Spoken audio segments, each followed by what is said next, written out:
The thing is, those chairs.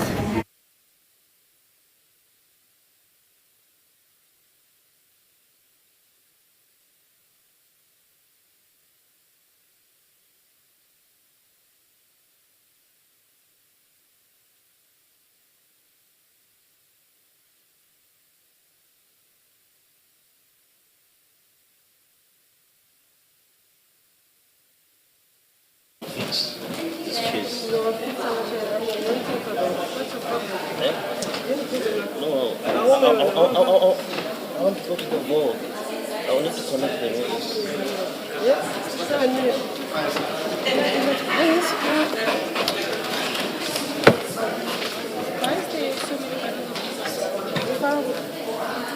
On which page? 284 at the end. And the index. 34. Yes. At the end.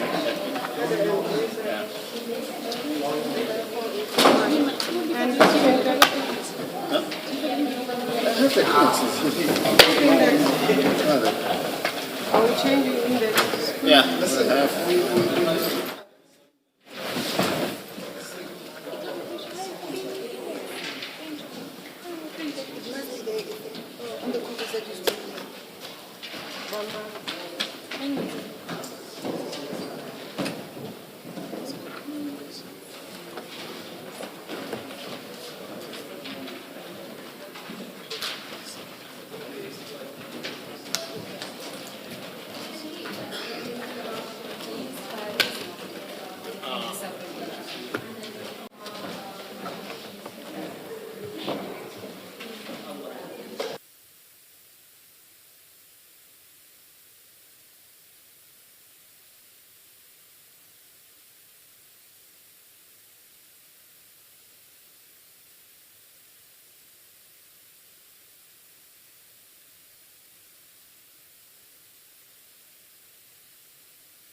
Audio is bad if it's only one that's on.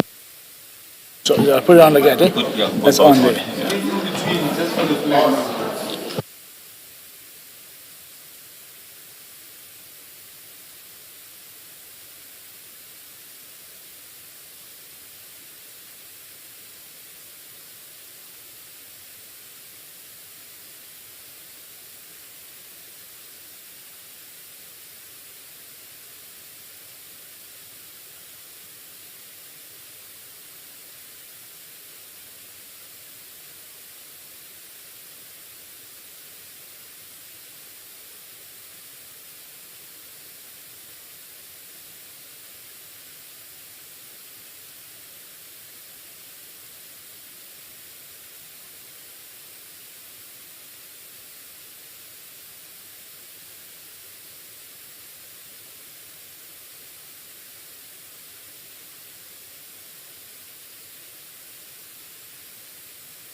Good morning, all.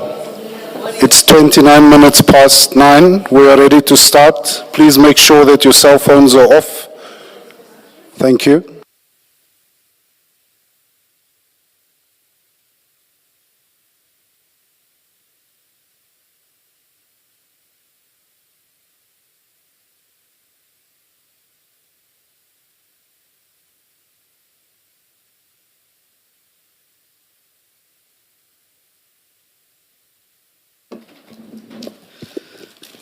I was trying to find you, Ms. Sillo and Ms. Sigars. Good morning. Morning, Chair. Yes. Thank you, Chair. As the Chair and the Commissioners know, this is the position that I always assume, and I apologize for that momentary confusion. Good morning, Chair and Commissioners. Good morning. Commissioners, this week we begin once again with the EMPD stream.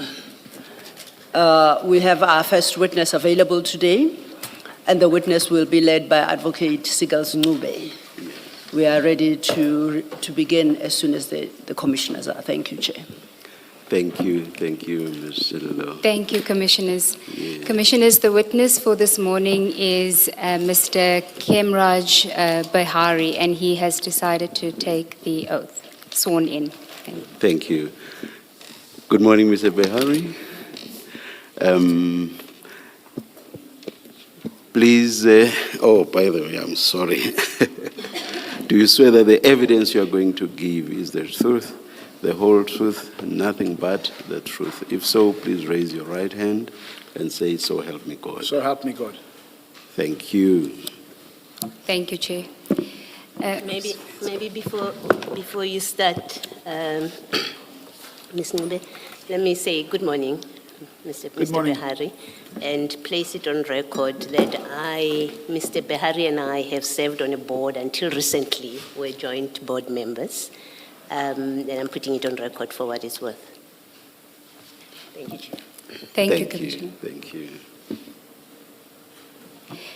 Mr. Behari, just some housekeeping. You should have before you your witness statement file, together with which is file 1 of 2. Can you just check in front of you? Your witness statement should be 44 pages long, and it's marked file 1 of 2. That's correct. Do you confirm that that is your statement that you prepared for purposes of your evidence before the Commission today? I confirm, save as I've explained earlier, there is a few minor adjustments which we've gotten a supplementary, but as we go along, I'll explain that. Yes, we did discuss that. And do you confirm that the contents of your statement is true and correct? I confirm that.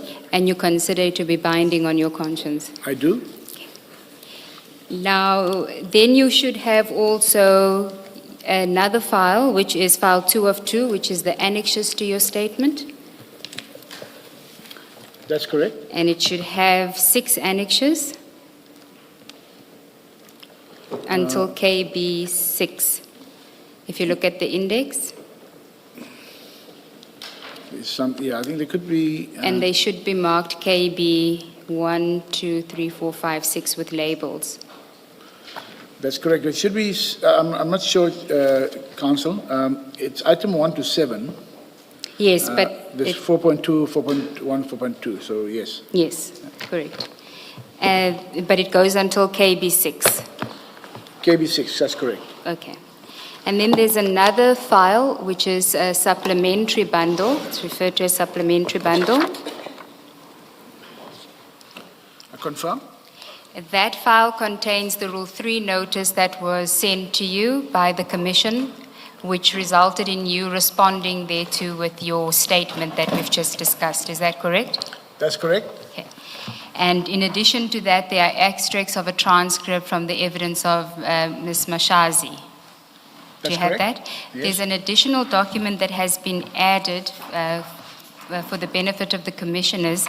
It is page 84 and 85, which is an email from Mr. Behari to Ms. Naika, on the 7th of December 2023. That was only added this morning. That's correct. And you have that. And I did discuss the inclusion of that document with you before your evidence. I confirm that. Okay, thank you. Mr. Behari, before we start with your statement, if we can just go to the Rule 3 notice in the supplementary bundle, which is the first item, so that we can just have some context to the evidence that you're going to give today. Do you have the supplementary bundle, page 1?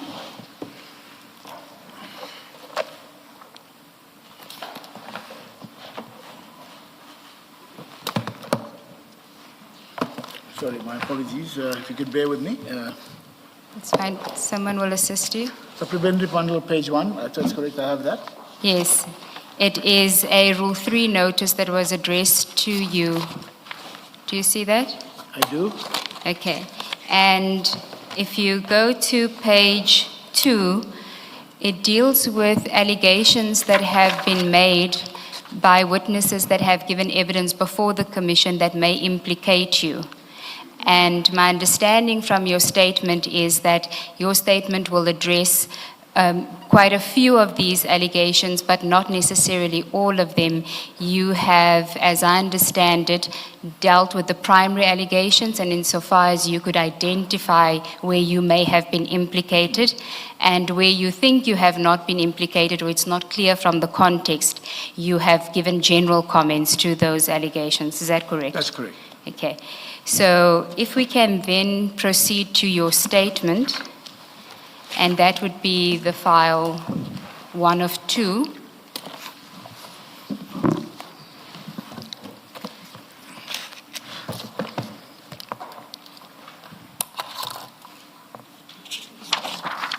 Do you have it? I do, ma'am.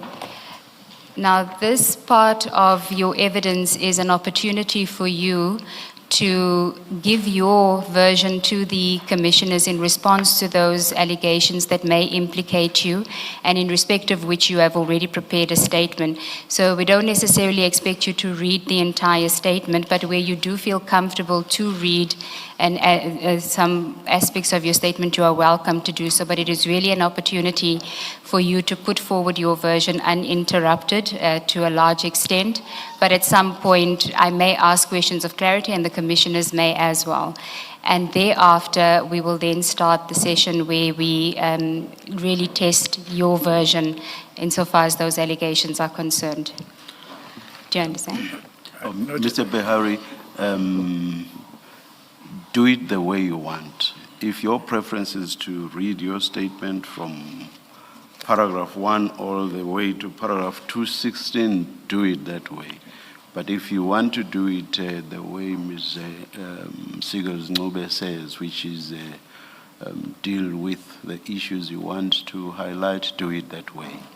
Thank you, Chair. We do not want you to leave the witness stand feeling that you were not given the opportunity to tell your story. I appreciate the guidance, Chair. Yes, Thank you. yes. Thank you, Chair. Please go ahead, Mr. Behari. Thank you. Good morning, all. Good morning, Commissioners. Yes, my name is Kemraj Prem Bihari, very often called Kemi. So I'm currently the head of risk and legal services at the city of Ekurhuleni. At the time when the incidents have happened, around 2023, I was just in the process of being appointed as the head of corporate legal services, as it then was.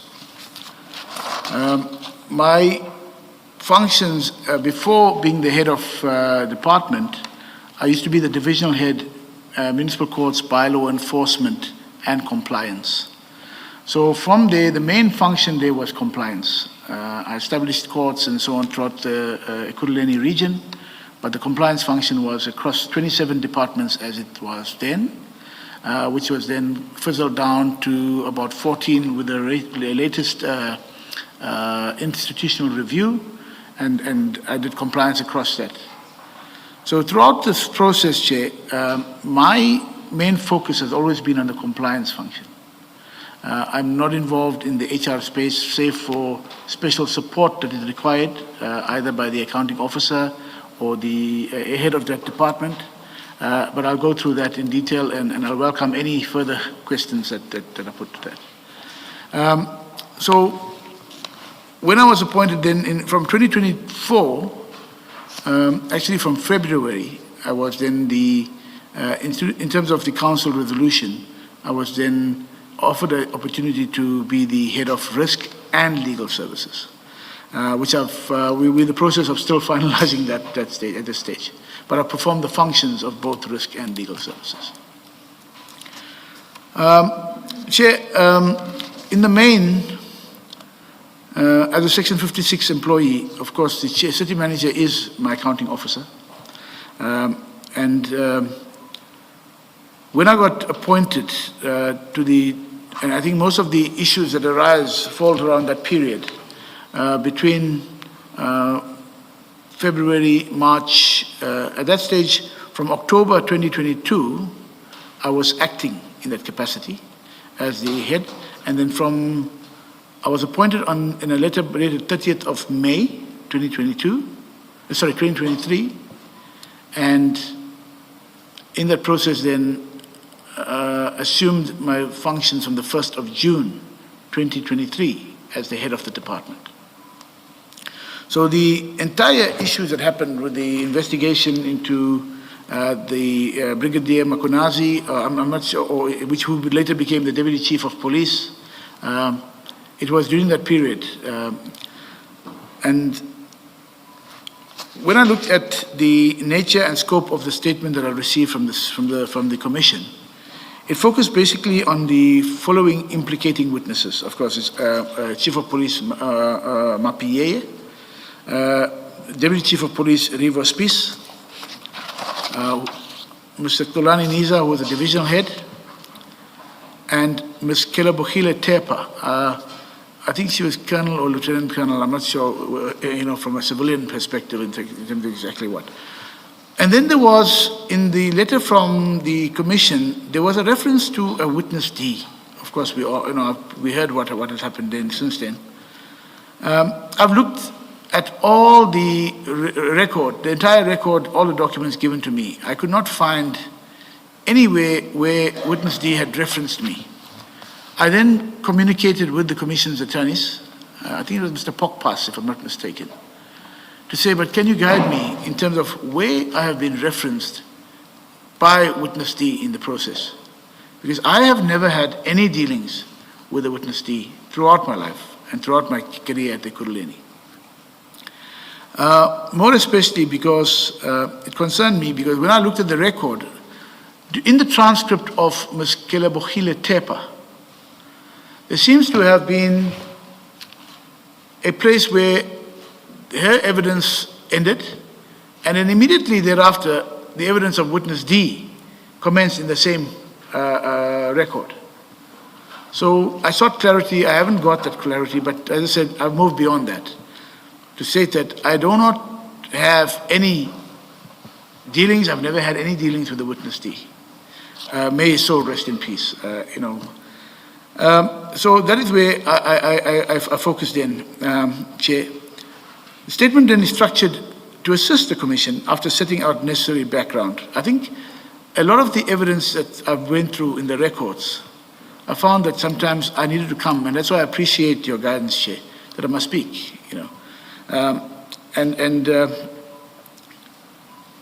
the main focus here, for me it was shocking, astonishing in all my career, to come and hear that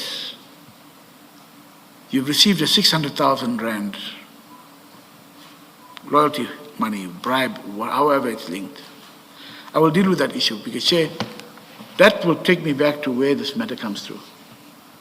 And but that was for me. I don't know. I've been through, through a lot. But I'm saying I'm glad that the opportunity has come for this.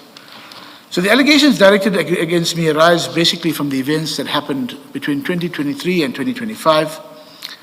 And during this period, Chair, remember the new council came into operation around late 2021, 2022, and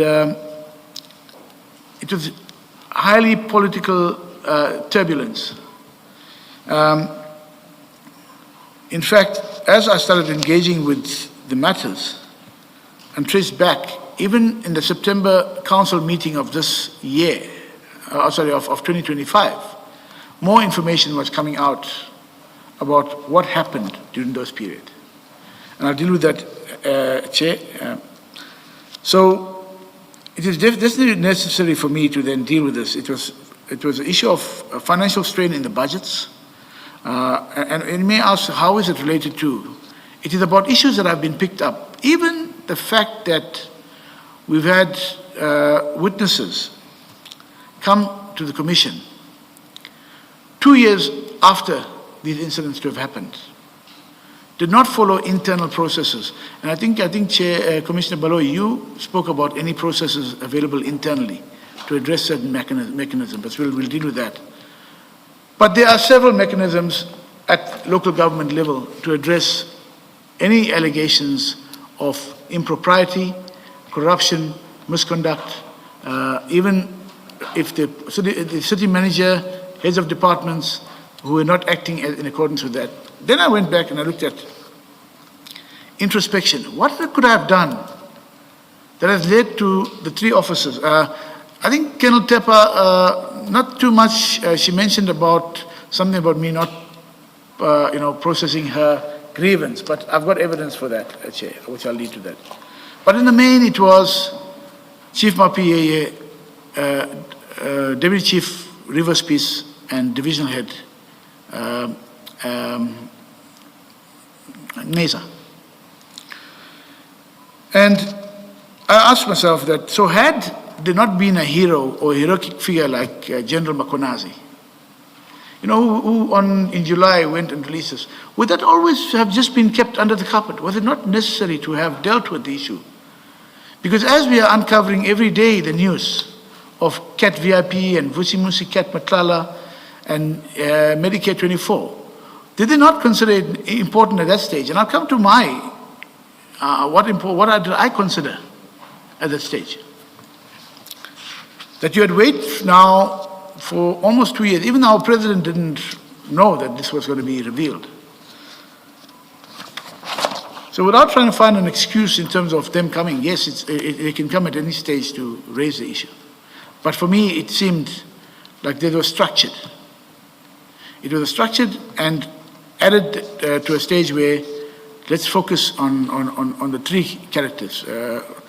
I don't want to talk too much about city manager. I'm sure I'll be dealing with that in cross-examination. But she's my accounting officer. She was my accounting officer. And the CEO of the company, I can't say that I totally ignore what the requests are, as long as those requests are lawful. And that is where the area of the I will get to. So my apologies, Mr. Behari. As you're going through your statement, if you could just orientate us as to which paragraph you're dealing with so that we can also find you. All right, thank you. I think I've like... on my count, you're on page 4 now. I'm on page 4, on page exactly. Yes. And maybe taking some of the leeway from chairperson No, to say speak. That's fine. But I'm glad you brought it up. So I'm on page 4, at paragraph 12, I'm coming down that way. So it was important then that, given my role in the city, that the main governing policy was directly taken from the Section 59 of the Municipal Systems Act, which is the system of delegations. That is the document that gives you your powers, what you should do, what you can do, what you cannot do. And I've attached as Annex KB2 to my document an extract of the system of delegations. Chair, if you would like me to go through in detail, or can we take it as being read because it's part of the annexes, but I can go through that in detail as well. What's your preference? I think, let me just go through it because, Chair, it's important given the evidence that has been laid already in terms of who had what delegations, when did they have those delegations. So let me go through that. Not too much in detail, but at least to give us the crux. Yes, all right, thank you. It would be the annexes bundle KB2, page 3. On page 3. Okay.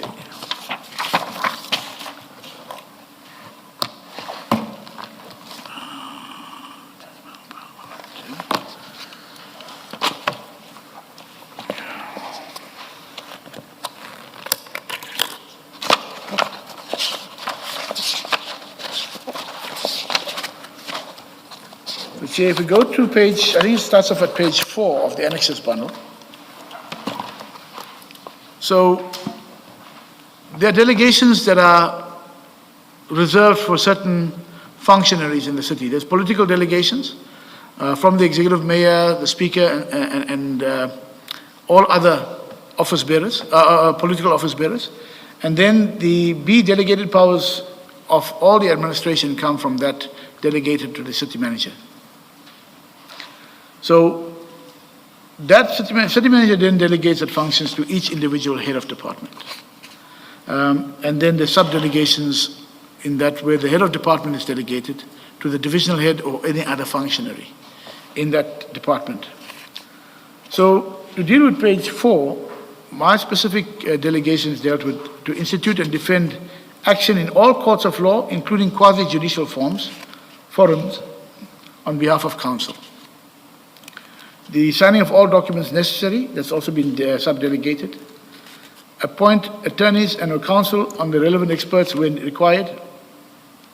Lodge or oppose appeals. Consider settlements, that is on 6 now, Roman numeral 6. Ensure compliance with any bylaw of the council or right of council.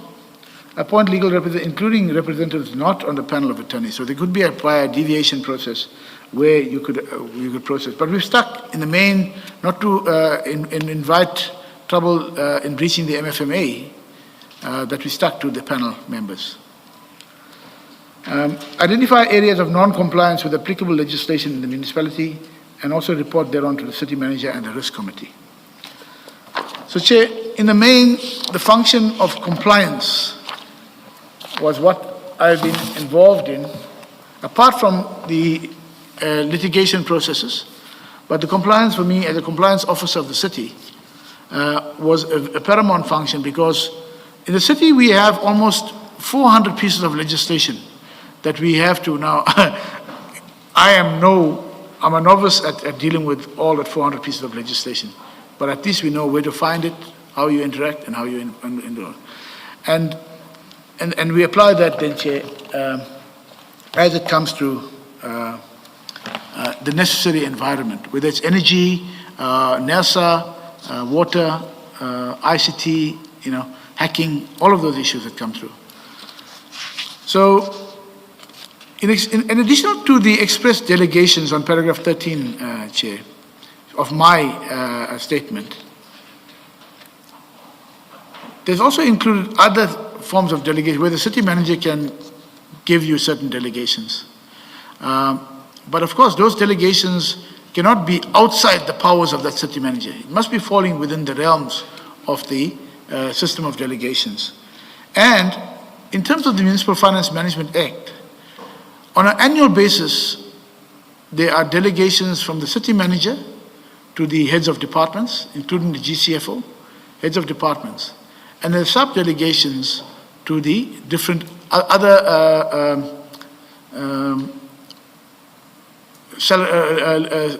other employee levels. Now, why that is important, Chair, and why I'm mentioning that, is to focus on what Mr. Ngeza, throughout the conversation, we heard him refer to a delegation that was given to him by an acting city manager, Mr. Joe Mojapelo. It was just before, I think it was July 20, it'll be in his bundle. 2017. 2017. A letter of, is it not June 2017? It is during that period, but it was just prior the October 2017 system of delegations coming in.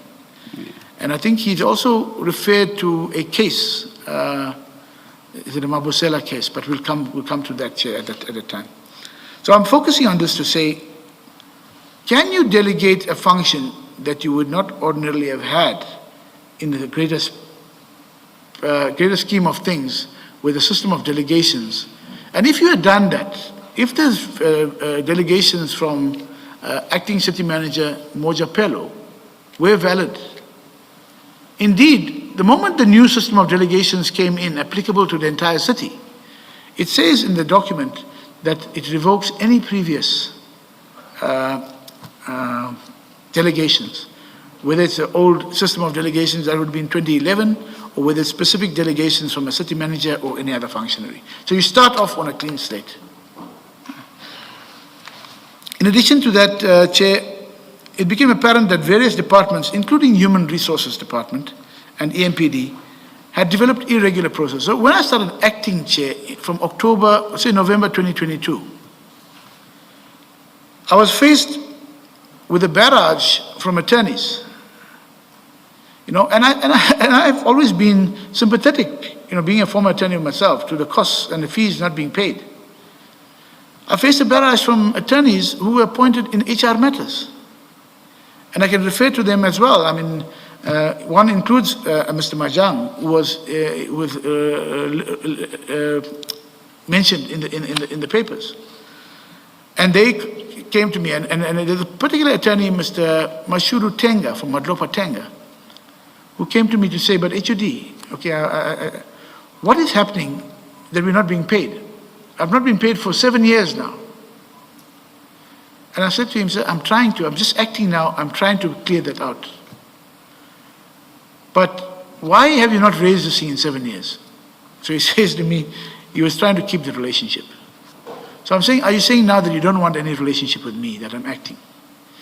But it was just to say that these are the concerns in terms of what I was finding when I got into the department on EMPD and HR processes not being followed through, and unpaid legal fees, adverse awards against the city, and the undermining of accountability processes.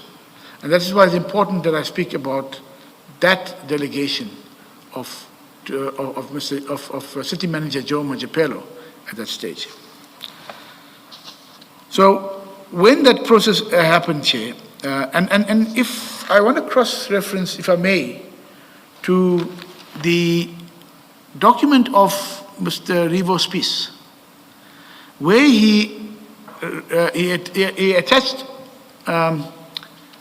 which is so-called minutes of a meeting that were held with the EMPD top brass and the city manager.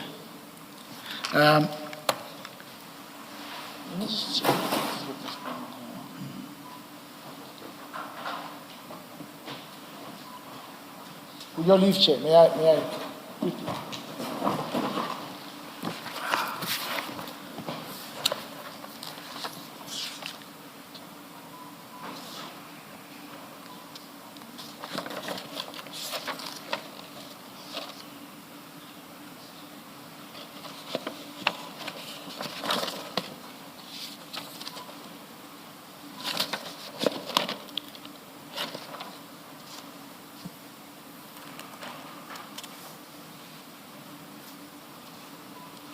I stand corrected, but it is a document which was supposedly a meeting. So I don't know if it's either by Chief Mapieye or Mr. Spies, where there was a meeting held at the office of the city manager.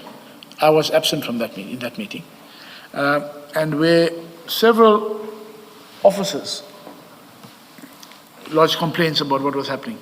There's a particular reference to Mr. Okut Besadenhout, where he stated that 99% of labor matters that are being sent on arbitration are being lost. So it necessitated us going in and looking at what is the issue. I mean, we've had, and Mr. Gneza, I don't want to say anything incorrectly, but he's an experienced HR practitioner. He was very experienced, he had many years there. But then what was there happening that every matter referred to, or almost 99%, was lost? That loss at the Labour Court, without doing our due diligence and proper preparation, has an impact on our cost implications. It has an impact on our budget. Because of the city, Chair, we have at this stage, as I'm speaking to you now, a contingent liability account of almost R1 billion. When I took office, it was just more than R1 billion. And the emphasis had to be on doing proper investigations, getting proper evidence, looking at the prospects of success and what needed to be done to ensure that we do not have the situation, because in labor matters, it is highly intensive on procedure. And then the substantive aspects come in. So that has always been my interest. And I'm coming to the process, Chair, of what happened in this Mkonazi,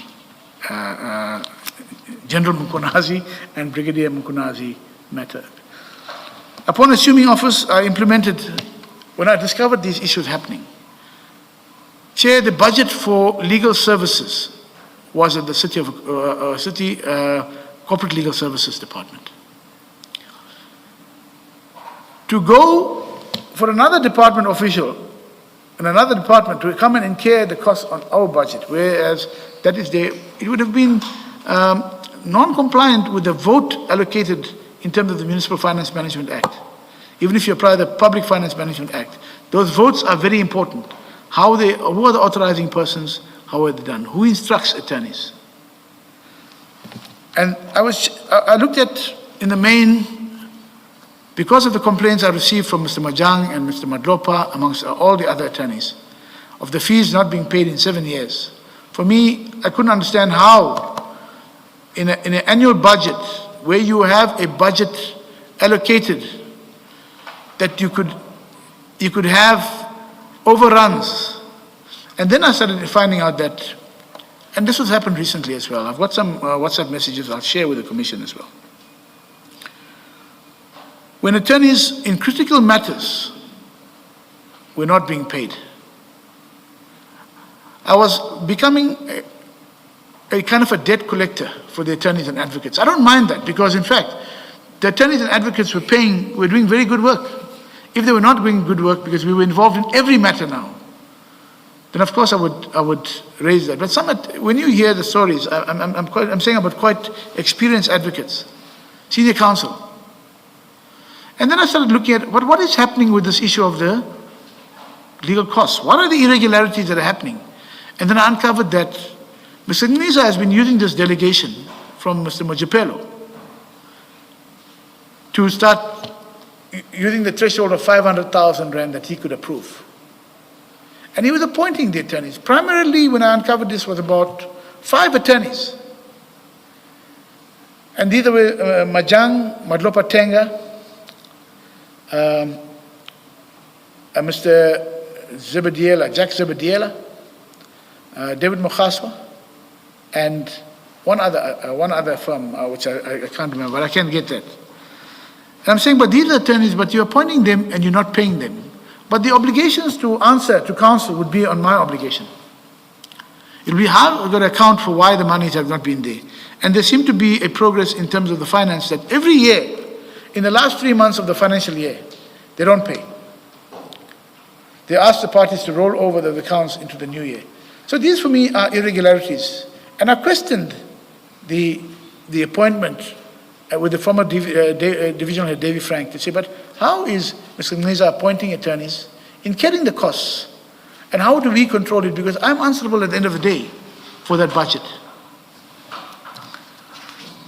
I've also established then, Chair, that there were practices where in the appointment of attorneys, you have a Form K, which is part of the agreement, that attorneys, okay, with advocates, we're not so strict because we look at the Bar Council rules and so on. But with attorneys, that when they're appointed, they follow what you would call this, a tariff, especially catered for us to see how we can save costs. And even with that, attorneys making that sacrifice to go at a lower tariff, you still withhold the payments to them. So this is like a total value chain, Chair. If you express, and how we came to what we came to where I'm implicated now in these matters. Establish a fees vetting committee to say, but who looks at the vetting of attorneys' fees? We've uncovered almost 3 million rand we saved because we've now started putting a due diligence. Before that, legal advisors were just settling on accounts. Legal advisors were appointing attorneys, and in one incident, a legal advisor at the legal department had moved a matter from one attorney who's been dealing with the matter for a long time to another advocate who's related to one of the staff members, who charges 100,000 rand for a plea on a collision matter. And for me, that is where, I started looking at, but what has been happening? And when I started asking these questions, I get a pushback. But I've ventured on, I carried on with my team. I said, no, we'll do the vetting. We set up the fees vetting committee. We will continue to do that. But then the challenge came then with the finance approving that.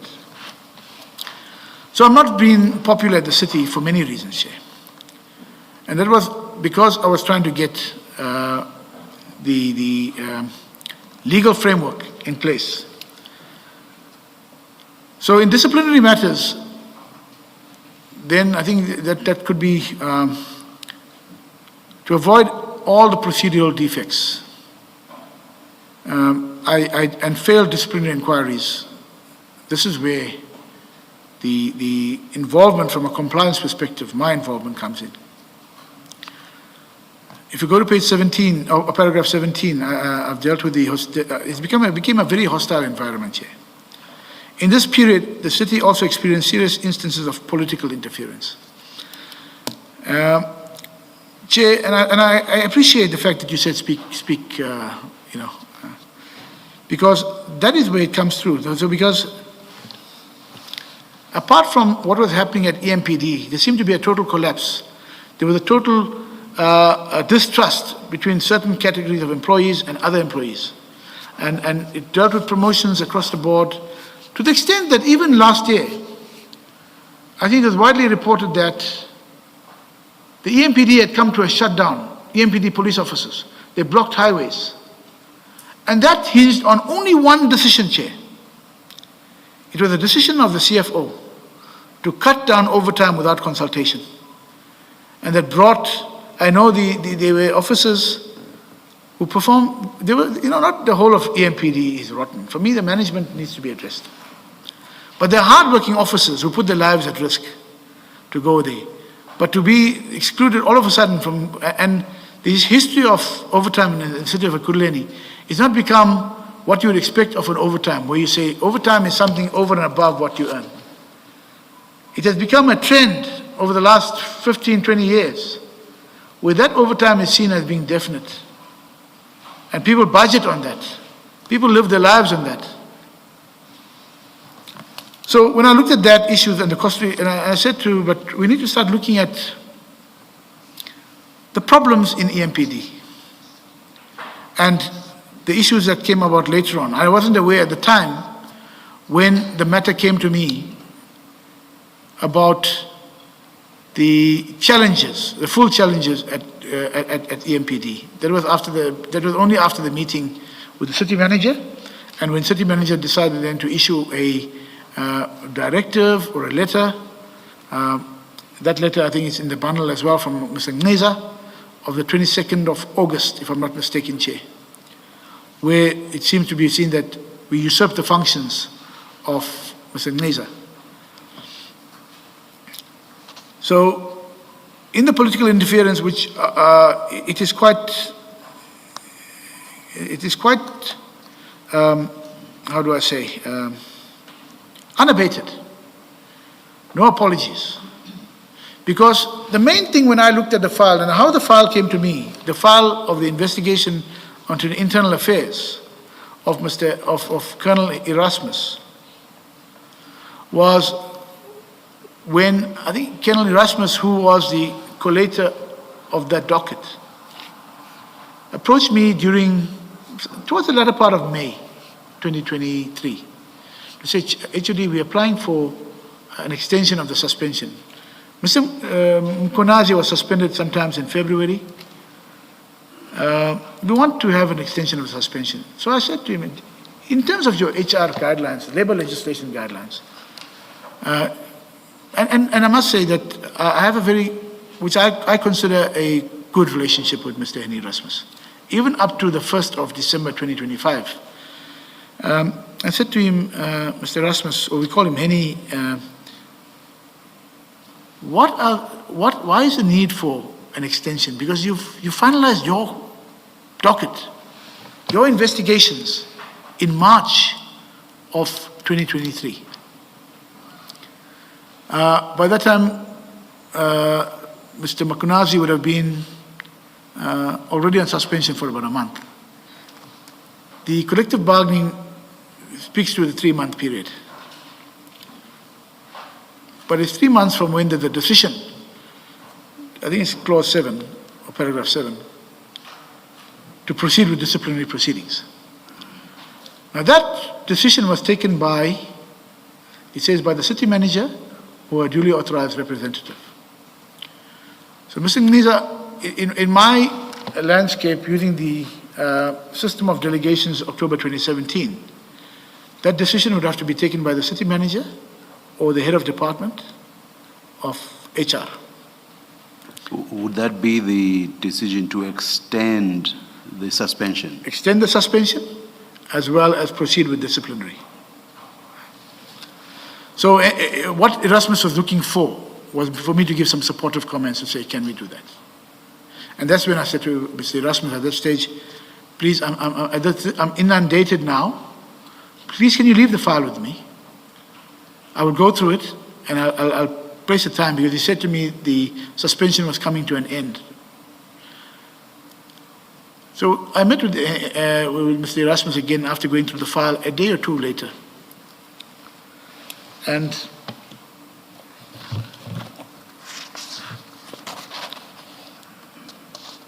if I may, I just want to skip a few, which we can come through. But in the crux in my meeting, so if I may take just a slight step back, the period of high-profile investigations that we were dealing with at my level involved the EMPD Blue Lights matter. It wasn't an investigation that I was dealing with, but it came through as what the city was dealing with it. It involved CAT VIP and former acting Chief Brigadier Makunazi. It should be, that's one of the issues I wanted to change in my supplementary. If I look at page 20.1, I actually said acting Deputy Chief of Police. He wasn't the chief, acting chief, he was acting Deputy Chief.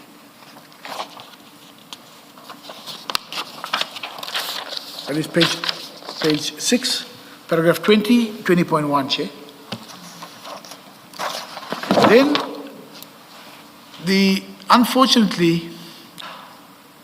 Sorry, yes, Chair. Mr. Barry, what are you changing in 20.1 on page 6? Where I said, 20.1, I said involving VIP security and former acting Chief Brigadier Makunazi. It should be acting Deputy Chief. Oh, okay.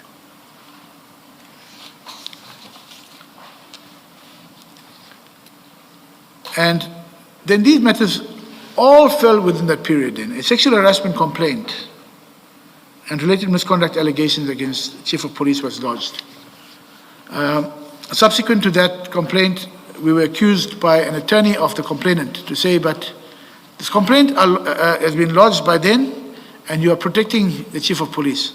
I was not aware of any complaint prior to that letter from the attorney.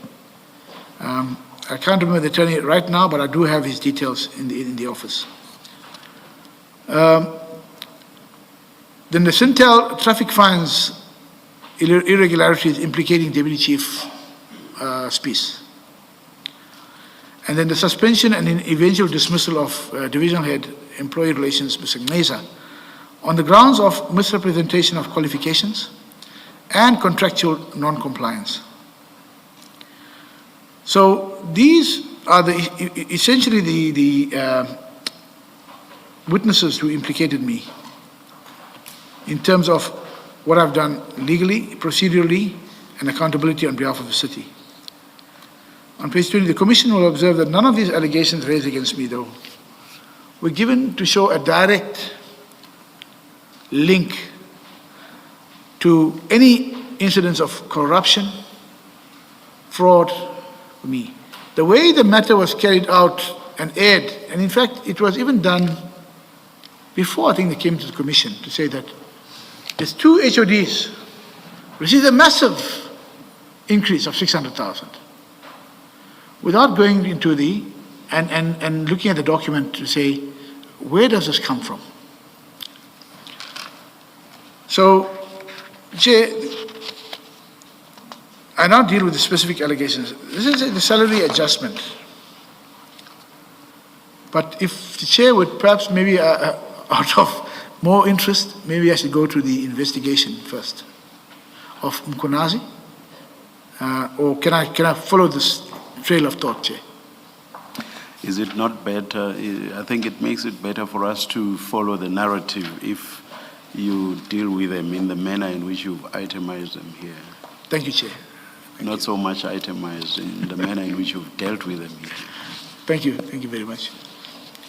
So, Chair, when it comes to that, a central allegation advanced before this commission, particularly by Mr. Ngeza, is that the adjustment of my remuneration in 2023 constituted a so-called loyalty bonus.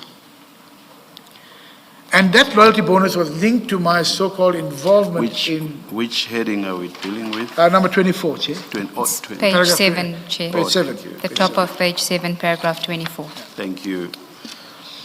And that was then linked to say that, no, Mr. Bihari stopped the investigation or the disciplinary proceedings against Mkunazi and then received this loyalty bonus. The allegation for me, Chair, is unfounded. I never involved in any disciplinary processes at staff at a lower level. My engagements with Mr. Erasmus was to look at the compliance issues. What would be the prospects? What are the glaring issues you can see in the files as regards calling of the witnesses? I know my former colleague, Niza said, but he acted as a shop steward. I mean, there's some way they say, you expect shop stewards to act like this. Chair, in our environment where you face litigation costs which are spiraling, and to understand, you have to play the other side and say, what could be this impact that would lead to a possible loss of the case for the city, and future risk that we could then be sued. So how do you mitigate against these issues? That is what my intention was, and in terms of guiding that. So when I was appointed as the head of department, Chair, paragraph 25, with effect from the 1st of June 2023, the all-inclusive remuneration package approved for the position was, I think it was 2,055,000.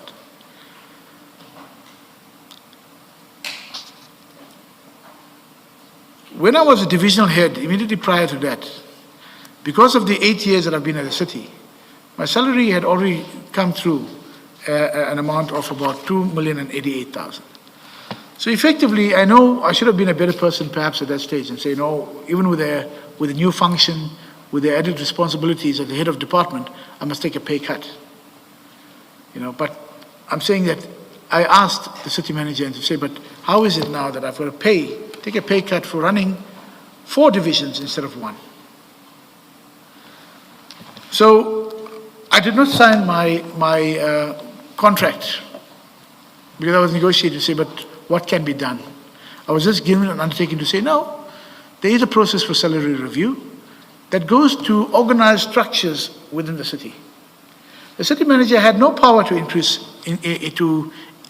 my salary. She had no power. What she did was give me the undertaking to say, because I signed my contract of employment on the last day, the 30th of June, 2023. Having to consider and go through that, but what do I do? At the risk of not having, because my contract as divisional head would come to an end. I would have to consider family issues and all of those matters. And what do I do? So on the undertaking to say that, no, we'll submit a evaluation to the remuneration committee and let them decide. And I'll deal with the issues thereafter. I also picked on numerous other irregularities pertaining to heads of departments' appointments, including which has been raised by most of the metros that are now in Gauteng have been raising issues on irregularities in the appointment, because after the 1st of November 2022, when the Municipal Systems Act was amended, there were new provisions brought in, And all the heads of departments appointed after that needed to be complied with that. But the council and certain members or certain parties in council were constantly trying to defeat that. Why? For no other purpose than say, no, we want to control a head of department. I was not prepared to do that. And I'll talk to other incidents why. So the issues of permanence of heads of departments, the issues of members of the panel, these all arose. The issues of the MEC's functions arose. And what could the MEC do? And I had an appointment even with the MEC. I must say I find him to be a very wonderful character. MEC Mamabolo. And we had our engagements. And I had to say, and it was treated on my side to say, oh, is he being rude now by raising issues, which I wanted to look at protecting the integrity of the city. So there was a process, Chair, which was recognized. You know, I don't want to bring in Mr. Ngeza, but Mr. Ngeza himself is aware of the review processes. He has applied for review through his head of department on the same way basis. The evidence is there, I have it. I don't want to put it out like what my salary stuff went on. And why I had an interest of that was not even for this party. It was because of the instructions that we developed that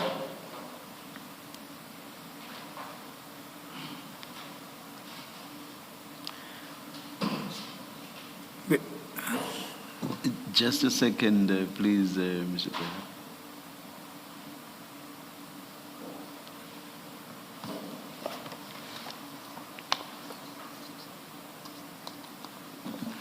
Please continue.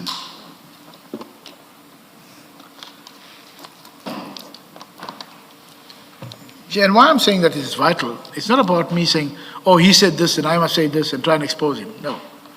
It's about me having taken instructions based on his termination as an employee of the city, which went through several external factors. Had Mr. Ngceza's positions also changed, or was he trying to have his remuneration reviewed whilst he was still in the same position? Yes. Or had he, like you, Yeah. had a change in position? The one was, he was appointed to a position, and then he wrote to his HOD, I think it was Ms. Naledi Modibedi at the time. She moved it to the city manager, Dr. Mashazi, and Dr. Mashazi approved it. Okay. No, I just wanted to see if the two situations you are comparing were analogous. Okay. No, you may continue, thank you. Yes. And that is where, Chair, I try to come to the point that Dr. Mashazi, apart from moving something on behalf of, because any issues that concern my contract, I needed to raise with her. She just moved it to the organized structures, to remuneration committee. Remuneration committee is, remember in the system of delegations, the 2017 October, the negotiation of salary increments and so on lies with the executive mayor on the delegation. The executive mayor then, through the mayoral committee and the remuneration committee, deals with those issues. So we are not involved in that process.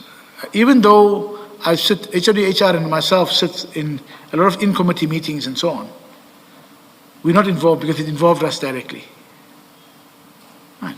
So HOD, HR could not even sit because she was also, and so she was appointed in March 2023. I was appointed on the 1st of June 2023. So when the application was moved, then I think it was in July, it was after the ratios are raised to say, I'm concerned. I mean, how do I deal with the issue? And I was given the assurance that you'll move with an application.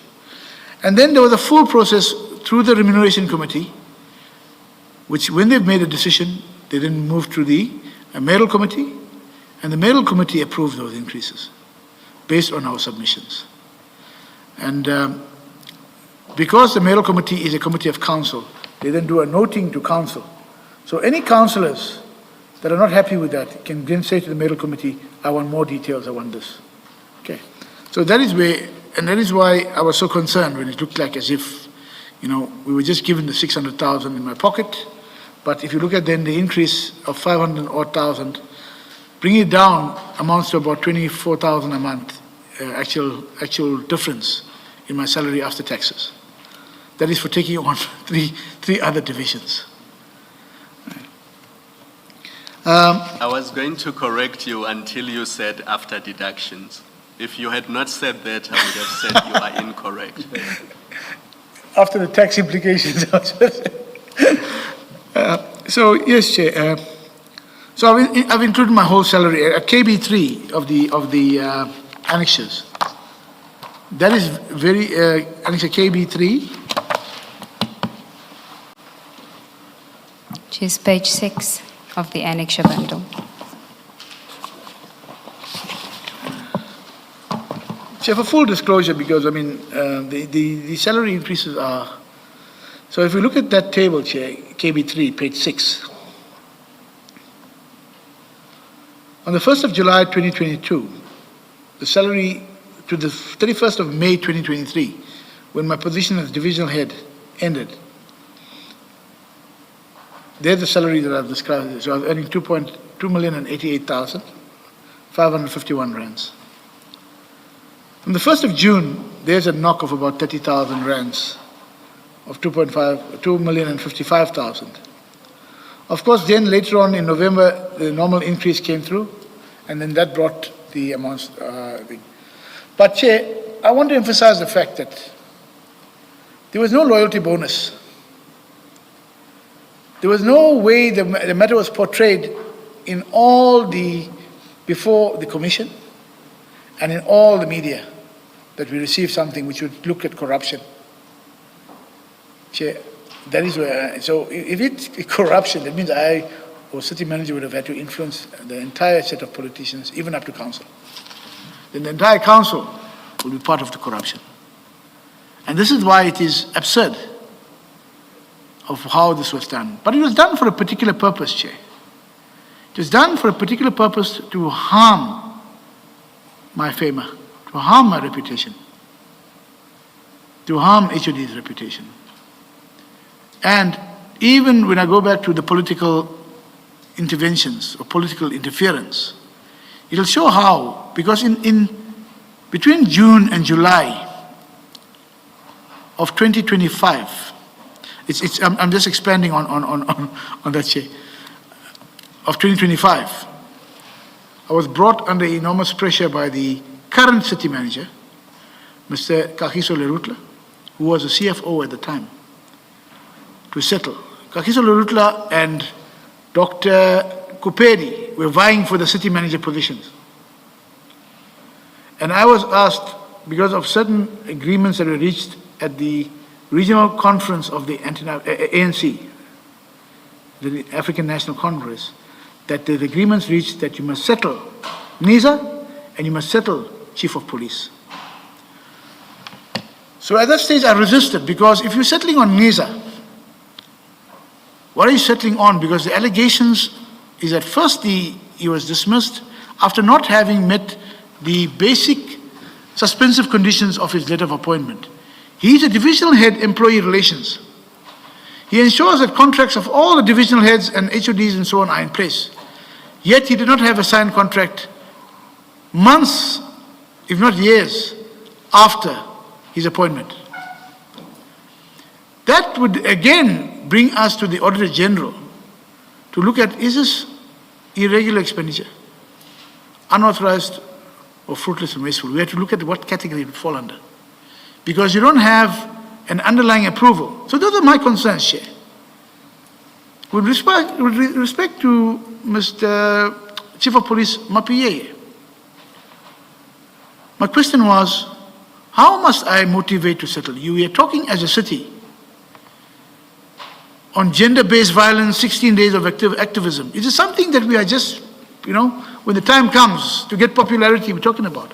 Because as Commissioner Baloy has pointed out, I'm still a board member, Commissioner. I'm deciding now, my term is coming to an end.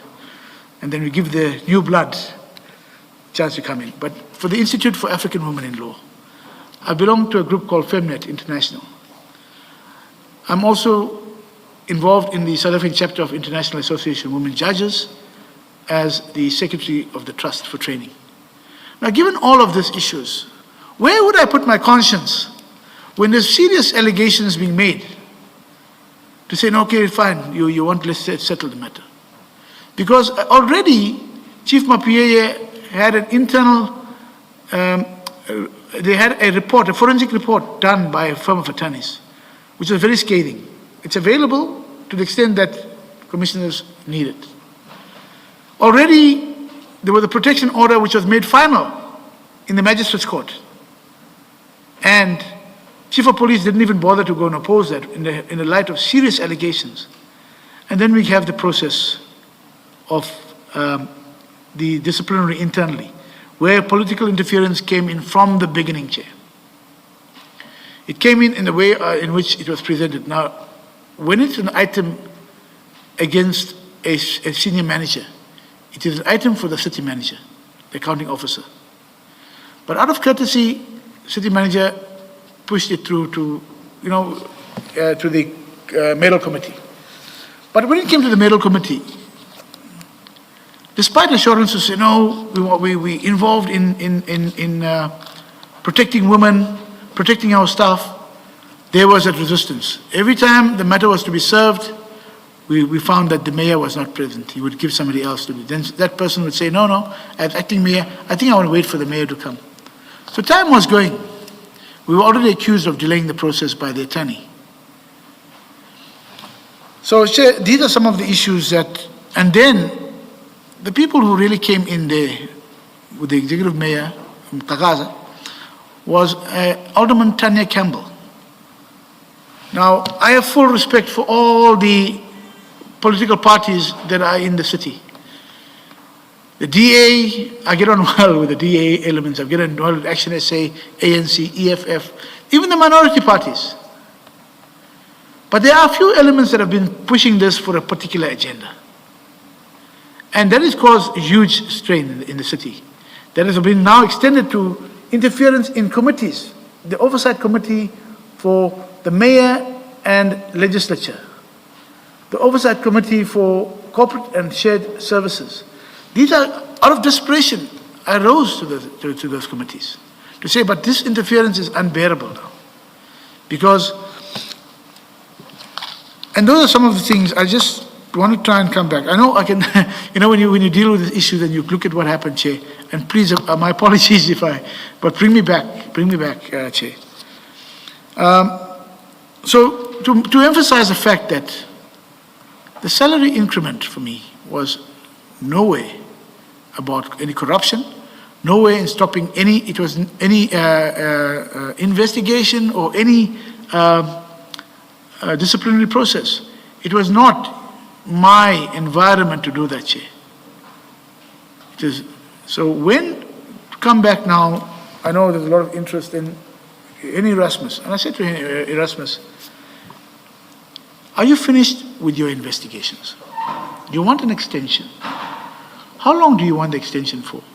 Because, Chair, in any process in the labor environment and a lot of courts, if you're out of time for any particular reason, you can still have that the condemnation leg that you can merit why you can make application for condemnation. What? Because these were serious. I mean, they were very serious charges. But I'm saying that in Erasmus, when I started looking at the trail of the witnesses, when I started looking at every document, what was for me very glaring, and I don't know why other people have not been picking up that on this, is the involvement of CAT VIP services, Anubis, I think it's Anubis, and Medicare 24 from 2019, Chair. 2019, there was a letter that Brigadier Maganazi sent to the Chief of Police. I didn't see the date on that letter. But from 2019, they've been involved apparently from COVID. Then it came very important, and that is where my real focus was. The State of the City Address, 30th of March, 2022. What happened at the State of the City? And I asked this of Henny Erasmus. I said, Henny, but who was there responsible? Now we had evidence about the MOU, and I'll deal with the MOU. Chair. Then there was also evidence about the operational plan that was forged. I will come to that, because at that stage, Chair, when you're dealing with the chief investigator or the compiler of that, you have to look at then what Rivers Peace raised in his on the forgeries, on what he detected. I agree totally with that. If you look at the documents, you look at the font, you're looking at that. But it's like somebody with looking specifically for where you can find it. Because for me, and the common eyes looks at the signatures there, the 4 authorized signatures, and it behoves then for them to be put to their version. Are these your signatures? And then, so that you could also go and get a proper expert to say that are these signatures, who are they, and so on. This matter with Brigadier Mukherjee then, where my concern arose, and that also goes through when we come and deal with the iPad issue. Because if you look at the iPad report as well, there's a lot of overlapping in terms of the witnesses. And when I spoke to Henny, the witnesses were in the main Christine.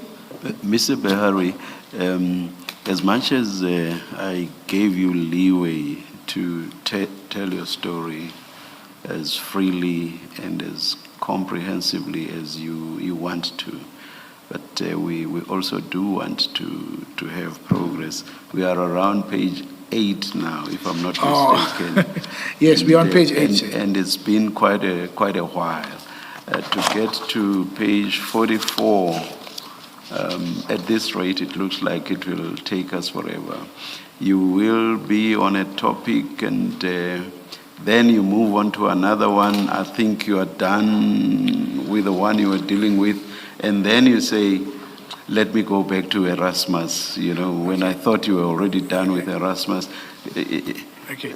No. Perhaps we would have been moving much, much faster if you were reading your statement and perhaps supplementing here and there. I'm just trying, a balancing act of sorts, so that there's movement, real movement. Point is taken, Chair. Yes, Let me strive to do that. Yes, please. It's just that on some certain critical issues, I may have to have that, please, leeway. Yeah, that's why I said, perhaps if you read your statement and if you want to supplement here and there, you may do so, yeah. I note that, Chair. Thank you. So let's go. I think I've dealt with the system of delegations then.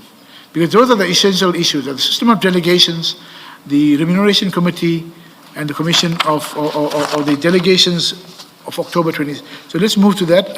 If I can then guide to page 9, let me see if I can go through that. I've dealt with it. It all talks to the system of delegations here. The only important part here on page 10 is the fact that when Mr. Ngiza relied on the delegations of Dr.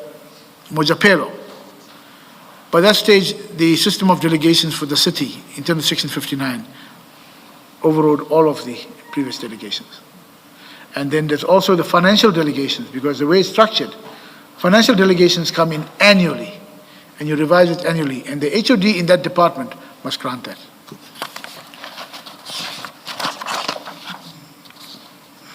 So, Chair, then to come in then on page 41, page 11, paragraph 41, I just want to touch briefly on that letter but I think why I'm concerned about that letter, Chair, I've looked at the record, and I think the Chair also went to try and understand the process of why I would be brought into a process. Chair, for me, it emanates from the findings or the discussions of EMPD. And one of the main complaints from the EMPD police officers in that meeting were about a very disproportionate process of disciplinary proceedings. And they mentioned Mr. Ngiza. And I think we also spoke about Mkashe. He was labeled as Mkashe. And for me, from my colloquial learning in KZN, is Ukosha. I'm chasing you, And another thing, it is imperative upon any employee, irrespective of where you are, to be labeled as a person who chases. That means you don't follow protocol. You don't follow processes. So that is where it comes very important to say that City manager, between HOD, HR, and city manager, they looked at those. I was not part of the meeting, but he brought me in to say, but how do we improve this? So if you look at the document there, previously to the 22nd of, it had 3 categories. It had a category for a further investigation. It had a category for internal hearing, and then it had a category for the disciplinary tribunal. So my engagements, Chair, and to try and understand, I think one of the questions you posed then on this issue, I'm dealing with then page 11, Chair. One of the questions you posed, but how did he manage with all of these issues, because you have over 1,000 matters? And Chair, it was not easy for me. But the accounting officer is looking at the institution being saved from labor disputes, being saved from the possible further occurrence of what happened last year. And these things are boiling, sir. It was boiling at the MPD. And when I applied, so it was an extra leg where I don't want to say I don't sleep, but I worked till even midnight. I'm up at 3 o'clock, 4 o'clock sending emails. That is my pattern, my work pattern that I've been having. Because of, to ensure that when you do this, when you do the decision, take a decision to suspend and to, from a compliance perspective and to disciplinary, the witnesses who are there are available. There's a lot of the cases that we've been losing. At the last minute, the witnesses are either giving evidence for the other side, or they're not even coming to those forums, wherever it is. So, Chair, I have been doing that even until the internal suspension on the 2nd of December. I was, on the last day, I was still doing these matters that were allocated to me. It was not a matter of taking any function away from anybody. The HOD of the department would go, will do his prima facie. I think there was discussions around the prima facie determination. That was the HOD. If the allegations come against him, it then came to me to say, can you support this? What do I need for further investigation? And that is where my role would have come in even before. The way I applied myself in that Makunazi matter came through here. So my role, Chair, on page 11 at the bottom, to review investigative files for legal sufficiency, to advise where additional evidence or clarification is required. And that is what my entire role was in the matter of Mr.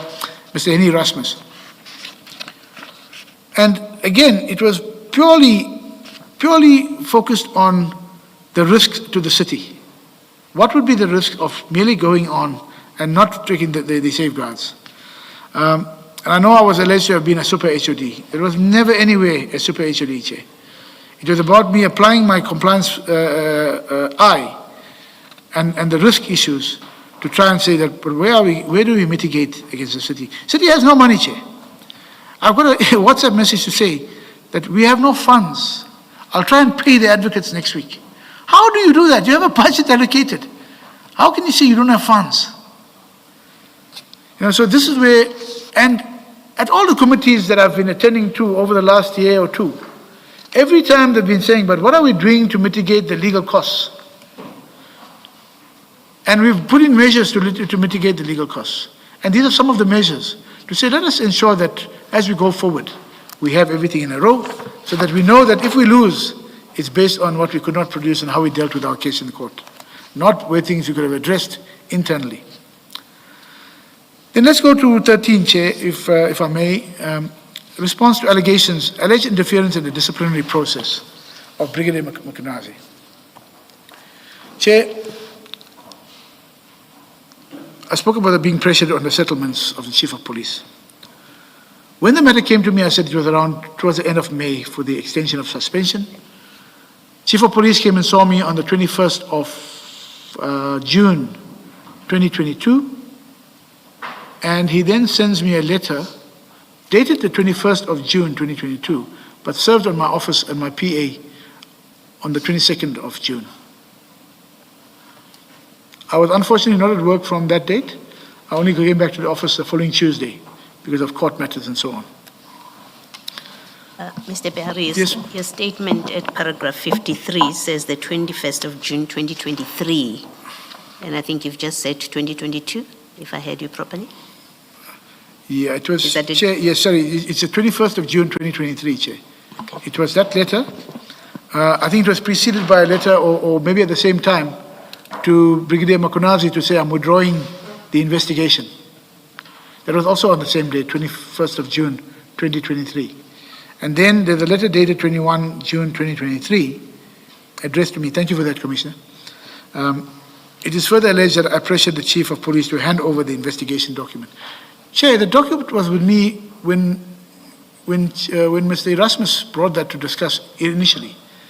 He took it back, and then Chief of Police came back with the document. So it's not as if I applied my mind only on the 21st when I had a meeting with the Chief. You know? And there was never a time where I said that the case must be terminated and because of alleged lack of merit. This is purely incorrect, Chair.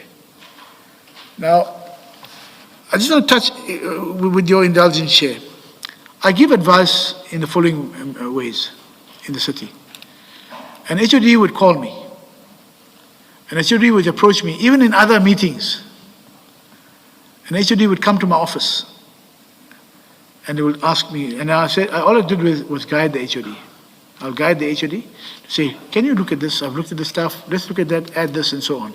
If there's a formal request for an opinion, I decide now, do we do it internally, because then I refer it to the divisional heads, or do I go externally and appoint, counsel or attorneys for that?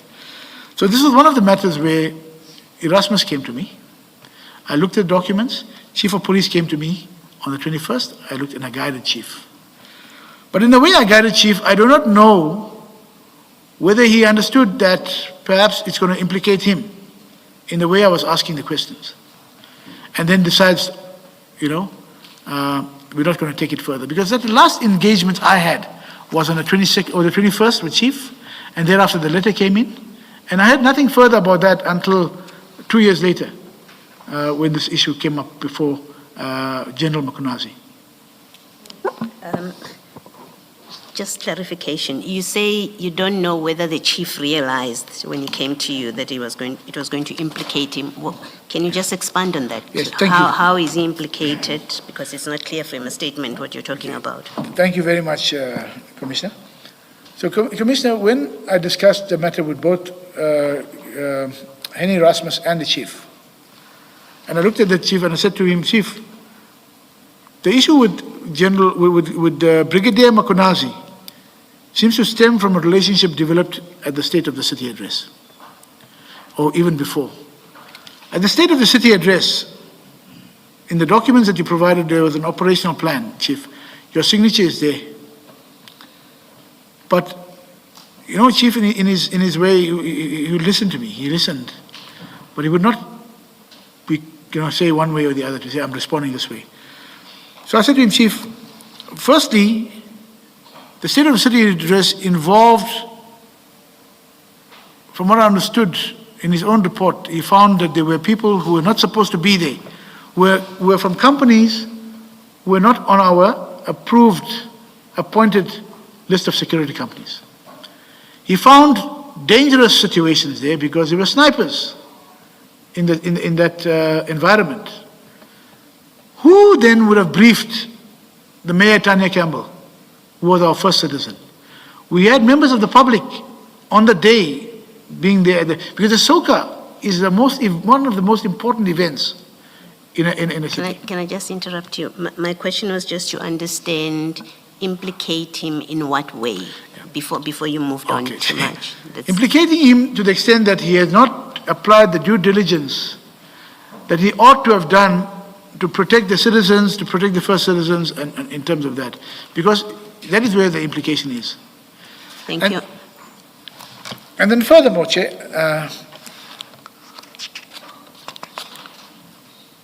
the engagements with Chief and Erasmus were about, let's look at your witnesses that you have.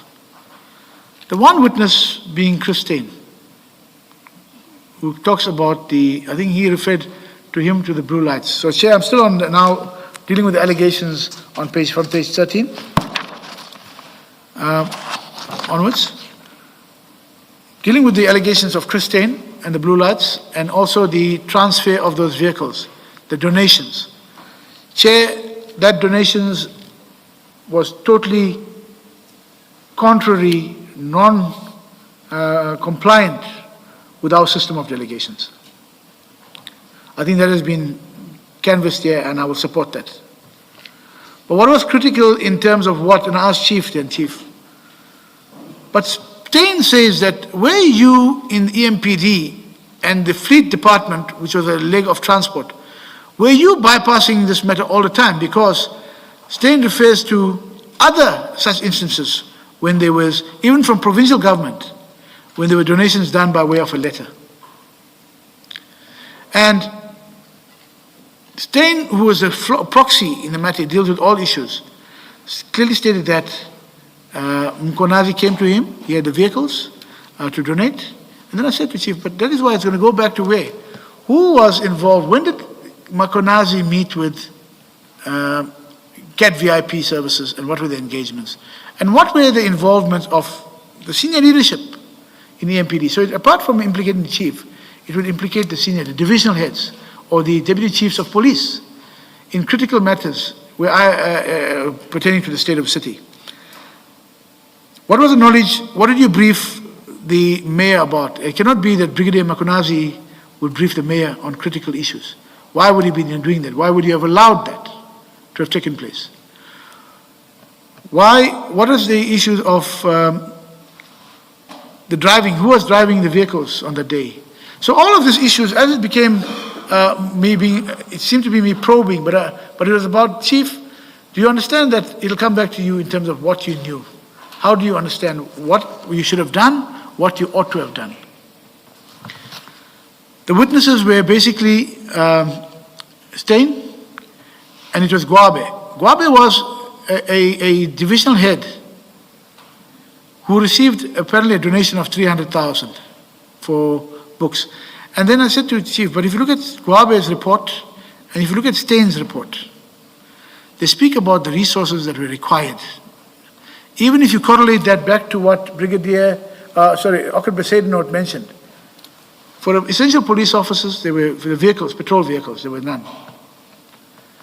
The bullets, there were none. Bulletproof vests, there were, well, I can't say none, but I mean, it was depleted resources. The college from Gwabe, there was the college, and what would the impact be if you could not get the 300,000 to pay? Chair, again, the process is totally incorrect. But the fact is, Chief, did you know about these lack of resources? And did you deal with finance? Because when did you approach finance for these resources? Because patrol vehicles are very important in protecting 4 million residents, not to even speak about the other residents or people that transit the area. But these are some of the discussions we've had here. So both Chief of Police and Mr. Erasmus could not give me the issues, because if I looked at it and applied my mind, I'm saying that if Gwabe is called as a witness and he says this, it means he was the one who did not follow. He ought to have said to Brigadier Mkonazi, but why are you bringing this? This is wrong. Go back to the Chief of Police, do a proper process, send it to legal for vetting, and let it go to the city manager. Same with the vehicles. Even the MMC, Masuku, came about and she raised concerns to say, but why? How can we not have vehicles? The police officers are going to the patrol sites with the private vehicles. What is the shooting? What is this? So these issues were raised by the MMC even prior to that. So those are some of the issues I captured. And then Steyn's one for me was very glaring in terms of, Steyn also said a separate statement where he says that there was no blue lights. There was no blue lights fitted on the vehicles. Now, I do know that the vehicles were transferred to the city of Ekurhuleni. I think it was for a day or two until Brigadier Spies raised certain concerns and overturned that. But there was a transfer for a minimal period. So the cost there, which I said a lot later saw, was about 200 Rand per vehicle to transfer the vehicles. But the entire process, if you go into the process of that, Chair, it's more than that. Transferring the vehicles is one thing, and showing the documents. You're not even showing for vehicles that are older than 3 years. Where's the certificate of acceptability or certificate of compliance? You know, your roadworthy certificates. Where are these documents? Because if you go into an open environment, Chair, and where there's a shop steward or attendants on the other sides, these will be issues that are thing. So are we not putting ourselves at risk in terms of we're going ahead with it? We're not investigating the other role players. Even the chief, your statement about what you knew of that. I saw a letter where you say, I think it was, Chair, and I'll be corrected. There was a letter dated the 31st of March 2023, 2022. That was after the State of the City, sorry. State of the City was 22. The next day, after the chief observed all of these issues, he wrote a letter, I think, to Mzolo. Mzolo was the direct in charge of Brigadier Mkonazi. And I could not see anything to say, but Mzolo, I want a full meeting. I want to know what is happening here, because the State of City address, you can't ask somebody for a written response. There should have been an engagement and to say, bring all the parties together. I want to know, because what would have happened had one of those snipers killed one of the people attending there? And we know now from the evidence here, Ekurhuleni is becoming a place of peace, but unfortunately, what is happening in Ekurhuleni is not. So these are some of my concerns that I've raised here, because then I will have a separate claim to deal with if somebody was killed, even if the executive mayor was killed. So, and my concern was, but did you only rely on a operational plan, which has now been stated to be said it was forged? But when the other engagements from at least 2 weeks, a month before, 2 weeks before, a week before, and daily before the SOCA, that I would think is when you're applying your full powers. So hence, Commissioner Baloyi, sorry, in that long-winded thing, but to show that it was not a matter of just saying, Brigadier did this, he donated vehicles, he brought donations in, he put it blue lights. This was, for me, look at the full landscape of what we're dealing with. We're dealing with serious implications from CAT VIP services, from Medicare 24, and how they even got, even COVID-19. If they were involved in COVID-19, there was a program run by HR. Because in terms of the staff letters that go off, those were all dealt with between HR and the department involved. So, Chair, I just want to move on then for the purpose of, but I think we've got the crux of what I'm trying to achieve. Guabe as well didn't take the responsibility he should have on page 14, paragraph 58, Chair. He ought to have sent it back to Brigadier and said, no, follow the process. But apparently those cadets would not have qualified. It would have caused a different problem if that happened. So, Chair, on page 15, page 68, with that, I totally reject the fact that I pressured him to hand over the docket and stopped all processes. The next time the docket was referred to was when there was a BX mail, a Bixi email, and then the forensic investigators got involved. I raised that because I am the Deputy Information Officer in terms of POPIA. And if there was credibility, bring forward, even if it's to council, send it through. But when you start to do that, and if later on, if time permits, or as I'm permitted, Chair, we can go into the details of the BX email. But what I did was raise my concerns as a Deputy Information Officer to the Office of City Manager. She called in the Chief Audit Executive at that stage, and then they proceeded further with the appointment of that. But, Chair, I don't get offended if a department head doesn't take my opinion. Because they do that with a full understanding that I will not be called in to defend the position later on. It happened in quite a few matters. Even external senior counsel give an opinion. That opinion is rejected. We spend money on the external legal counsel.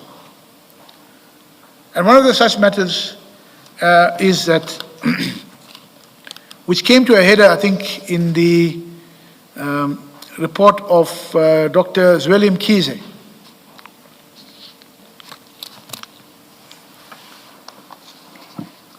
My apologies, Chair.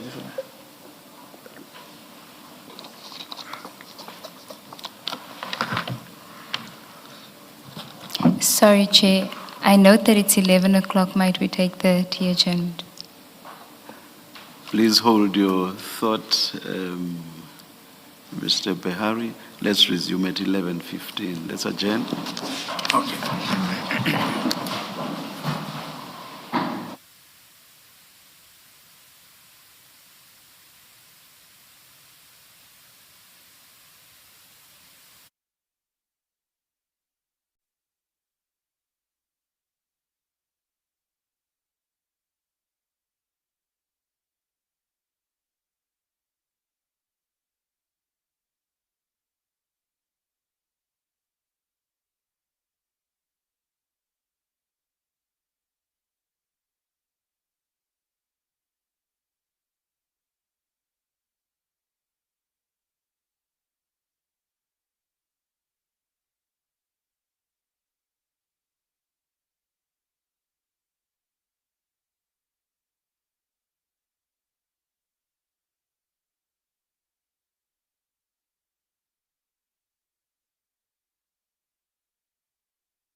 We are ready to start. Your cell phones off, please. Thank you.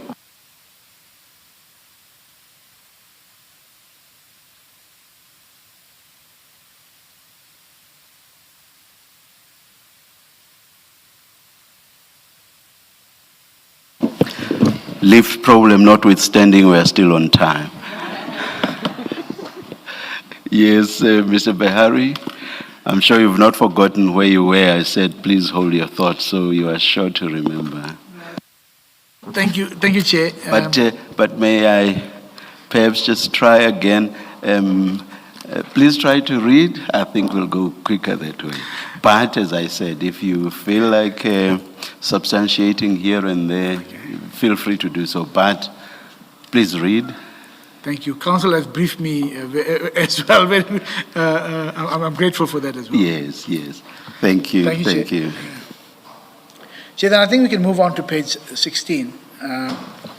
Alleged failure to act in relation to 6 EMPD officers arrested for extortion.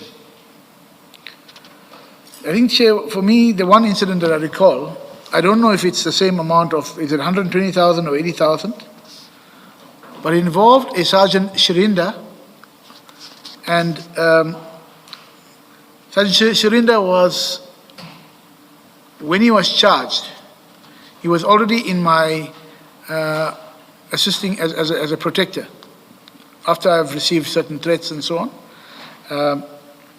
So he was there. So when he was arrested, Chair, the only part of mine is that it's an HR function to discipline. I don't get involved in to act in any respect of that.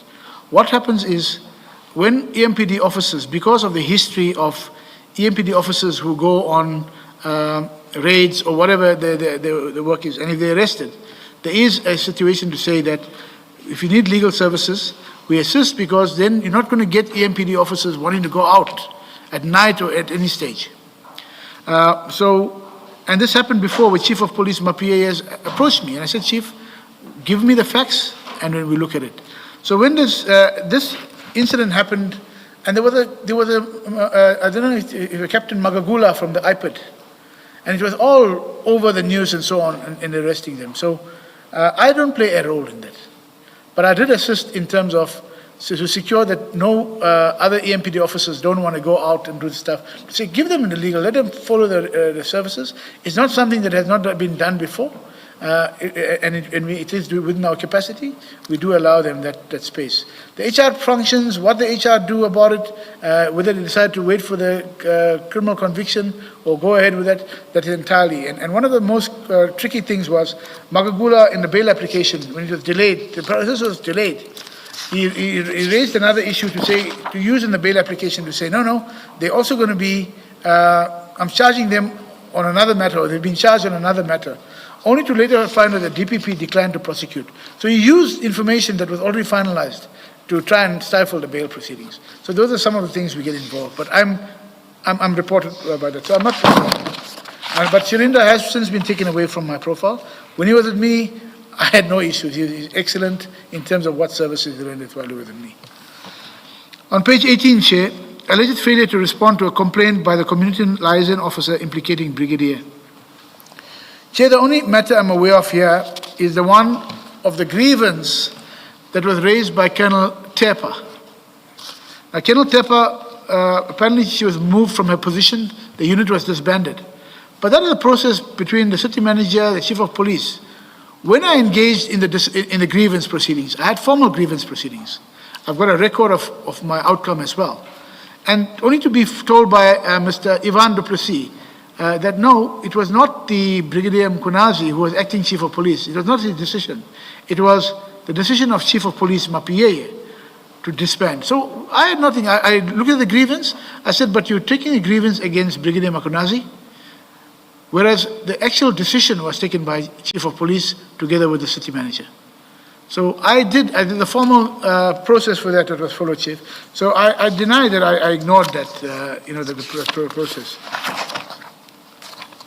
And in fact, she was also represented by a union from Imatu. And I said to them, take it more serious. If you're not happy with the grievance, you can take it on further. Alleged unlawful participation in the restructuring of the disciplinary and grievance processes. Chair, I think I've spoken to that already. It goes to that where I'm saying, Chair, nothing was unlawful. It was within the realm of the city manager to do that. And my role just came in an added compliance function.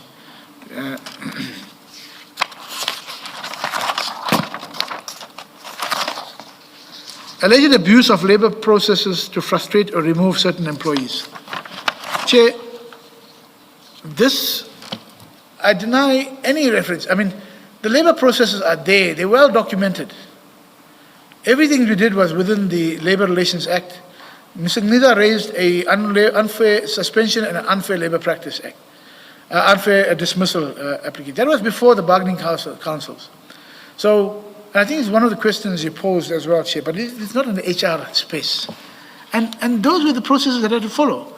Nida, we couldn't find, if you look at, even in this, if I refer to there was, which he provided the commission was an NQF level 8. He says, I have the qualification.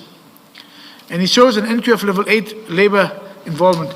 I think I have a copy as well, Chief. It's on the annexure bundle, page 32, if I'm not mistaken, Chief. Well, apologies, it's from page 28 CV, 31. On page 31 of that annexure bundle, Chair. I've also attached it to my bundle, Chair.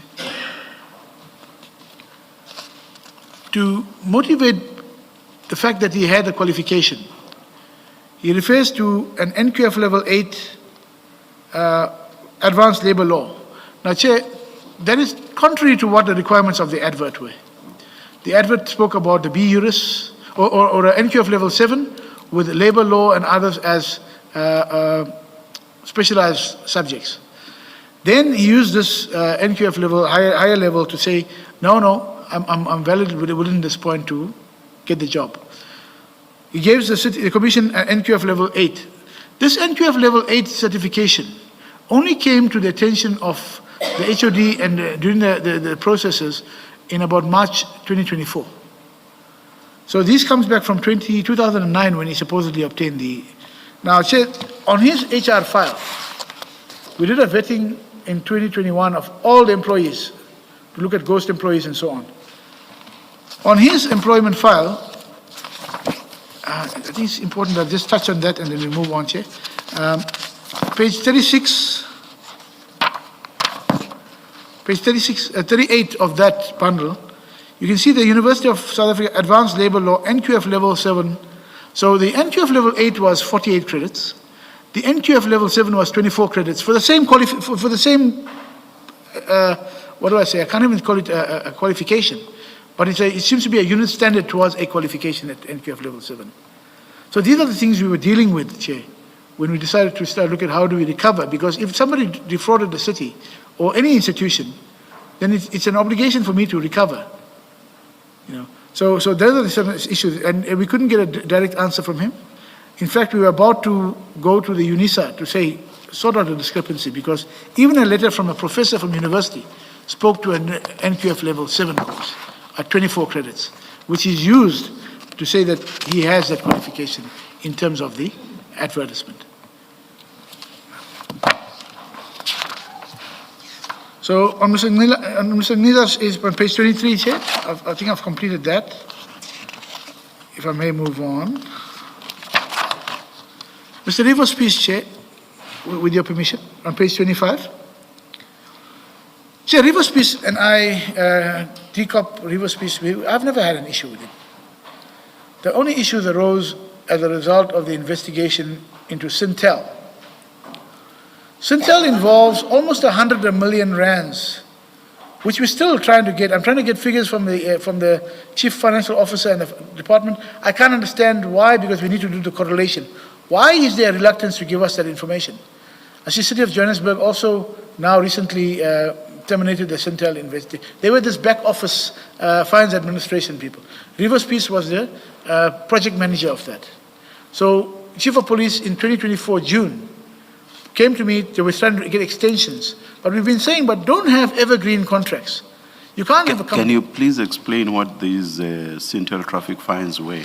Or Okay. the Sintel traffic fine system? What exactly was that? Okay, thank you, Chair. So Sintel was a group appointed by the city, so that when there's cameras in the road, or you're doing your 341s, notices, in terms of your fines that you would be getting, there would be the fines administration part. They would be involved in collecting fines, and then there is a portion in terms of the agreement that they would withhold, and then they'll pass the rest off to the city, and then the city has a relationship with province in terms of the Road Traffic Act and all of those legislation for the administration of fines. Now, it came to a stage where the contract was coming to an end. The city decided that, you know what, we're paying too much money to Sintel, and then Sintel had already set up their own collection review, the My City. I think you can see it's My City or My Pay app, which is now linked to this R2 systems where you can be paying. Now, I was interested in the losses to the city because of the correlation. Are they accurately reflecting to the city what they should have been doing? And you also referred to an unexplained withholding of revenues. Who was withholding the revenues? Sintel, in the one matter where we found that the contract was extended, and internally they. All I needed was, Okay. because this is in the context of what Commissioner Rivers Peace being disciplined. Yes. So I wanted to know whether the withholding is alleged to have been by him, or whether it is alleged to have been by Sintel. Chair, So you say it was Sintel. I say Sintel, he was the project manager. He needed to get all the funds, total accounting before that contract exited. All right. No, that's enough. I just wanted to, is it Sintel or was it Commissioner All right. Space? No, thank you, Chair. Sintel. Thank you. Please But continue. nonetheless, yes, so Sintel is still outstanding, and we're busy with that, Chair. On Colonel Kelabokile Tepa, as I've mentioned already, I think, it was basically the issue of transfer, of her transfer, but that was done between the Chief of Police, City Manager, and I dealt with the brief of it. On Mapia, Chair, as I said, there was a lot of engagements because it was quite serious. For me, it is sexual harassment. I've dealt with it. There was political involvement by Mr. Itzhak Berg, who was the party leader of Independent Ratepay, IRASA, and Tanya Campbell, Mayor Campbell, and there's a councillor called Pretorius, Brandon Pretorius. So it ends up saying linking to the executive mayor. So it was not the entire council, that there were a few pockets of who were trying to exert control in terms of chief of police, and even on the settlements, and then the non-paying of attorneys, because hoping, and the effect was, by non-paying these attorneys, despite promises to pay them, there was a withdrawal from there, and which you can't blame the advocates for. And that has caused us another problem in terms of finalizing the disciplinary process of the chief of police. On page 28, Chair, 6.6, alleged improper involvement in the forensic investigation. So the BX emails, I've touched on it already. I am the Deputy Information Officer for Popia, with huge fines that can be raised because of what was the content. I raised that as a concern. The city manager then called through the chief audit executive, and they appointed, so I was never involved in the appointment and so on. I only participated thereafter in terms of any information that is required by the investigators. So my role was limited to the fact that I was concerned about the content of the email, and thereafter I raised it, escalated it, and received the report thereafter. Thank you, Chair. On page 30, Chair, alleged failure to adequately address a grievance of Colonel Tepa. Again, that's been done. I have addressed it. I set in a grievance formal process. I have a finalized outcome, which was finding that the chief of police was the one that actually did the transfer.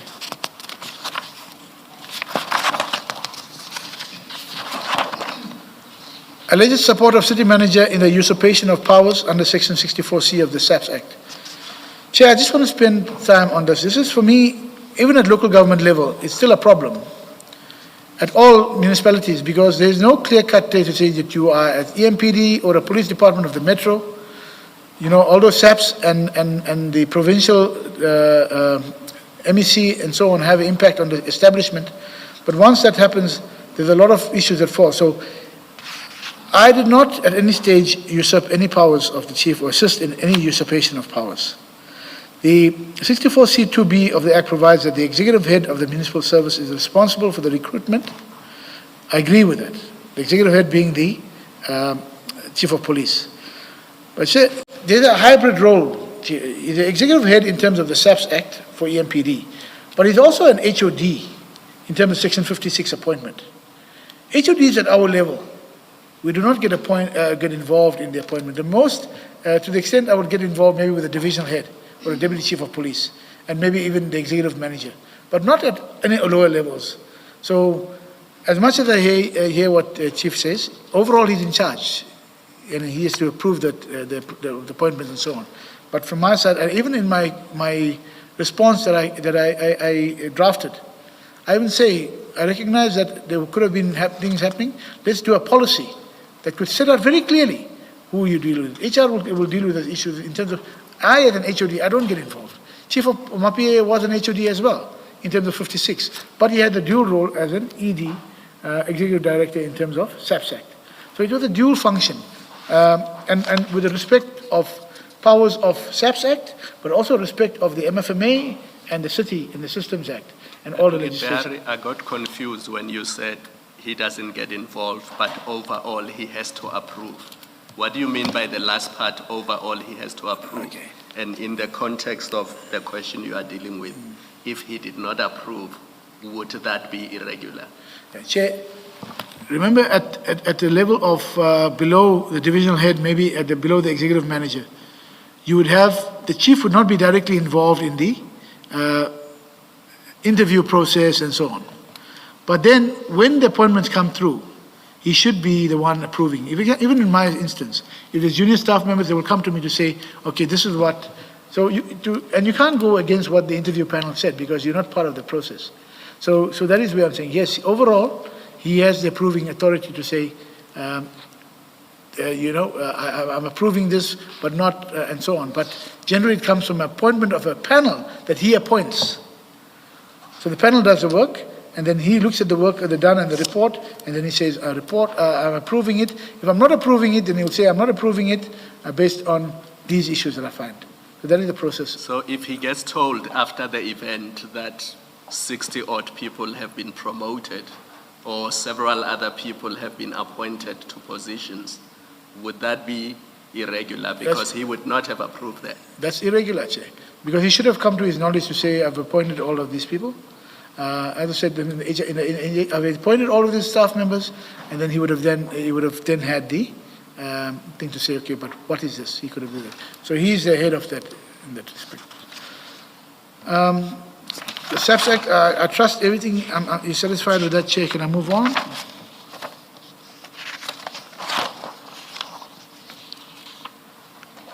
And I did recognize his authority, and hence I crafted, Chief, let's get together and do a policy that be very clear that nobody can do this in the future in terms of what happened. Alleged improper upward adjustment. Okay, I think we've dealt with that, Chair. Alleged improper involvement of a draft response to IPID. Chair, and I think I'm also grateful to my evidence leader to give me the last document in the bundle, which was the email from me to Linda Naika. Chair, there was a draft. My role in the legal department, again, is to say, when we hear of anything on fraud and corruption, we go and engage on it, say, where's the fraud and corruption? What do we do? Because I've got obligations to MPAC, I've got obligations to the city, because if the employee decides then I'm going to withdraw, resign, they resign quickly and they take away the salaries and the pension and so on. And then we're sitting with basically not being in a position to recover any impact of fraud and corruption. That report from IPID was addressed to the Chief Mapia It went in a meeting to the mayor and to the MMC, held by different role players in IPID. It didn't come through the administration. All other reports come, whether it's public report, public protector, SIU, all those reports come to the officer, the administration officer, and that's when I get involved. I mean, there's been an instance when even a public protector report, I had taken on review, and we were successful with the review. So that is my role, to say, what are we doing? Because it's not about finding only faults, it's about concretizing such that we don't leave loopholes in terms of later on proceeding with that. But at no stage it had any implication on me stopping or not proceeding with that. My role and my team's role. So you will see the letter which was described as nonsensical. Now I needed to know, I mean, we dealt with only the definitions in terms of what we found, and what were the definitions in terms of fraud, and what are the definitions in terms of PRECA. So when I received the report, I gave it to my divisional head. He's a seasoned prosecutor, more than 7 to 8 years. I said to him, Jabulo, look at the definitions and see how can we link these matters to that. So he drafted a document, which I sent to the city manager to say this is a draft. That document never went out, Chair. It was portrayed, and I don't know how, because it was never a finalized document. In our meeting with, so city manager, after receiving the document from the mayoral office, called a meeting with a person called Kanye, Osborne Kanye. So when Osborne Kanye was in the meeting with city manager, I happened to be in my office and they called me up. And I had engaged him. I said, but in all of this aspect, why don't you arrest him? No, but he says, if you look at, because I'm confused by your saying, you say proceed with disciplinary. However, the matter is with the DPP. See, I don't know if it's, my understanding is that when you say however, you try and put a different spin on what you said above. So you're saying to me, proceed with the disciplinary, but it's not for me, because Chief had the item for the disciplinary. It was for me to look at what I'm saying and the question in the meeting with Kanye says, but he said, however, the matter is with the DPP for decision. So when are you? He said, no, we'll inform you. I'll give you an information. So my draft was, we're always proactive in the department. And I said to the DH, please, but do not send it out because there is, even that letter, I still have to correct certain aspects. For example, they say I was at a meeting with the mayor. I was not in that meeting. Right. And I heard the issue of the word suggest. Chair, I don't want to get into a link, but I'm saying that from my understanding, it was not a definite, because if you say, however, it means I must consider the fact that there's something at the DPP. And what also gives me, when I look at Niza's statement, Niza's statement, when it deals with the Erasmus report in the first one, internal, he says that during April, before he signed off, during April, he had a meeting with Chief of Police. I've got it here. I can refer to for expediency. He says that he was informed that there was imminent arrest from IPID, which included Julius Mukunasi. So I'm saying, but you still went on then in April, and he mentions the issue of fruitless, wasteful expenditure. But on the 30th of May, did he decide then to go ahead with that investigation or with the disciplinary process? Whatever other process it is. But this is what Kanye told us. He says, no, we're not finalized with the process. So that was in a draft form. It was never a document. I only shared the document with Mr. Philip Rakhwale when, apart from the city manager's office, when he came and he was doing, and he says, but what were the engagements with IPID? And I said, no, there's our draft document. How that was shared to Niza now, to make it look as if it's a final document. Of course, if we didn't go get the full information, it would be nonsense because we were looking at fraud and corruption. I didn't stop any of the HR discipline. If you wanted to go ahead, go ahead. What has happened to the issue of IPID telling you that there were imminent arrests? IPID never had imminent arrest, or never arrest at all, even up to now. So, Chair, that is where, on that part. So I never improperly involved myself in that. For me, firstly, the draft was not improper because we were preparing it as a draft document, looking at the documents, which will be finalized when the IPID has responded. I've never signed off on it being the issues that Niza mentioned about me conveniently taking leave and so on. Chair, for me, it's a non-issue. I was on special leave or on family responsibility leave. You don't plan for family responsibility leave when you want to defer, and that's available on my leave records.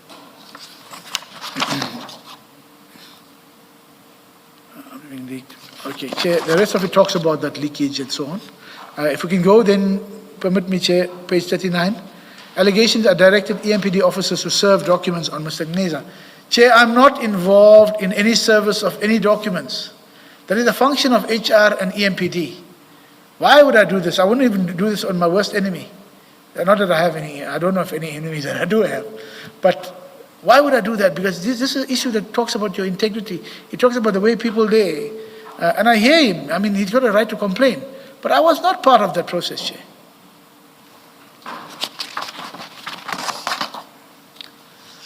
General allegation of implicated other unlawful conduct. Chair, I looked at this regard. I went about this quite a few times since whenever it happened. I can't understand any other unlawful conduct that I'm aware of.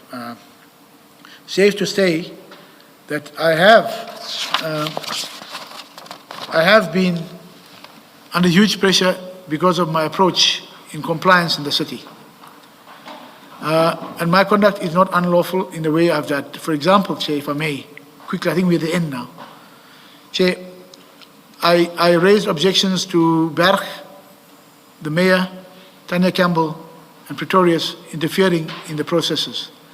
To such an extent that after the withdrawal of our attorneys because of non-payment, the attorney for Mapiyeye takes a sensitive matter, heads of arguments, a very sensitive issue concerning sensitive information, and she puts it all to all the councillors. Why would that be for all the councillors to see that this is what's happening? The issues of hacking of information. We're sitting with reports, pro-South. The Hawks methods to which I've referred have been non-existent from Hawks. I only have been working with confidence with the SIU. Many matters, pro-South matters, all involving even the current city manager. Sami building report blocked by the Kopedi because the police wanted to know who were the people involved. Grants in aid, Chair, that's a big, over 100 million involved. But that is my area in which I get involved in. All have been blocked. And that is why now I'm facing repercussions, because Nisa mentioned one thing, Chair, I can take 5 minutes to answer this. He mentioned that the only time I was involved in labor matters was when he dealt with a senior manager. That senior manager, Chair, was Mojapelo. At the time, Mojapelo was a COO. I did not get instructions from the city manager to do that matter. I got instructions from my HOD at the time and the HOD HR to do. Apparently, Nisa was close to him. And as we were going through, it was the SIU report. We struggled with evidence because none of the witnesses from the city were forthcoming. And just when I said, no, but we have to get, and Nisa's brother, Tika Nisa, I'm sure he's in the provincial legislature, or he was there. He's the one that's been putting the pressure on to say that, no. And I said to my HOD at the time, the only people we can call now is Tika Nisa and Zbu Liope, because they're the ones who the evidence is pointing out benefited from this entire thing. The next time I'm here, my HOD pulls me out, he says, no, we settled the matter. So these are the things that I'm now facing a backlash. I mean, business ventures, expropriation without compensation. That matter is of interest throughout the country. I looked at the matter, how do we buy property, or expropriate property, when there's a wetland on the property? Then I was called behind to say, no, but you're not working with us. You know. And the last one, Chair, would be, the important aspect would be then, the rates, the special levy of rates for the residents of Ekurhuleni. You put in a special levy, then you only for when Tembisa's uprising happened, then you decide to go back. But your initial process of public participation was flawed. So you seek to collect an extra money from the citizens without, then they decide to go back for the public participation. And it led to them having to cancel that which has caused a loss of about 200 million. My interest is on the citizens of Ekurhuleni, it's on the city of Ekurhuleni. I don't get involved in individual politics or individual thing. I know it's portrayed that I was close of city manager. The extent of my relationship with the city manager was as my accounting officer, and I continued calling as city manager, and that's it, Chair. Thank you, Chair. Sorry, where does that fit in the statement, just for my benefit? Which one, or were Chair? you just saying it as a by the way? Which one, Chair? The issue of the raids and Tembisa Chair, and the uprising. It goes into... Which section? I It want goes to into make a the note. political interference part. Even the cases that were not pursued, I was being stifled from that. I've got details of that cases, even when the HODs have agreed that there is criminal activities. But because I've been brought forward, the executive mayor said, but why are you pushing with these things, Kemi? And I've got here with a former MMC for legal. The daughter benefited about 500,000, that is the allegation, from a grants in aid fund which is meant to help the poor and destitute. So Chair, I hope, so that's part of the political interventions or political part that I've raised too. Thank you, Chair. I think that will be... Thank you very much, Mr. Behari. Thank you, Chair. Yes. Thank you, Mr. Behari. Mr. Behari, I just wanted to go back to your statement where you deal with your position prior to your appointment as a risk and legal. That was only in 2024, correct? Yes.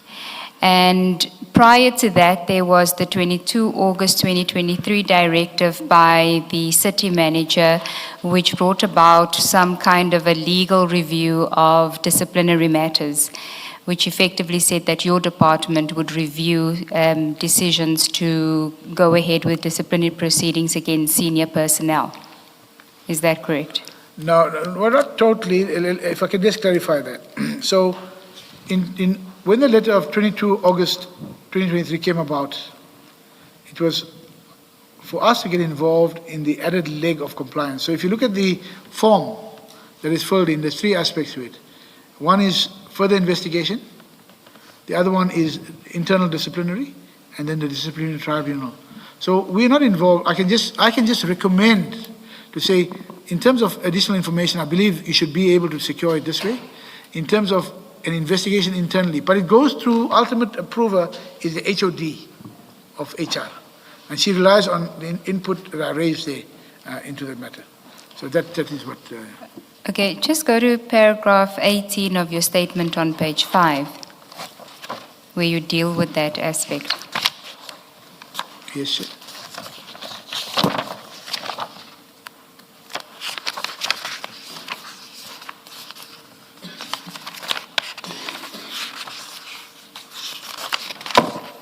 Page 5, paragraph 18, yes. Yes. So you say a further structural development occurred on 22 August 2023 when the city manager issued a directive introducing an enhanced compliance review step in all disciplinary grievance processes involving senior personnel. This directive required that such matters be subjected to a legal compliance assessment before charges were finalized or outcomes implemented. Its purpose was to reduce legal exposure, ensure procedural fairness, and improve the city's historically poor success rate in labor disputes. Yeah, just on that, the one part I want to discuss, it wasn't only on senior personnel. It was basically across, I scratched it out here, but I didn't, put it on the, it was just on all personnel. And it comes from, I'm not sure exactly when that meeting happened between chief of police and city manager and so on. But it emanated thereafter on the issue, concerns about lost cases and so on. But I maybe, but that is what it concerned, adding an extra leg to say, can you look at then, and that's one of the functions I did when I was looking at the initial report by Erasmus. So we just brought in that experiences from there and brought it into the system to say, now, so the only person that was actually not there now, but it comes to the HOD. Kulani Niza was in any event, had to do whatever he did on that stage with the HOD's consent. Mine was just to bring in an added leg from a legal point of view because we deal with the cases that are lost. We deal with the cases thereafter that will be implemented. and that going to other costs. So that is where it is, Chair. But if there's anything more specific, I will. But what weight did that legal compliance assessment have in the process of the disciplinary proceedings? So if your decision was to not continue with the disciplinary proceedings, but the HOD was of the view that there is a case, a good enough case for it to go to disciplinary, how would you resolve that conflict? That was because it was never my role to say, in terms of approving or saying it can go to disciplinary. The HOD of the department who raises the issue will do an internal investigation. They will do that, so that investigation will come through. It'll never stop anyone, any of the functionary, never change anything else, apart from me then coming in to say, okay, the HOD gives you the report. I will look at the report and say, right, do you need an internal disciplinary process? Or do you need an external process? Then I would say to the HOD, in my comments, to the HOD HR, to say, I support this, or this needs to be looked at further, can we get this information, and so on. But it was never for me, it was just to say, these are the issues I picked up. I think we can use that to tie up so that we're secure, because over the last 2 years, we've had union litigation upon litigation. And these are some of the issues that is why they brought it between HOD, HR, and myself to say, look at this. And I can never stop any disciplinary from going on. I leave it to the HOD. I said, these are the issues. Can we cure it by further investigation, by these are issues? I'll even guide that. For example, if I can, by way of an example, on the 1st of December, there was a matter came back about the Firearms Control Act and to charge somebody who had lost a firearm and failed to disclose. So they wanted to charge her for discipline as well. So all I said to them was, please go back, look at then who was in the control of the documents. But why your policy says there will be 3 monthly inspections.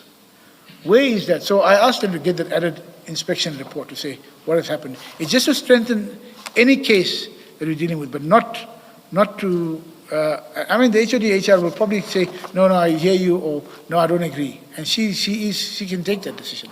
But from my side to say, give us an added leg of compliance in terms of that. Okay. Now, this system only came into effect on from the 22nd of August 2023. That's correct. So when Mr. Erasmus approached you in May of 2023 regarding Commissioner Mkwanazi's matter, this system was not yet in place? No, it was not. Okay. And can I just understand, when would he have met with you? We know that the suspension, Commissioner Mkwanazi's suspension was going to lapse, the 3-month suspension was going to lapse on the 24th of May, 2023. So when would he have come to see you? Chair, the Commissioner Erasmus, as I said, he came to me. If it was like for me preparing an exact time, I would have, knowing about this further, I would have said to you. But it was before the suspension lapsed. It was immediately, I think it was the last week or latter part of May, but before the suspension lapsed. And by that time it was too late, because if I'm looking at investigation finished March, April, Nisa decides to say, okay, we're approving and he appoints then on the 30th of May. So from April to 30th of May, it's almost a month and a half. Nothing happened. And then you come into me at the last minute and say, please, can you do that? Now, as I said, Erasmus and I, we go for, a lot of the officers, HODs, senior personnel, come to me. If I'm in the office, I'll see them. I don't make appointments. The only one I've documented is when Chief of Police said to me, can I see you on the 21st? And that is when I put it down. But it's quite correct. Before the 22nd of May, there was no formal structure like this that you had to come to me. It came to me because Erasmus came to me to say, can I support an extension of the suspension from a compliance perspective? But it comes at the latter part, towards the very end of it. Even the letter from Chief of Police to me, dated 21 June, is asking for me to assist there. But by that time, And they had until July. If I look at the disciplinary code, they had until July to serve and finalize the charges. And if, for any reason, the processes were delayed, you could also ask for a further suspension or a further time of another 3 months, as provided in the disciplinary code.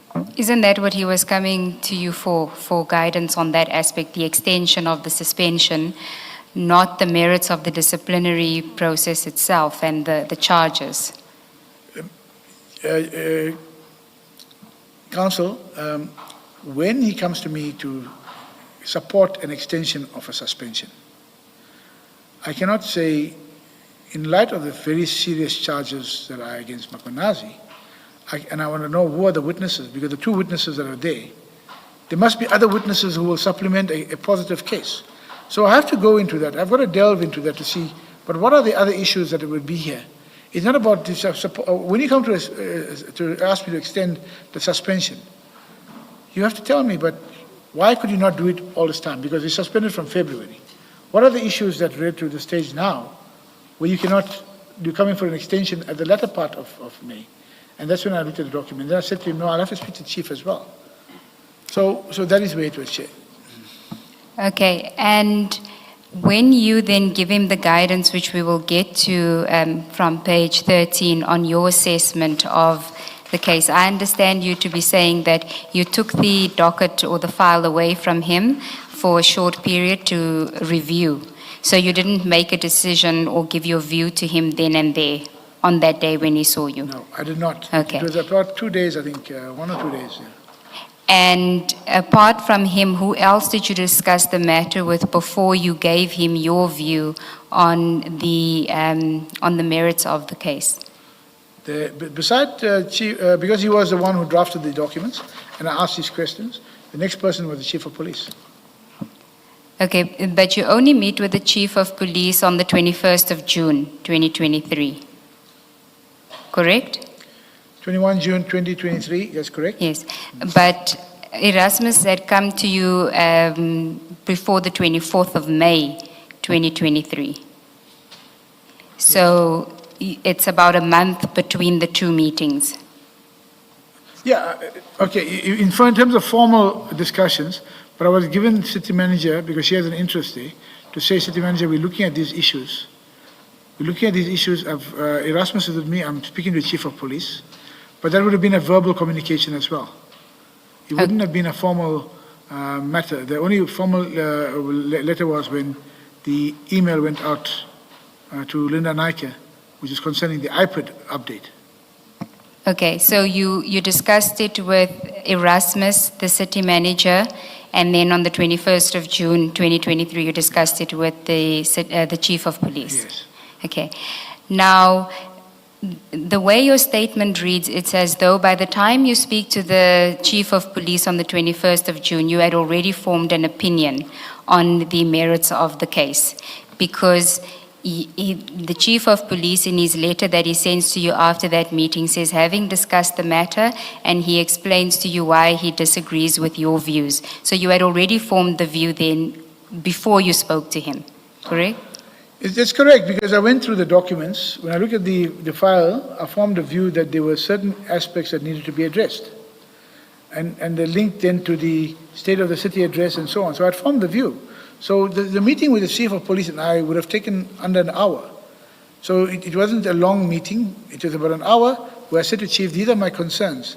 And I think, Chief, that if we don't address these adequately, in terms of what you found at the state of the city address, because it cannot be said that it was just the issue of there's a full value chain of how CAT VIP and so on came to the office, into the city of Ekurhuleni.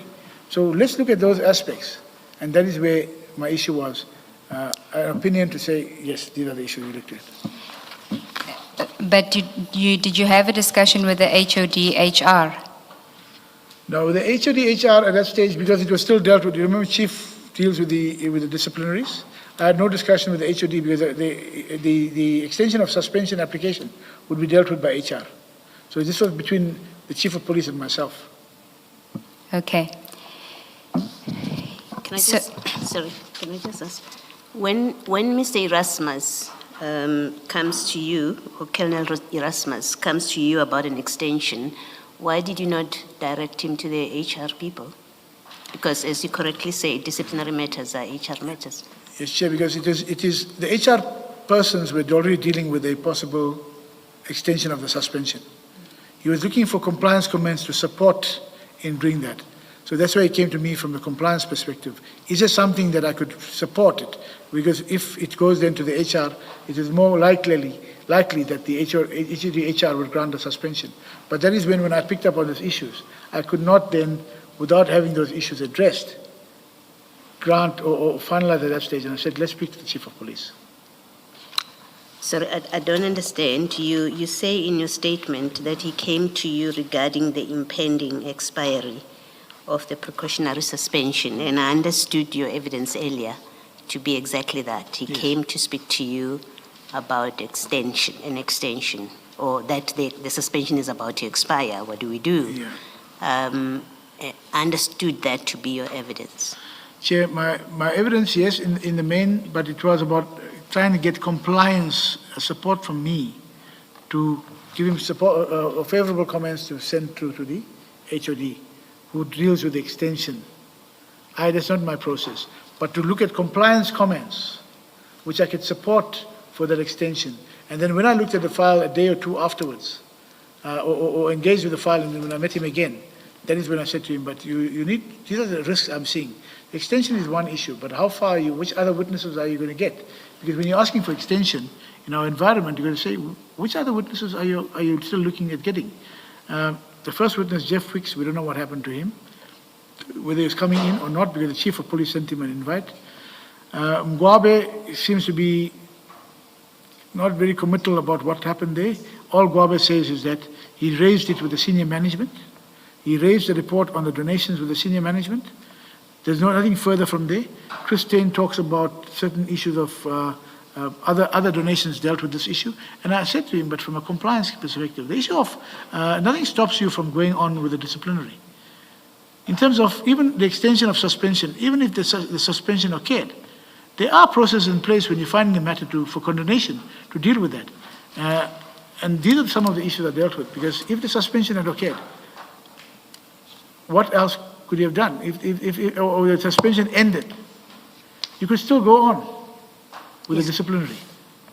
Well, yeah, I'm not sure that you're answering my question. My question really is, when he came to you, and according to your evidence, and I think you've just confirmed it now, that he came to speak to you about the pending expiry of the suspension, you seem to have gotten into the merits, but I'm more interested in what did you say to him about the suspension? Did you say to him there are grounds to to extend it, or you're getting into the merits means you got to a point where you said, no, there's no valid basis to extend? That's what I'm trying to understand, because he's coming to ask you about extension. Okay. Chair, there was no outcome on that. My issue was when I looked at it, I said, Erasmus, this is where I'm looking at. Have you addressed these issues? We did not finalize that. I did not give anything to say that these are the issues. I'm not granting you the extension or not. Address the issues, Chair. Same thing with MAPIA. Address these issues. So you discuss the merits. I discussed the issues. He comes to you about an extension that's about, a suspension rather, that's about to expire. You'd instead discuss the merits. The merits were, with me, from a compliance perspective, Chair, I cannot devoid myself. No, I'm not yet at why did you discuss the merits. I'm just trying to get the facts from your evidence. Yes, I got into the merits. You instead discussed the merits. That's correct. Thank you. Thank you, Ms. Mayor. Still on the same subject. So in paragraph 54 of your statement, you mentioned the impending expiry of the suspension to which my co-commissioner, Commissioner Balo, has just referred you. And then at the top of page 14, and this is now paragraph 55, you say I identified several material evidentiary gaps which posed a foreseeable risk to the sustainability of the disciplinary proceedings. And then at paragraph 60, you say, I regarded these gaps as significant. And then in paragraph 61, 62, 63, 64, you then say you met Colonel Erasmus and told him your views about the merits being what my co-commissioner engaged you on, Commissioner Baloyi. Now, I do not understand why you should have chosen to deal with the merits and not with what Colonel Erasmus came to you about. I understand your emphasis about your concern being compliance. You've said that umpteen times, and you said it even before Ms. Sigurdsson started engaging you. You emphasize that. But point is, the Colonel comes to you for specific advice on an impending expiry of the suspension. Why do you not deal with that? Chair, I did deal with it in the sense that I'll ask him to leave the file with me. Now, for a suspension, in the labor environment, suspension is not punitive. Suspension does not stop anybody, and you cannot say that if something else comes in, nothing stops you from resuspending him. That is the processes that in our city we experience that. So I had to delve into the merits to see what... Show me in your statement where you dealt with it, responding to Colonel Erasmus, who sought advice from you. Show me in your statement where you dealt with it. Insofar as the subject related to Colonel Erasmus, who sought advice, show me where in your statement you dealt with it. Did I suggest... sorry, Chair, I just want to... Show me in your statement where you dealt with it. Insofar as Colonel Erasmus, who sought advice from you, was concerned. It's not in the statement itself. Let me go 61, 62. Please, with your indulgence, Chair. These are the engagements I've had with Colonel Erasmus verbally when he returned to me on that date. And my issue was, if you want me to extend or support an extension of the suspension, what would be the material facts that I would have to use to... But your statement is quite detailed, Mr. Behari. Why would you leave out something that related to what he came to you about? Your statement is quite detailed. It says nothing in response to Colonel Erasmus about the extension of the suspension. Chair, I did not finalize the process of saying to him I support it or not. Why not? Because I was still waiting for him to confirm to come on another date after I've seen the documents. So when I saw the documents and I discussed it with him, and I said to him, these are the issues, I need to speak to the chief of police, because I'm not satisfied that we will be, and these are the issues I raised. You see, my problem is, later when you talk about the head, Commissioner Mapieye, you say that by then the suspension had expired. So you were working within very short and tight timelines. You raise all of these issues. They have nothing to do with the impending expiry of the suspension. You raise all of these issues. Time is running. What do you do about the expiry of the suspension? Bear in mind, Mr. Behari, that the suspicion, false or correct, the suspicion is that you were part of a clique that was protecting Brigadier Mkhwanazi. So those who are on the other side, in quotation marks as it were, will say you let the suspension expire exactly because you are on Brigadier Mkhwanazi's quote-unquote side, as it were. Do you get the context? I come back to my question and I ask, why did you not give advice to Colonel Erasmus on the extension of the suspension. That's what he came to you about, not all of the issues that you then raised or chose to raise with him. Why did you not give him advice on what he came to you for? Chair, General Erasmus, when on the second date after looking at the documents, I had to inquire, if you're going to you must have a reason for extending the suspension. There must be valid reasons in terms of other witnesses still to come. If he had dealt with that, he never gave me a response to my questions. Who are the witnesses? So in our engagement, if he had told me at that stage, but Mr. Bihari, we've got the stuff, I need this, they would have been finalized then, Chair. He never gave me the responses to say that. Had you taken a definitive view on what you saw as gaps, had you taken a definitive view that says there are gaps and there is no way that these gaps may be plugged? Had you taken a definitive view in that regard? No, Chair.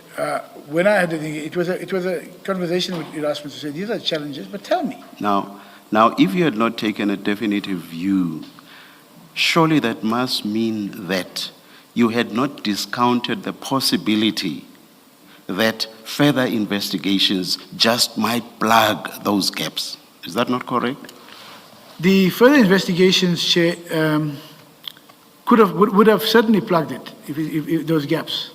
But mine was to say to Chief. Yeah, that's enough. That's enough for my. It would have been, at the time, Chair, when I looked at the matter, and I said to him, but these are the concerns I have.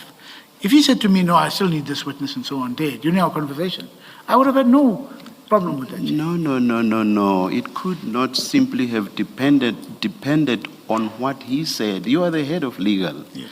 You have just accepted now that those gaps could have been plugged. Not so. You've just said now. No, correctly, Chair. Now. How can you throw it back at him if you yourself think that these gaps can be plugged? Is the obvious thing to do not to actually give him time to plug those gaps, if, as you say, they were capable of being plugged? Why don't you say, my advice to you, which is what you've come to me about, is an extension of the suspension. That will give you time to plug these gaps. Was that not the obvious thing for you to do? In hindsight, Chair, now that I hear you put it that way. In hindsight, now that I hear you say it that way. You accept. It. Yes, because, let me leave it at that. Was it not obvious even at the time? I don't think it's enough for you to say that in hindsight you accept. Was it not obvious even at the time? Why put stumbling block after stumbling block after stumbling block without giving him solutions? He has come to you for a solution.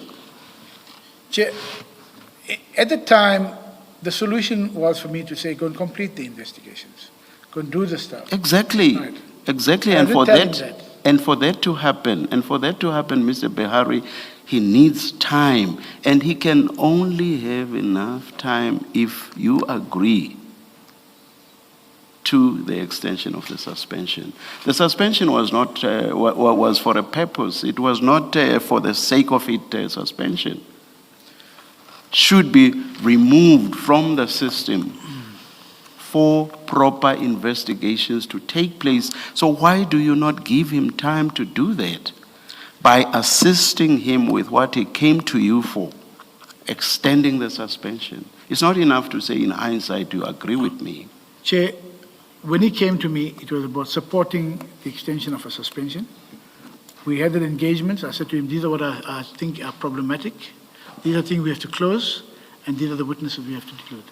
It never didn't finalize. I said, can I speak to the Chief of Police? And then the next meeting was the Chief of Police called me. But that was by the time the suspension had lapsed, but I didn't deal with any Effectively, you let the suspension expire, Mr. Behari. You let the suspension expire. Chair, you are raising all the problems with him, and you say, I'm going to speak to the Chief of Police, and by the time you speak to the Chief of Police, the suspension has expired. You let it expire. Chair, but Chair, there was never an intention to let the suspension expire. My intention was to make sure that we have all the processes, because as I said, applying the laws to say that a suspension is not punitive. Nothing stops us from still carrying on and saying that we have new information to resuspend. The HOD HR could have resuspended. But for me, looking at it, and I know you mentioned that I'm going on about the compliance issue. That was what was important to me. How do you finalize these gaps? And Erasmus could not give me at that stage any response, but it could be taken as, and I say to you that I let it lapse, but it was never my intention. My intention was to look at how do we finalize and close all the gaps. The suspension could always have gone back and said to the HOD, let's resuspend. There's been other cases where we've resuspended. Suspension lapse, we resuspended. Yes. You see, I would understand you, Mr. Behari, on your point about the possibility of continuing with investigations even when the person is back with their suspension having expired. I would understand if you were saying that, having told Colonel Erasmus in so many words that, Colonel, I have all these gaps which need to be plugged, but let the suspension expire. You can continue with your investigation to plug these gaps with Brigadier Mkwanazi back at work. I would understand if that was your approach and if that was what you communicated to Colonel Erasmus. You never did that. You are now stating this in the witness box. Chair, because as I said, that is the policies of the city. These are legislation. I understand the policies. I understand the prescripts. But the point I'm raising relates to your response to Colonel Erasmus when it comes to you for advice. Sitting there now, you tell us that in accordance with our prescripts, even if a suspension has expired, investigations may continue. You are saying that in the witness box, but Colonel Erasmus came to you for advice. You never responded to him that way. That is the point I'm raising. It's different from the question of prescripts that you are raising. Chair, as I could say, is I focused on the issues.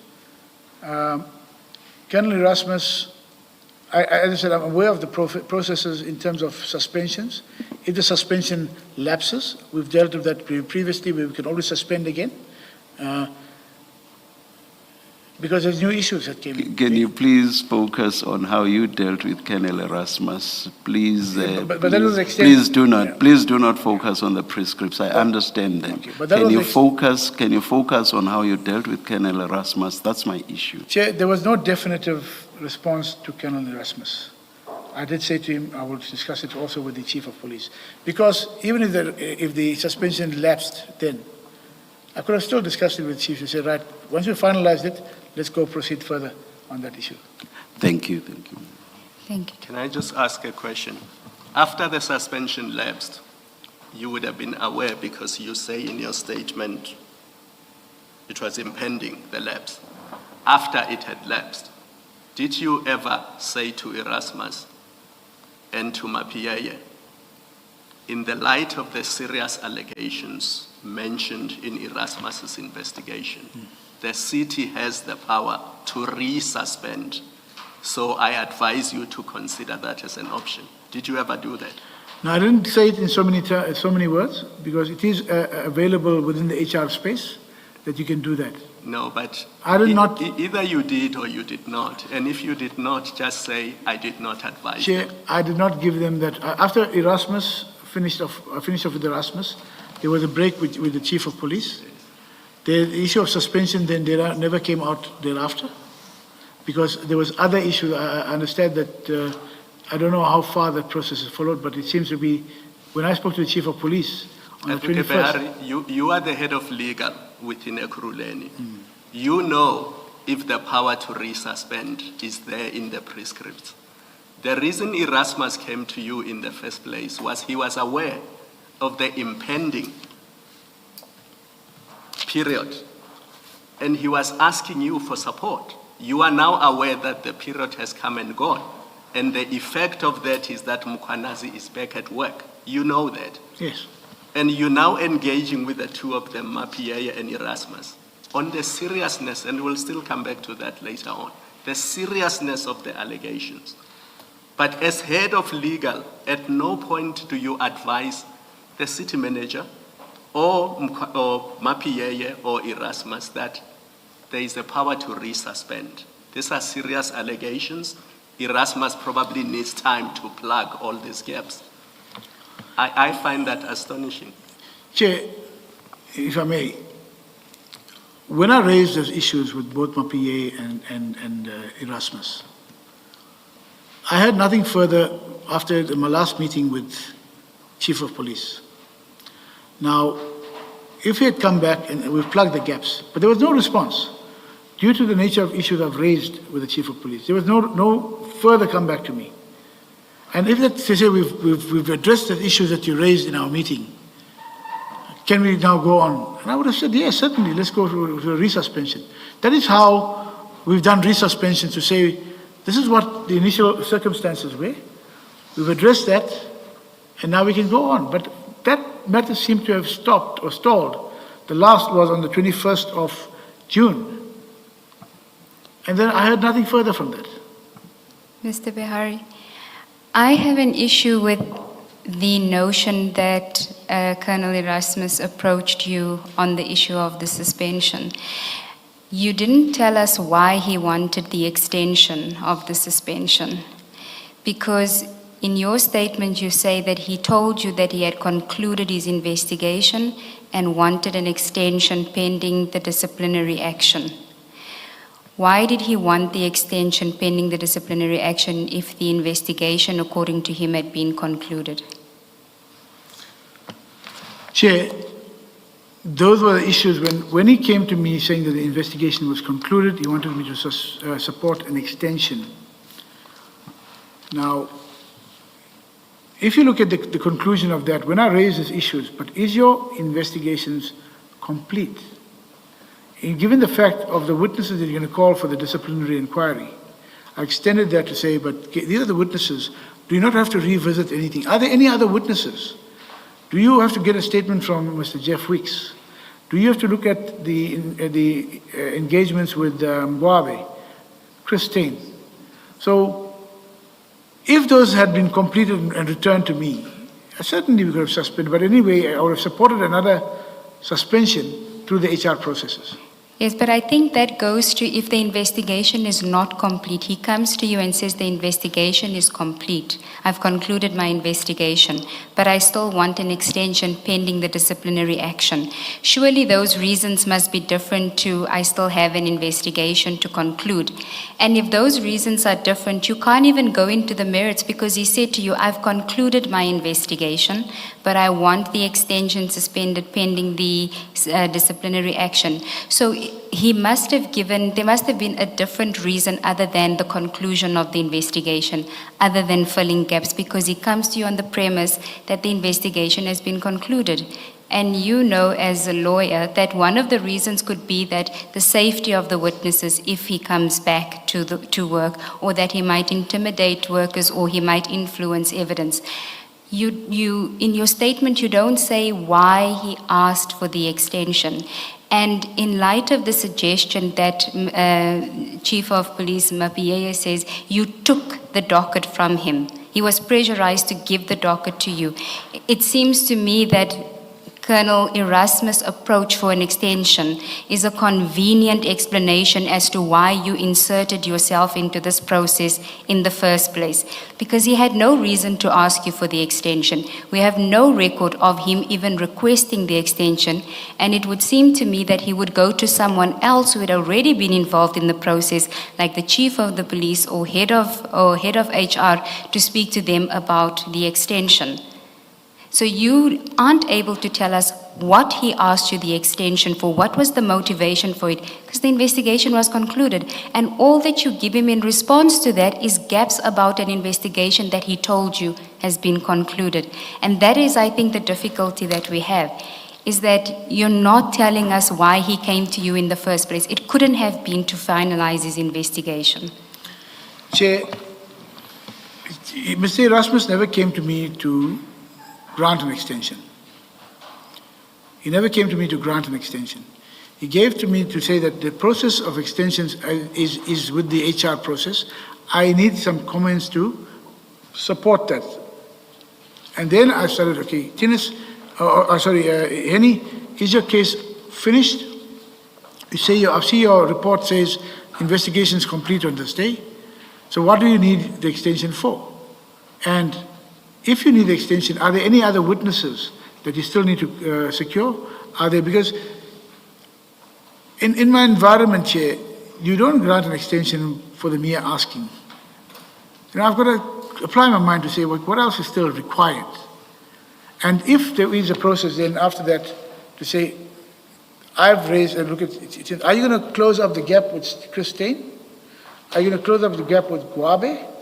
These are some of the issues. I think I've documented that in terms of the issues I raised. So there was never approach to me to grant an extension. It was to support that. And I engaged with it to say, this is what our issues are and what are the reasons for. You have to have the reasons why.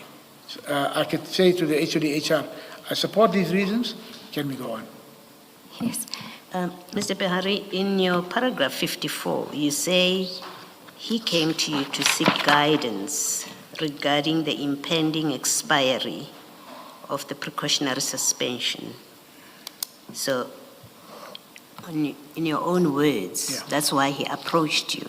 It had to do with a suspension that was about to expire. And then you say he advised that he had concluded his investigation and wished to extend the suspension pending disciplinary action. So you tell us that's what he came to speak to you about. You then, in the next following paragraphs, you tell us that you pointed out the gaps, what you say are the gaps. But you don't say to us, I then told him the extension can be extended. I mean, the suspension cannot be extended because of these gaps. You don't say that, no. Even though that's why he came to you. But there's a different point I want to make about it. It is, Colonel Erasmus tells you, I've completed my investigation. I want to keep this man on suspension. You raise issues with that, but you don't say to him, because you're going to investigate these gaps, while you deal with these gaps, extend the extension. You're the one that raises gaps. The owner of the case is satisfied that he's concluded his investigation. You raise issues, the absence of a statement from Jeff Wicks, absence of statement from Deputy Chief Mzolo. You say the content of DCP Gwabe's statement. I don't know why that is a gap to do with suspension. And then you say a letter from Christine indicating the acceptance of donated vehicles. I don't know what that has to do with a suspension, the extension of a suspension, but maybe I should put it more positively. I don't think it has anything to do with whether you extend or not. But the two that you say are absent, the statements. So you lead him on a path where you say, go find this, or these are issues. But you don't say to him, because you're going to be looking at these things, you should extend. You don't say that. Can you just explain that behavior? Yeah, I did not say to him that I will support the extension to the. I asked him to go. Have you dealt with these issues? And from there, he indicated that he understood he would address the issues. But I did not then say to him, no, I'll support your extension in the meantime, because it could have been that I should have done that. But I did not say I'll support your extension in the meantime. I said I'd like to speak to the Chief of Police as well to say that how can we finalize that. Because if you come back... I think that the problem, and what I'm asking you to explain, is when you say to him, go and close these gaps, how is it that you don't say to him, in the meantime, while you are looking at these gaps, you will extend, you should extend the suspension? I mean, that's why he came to you. He wants to extend the suspension. You raise problems to do with his matter. and then you don't say to him, because you're going to address, while you address these 2 issues, or these 4 issues according to you, then there should be an extension. You don't say that to him. And I'm asking you to explain the absence of that kind of advice to him after you pointed out gaps that he needs to go and investigate further according to you. Chair, when I guided, or for the guidance in the engagements with Erasmus, when I pointed out these issues to deal with, at that stage, Chair, when he came to me, I did not have to say, what are the grounds for further extension of this process? Because you said to me your investigations are complete. Yes, I opened certain issues and to go that. So knowing that there could have been a resuspension when it was finalized, I then did, in fact, yes, I did not deal with it totally. Instead of saying to him, I've guided you in this way, maybe I ought to have done that. But I did not do it at that stage. It's not even a maybe to me, at least how I think about it. It seems to be the logical conclusion, should have been the logical conclusion of your discussion, because the reason he comes is, what do I do? His suspension is about to expire. I need to talk to you about that. You don't advise him on that. You are silent about that. Instead, you give him problems, right? You say to him, go address these gaps. And I'm saying to you, it seems to me, in fact, it seems to me that the logical conclusion of this conversation, where you have pointed out problems, would and should have been, no, you don't have a good reason to to extend the suspension, or in the light of these further investigations, and I suggest it should be the latter, in the light of these further investigations that I'm indicating to you, that in itself is a ground to extend.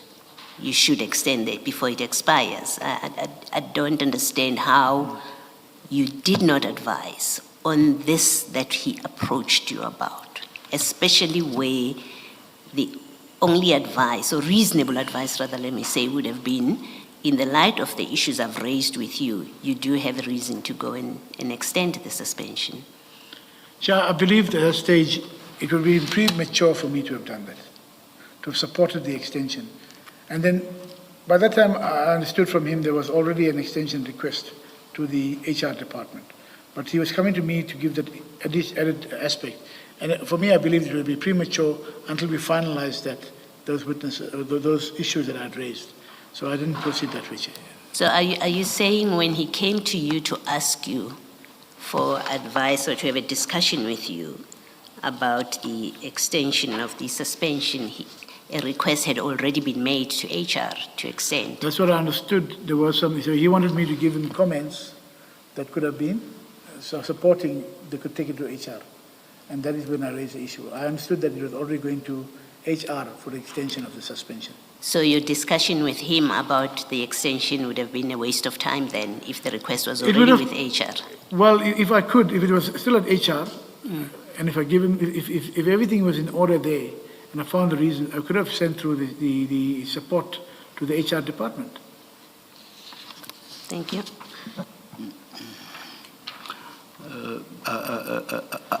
I'm confused right now. Let me start here. Did I understand you correctly before my co-commissioner started engaging you? Did I understand you correctly that in response to Ms.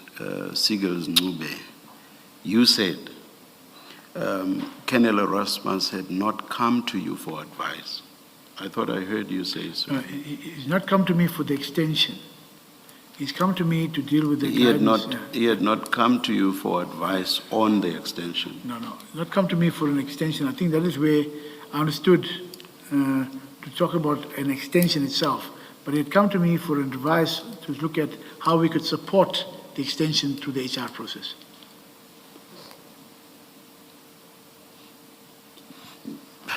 I find it strange that your statement is silent on this thing about HR, which you suddenly mention now that you are being asked pointed questions. Your statement is quite detailed. It's one of the longest we have had in this commission. It's 44 pages long, quite detailed on all the subjects. There is no mention at all of HR. You suddenly mention HR when we question you for not having given advice to Colonel Erasmus on what he had come to you about, which was guidance regarding the impending expiry of the suspension. That's what your statement says in so many words in paragraph 54. He had come to you to seek guidance on the impending expiry of the suspension. Now we ask you questions around why you never gave that advice. Now you suddenly say, no. With regard to the extension of the suspension, that was a process that was before HR, and therefore I did not have to give advice. How is that so when your statement is so detailed? Chair, how is it that your statement does not mention AR? Chair, Would I be unfair? Would I be unfair if I suggest to you that you are suddenly mentioning HR because you are faced with difficulties?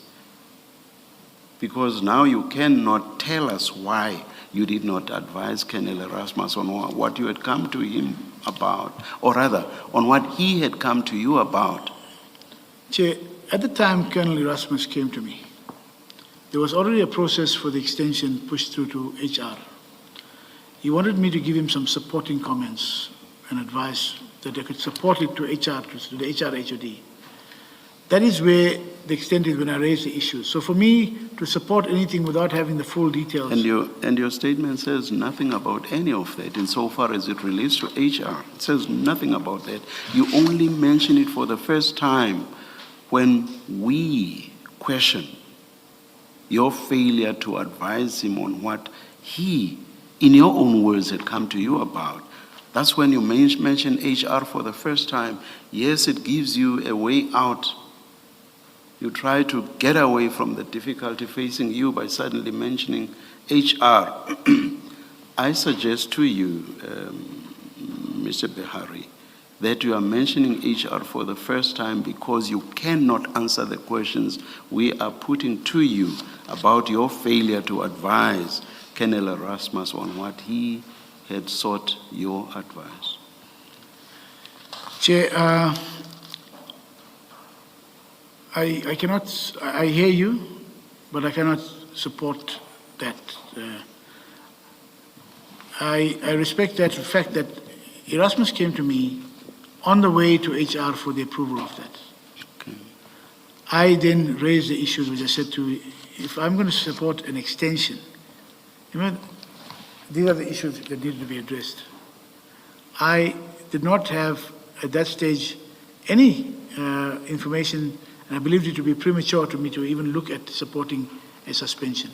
That was the process already going through. So yes, my statement doesn't deal with HR because I've dealt with what I was dealing with Erasmus. This has come through now in terms of when we engaged, there was a process for extension because the extension of the suspension would have had to be before the end of,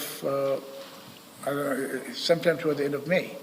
So he came to me during the time or very close to that, with 1 or 2 days, I think, before that. So even if I'd asked for any further information and extended that, I understood it, but it was a process on its way to HR.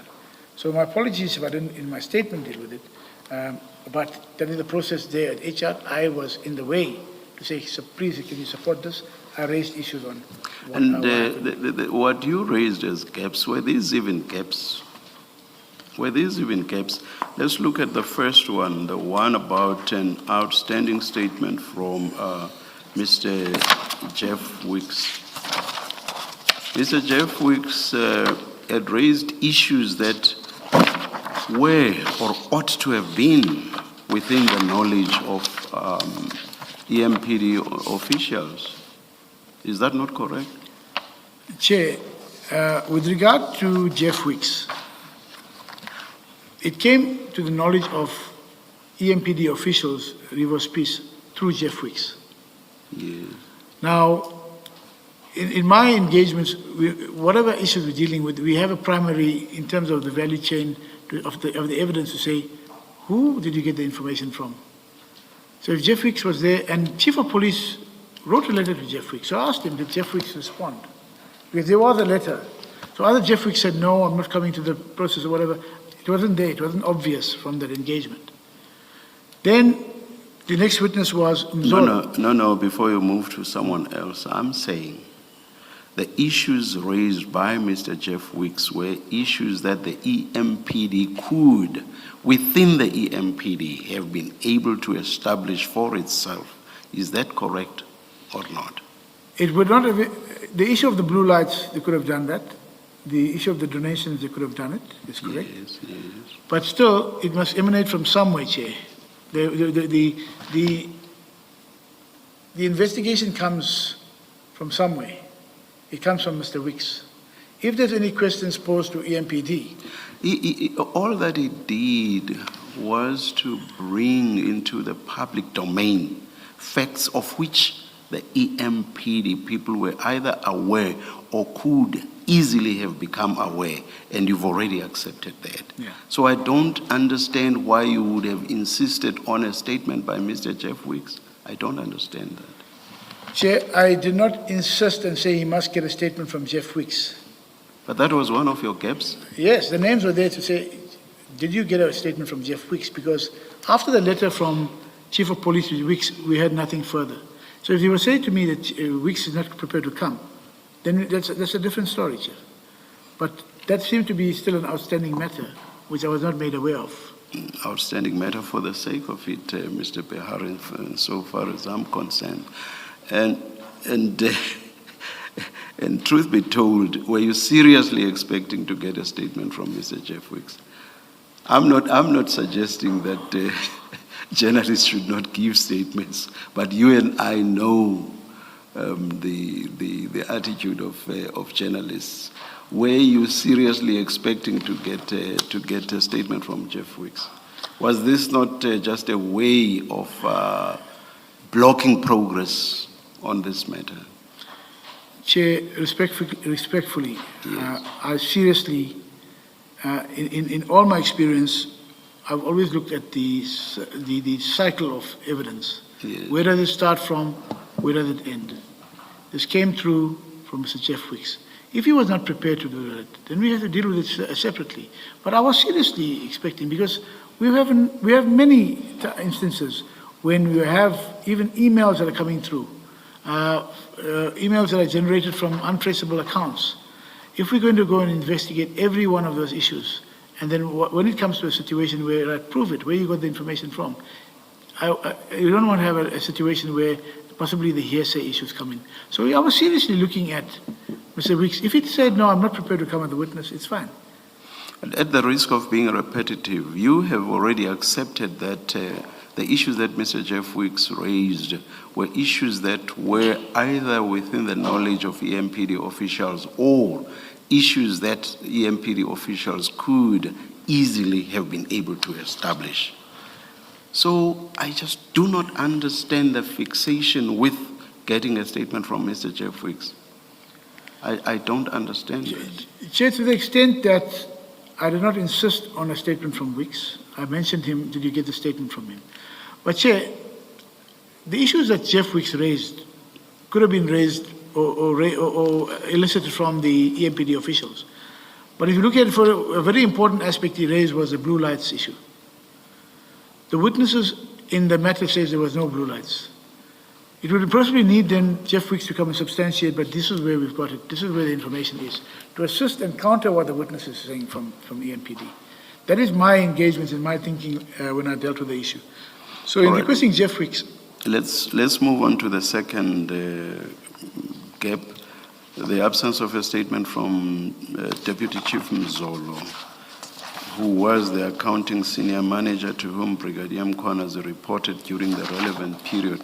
How would that statement have assisted?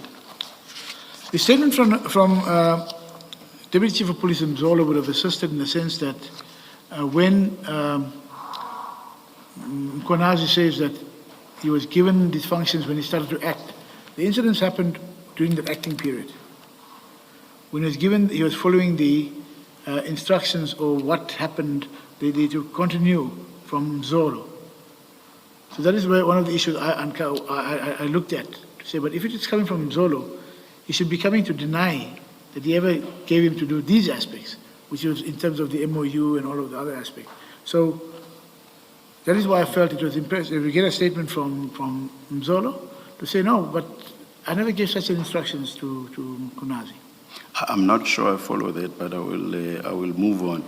And paragraph 58, the content of DCP Gwabe's statement, which suggested that the entire senior management team of EMPD had knowledge of CAT-VIP's involvement in EMPD officials. And how was that a gap?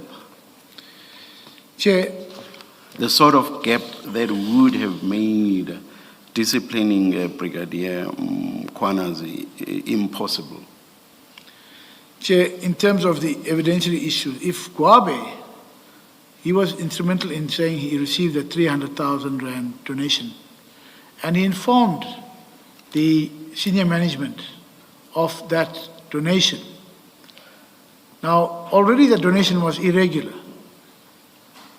and the senior management didn't do anything to address it at that stage.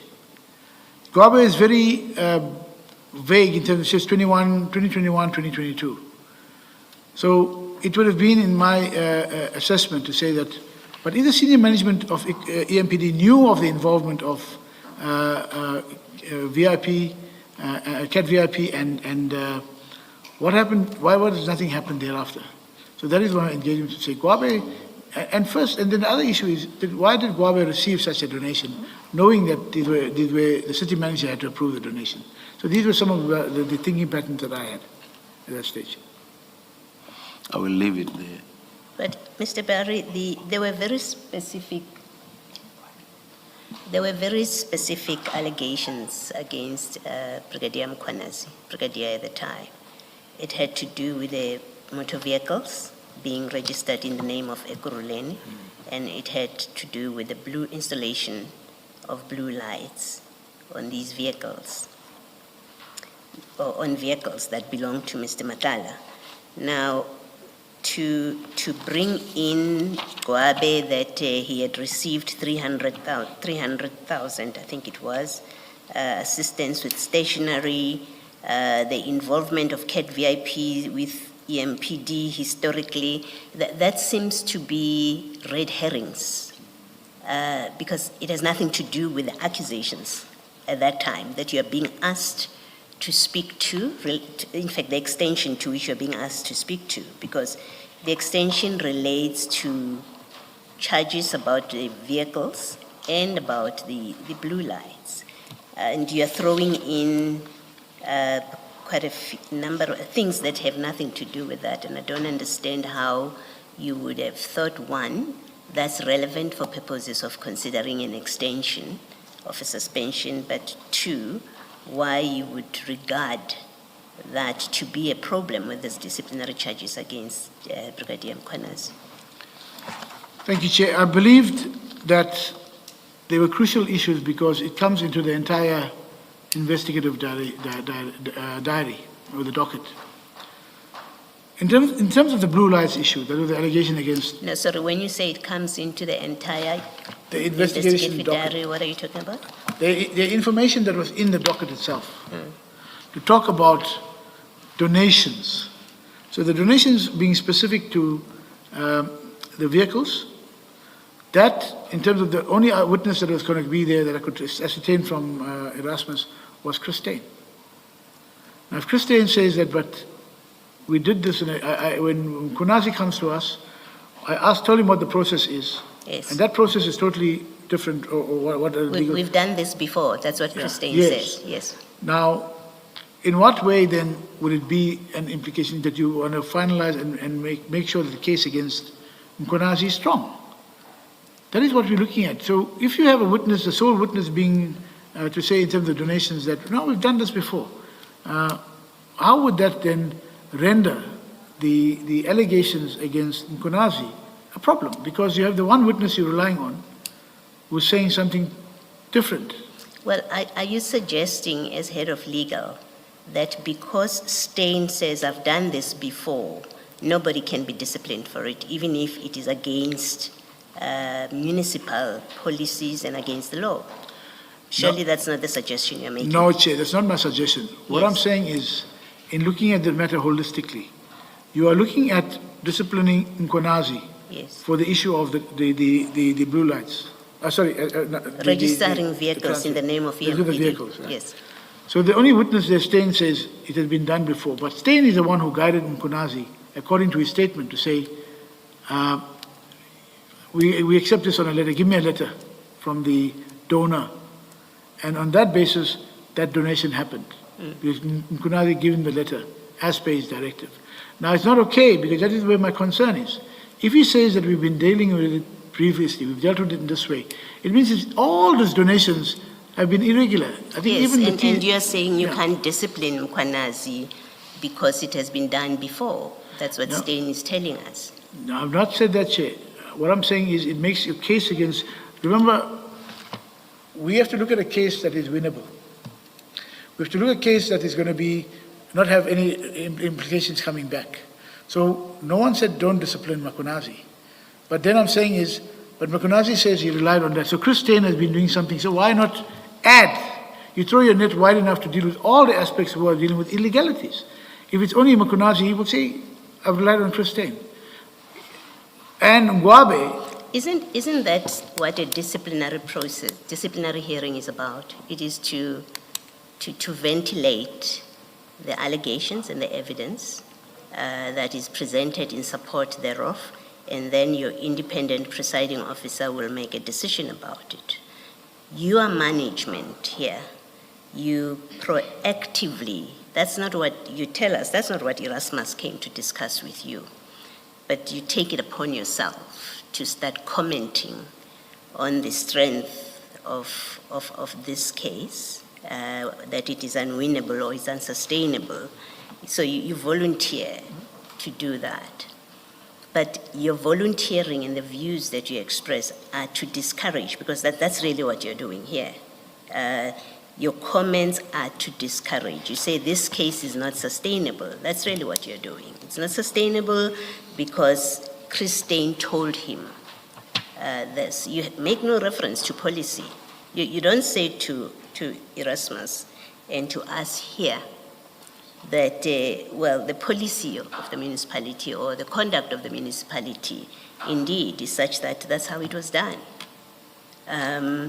Or we've always waived where the people continue to do the same thing, we generally don't discipline. You don't do any of that. What you do is you say, well, Steyn says, then you can't, why would you discipline Mkwanazi? How can you succeed against Mkwanazi if Steyn says that's what happened? Maybe Steyn is lying. You don't seem to have applied yourself to interrogating what Steyn says. You're happy to take it on face value and to express a view which is disadvantageous, actually, to those who want to institute disciplinary proceedings. You say, because Steyn says this case is not sustainable. I don't understand that. Chair, my engagements to that extent was never to discourage anything, was never to discourage any disciplinary processes. It was to say that, Chair, as I mentioned, I think earlier on as well, we have been having a lot of matters. We can't be waiting for matters to go on disciplinary processes and then, knowing we should have done all of these issues before that, and then lose the cases, because we've lost a lot of cases at Certificate Lady. If their own EMPD officer in terms of Occult Besaid note mentioned that, from that side, which I wasn't aware of, but in my own experience, when we go into the bargaining council, almost every order that are coming, which is adding to our contingent liabilities. So it was for me observing to say that, but why don't we not finalize it? What was the, if we had waited for a little while, get all these cases up and running, because Chris Steyn was there. As much as Chris Steyn could have been lying, that would have to be tested. So how do you wait for Chris Steyn to go there and lie in a formal processes, and then not have a substantiated witnesses in terms of how do you prove that he's lying? So from my side, it was never to discourage anyone. It was to look at, and again, I will reiterate, Chair, that my interest is the number of cases we're losing and why. We've looked at the assessment on that. Okay. Thank you, Chair. Let's go back to Jeff Wicks. What did you want him to say? He's provided the municipality. There's a story in the newspaper. Yeah. He's written into the municipality. He's provided whatever he's got, including videos. And that's the evidence we've had, right? Which shows these cars. He has provided letters which list registration vehicles, the number of a number of vehicles and their registration details. So he's provided all that information. When you say statement from complainant, and in fact there's two parts to it. What did you want Jeff Wicks to say in his statement anymore? That's one. Two, why do you say he's the complainant? The EMPD is the complainant. Mapia is the complainant. Why do you say Jeff Wicks is the complainant and so must issue a statement? Chair, the mention of Jeff Wicks and the statement from Jeff Wicks emanates from the Chief of Police writing to him to get a statement. No, you are the one that says to Erasmus, one of the risks that undermine the sustainability of disciplinary proceedings, not even the suspension, disciplinary proceedings, you say to Erasmus, it's the absence of a statement from Jeff Wicks. So I'm not asking you about what the Chief of Police said or did. I'm saying you've identified it as one of the problems. The problem would be, in my assessment, would have been that Jeff Wicks had information whichever his source would have been from. He writes to Rivers Peace. So to get a statement to say, this is what I've obtained, this is what I want investigation. So they have a complete chain in terms of where you emanated from and how we dealt with it. So the complainant would have been, Rivers Peace did sign a statement as a complainant as well. But in terms of going to the full value chain of the issues, in terms of what I looked at in the findings or the report there were issues that would have implicated Chief of Police. Because the whole issue about how, I went and delved into the entire thing is, how did CAT VIP and Medicaid come into the city? How did Julius Makunazi then get these donations or access the donations? Whereas they seem to be already have a relationship of CAT VIP in the city. No, Mr. Barry, I'm not asking you, and let's not obfuscate here. I'm not asking you about how the relationship came about, how long is it. That was not the issue here. In this case, that was not the issue. The issue was someone was spotted driving in motor vehicles that have blue lights. On investigation, it was found it is Mrs. Matala. That's what Jeff Wicks reports, right? Two, Jeff Wicks provides details of motor vehicles with registration numbers, and he says these vehicles are registered to the city in the name of the city, and they belong to Mr. Matala. Those are the issues regarding Brigadier Mkhwanazi.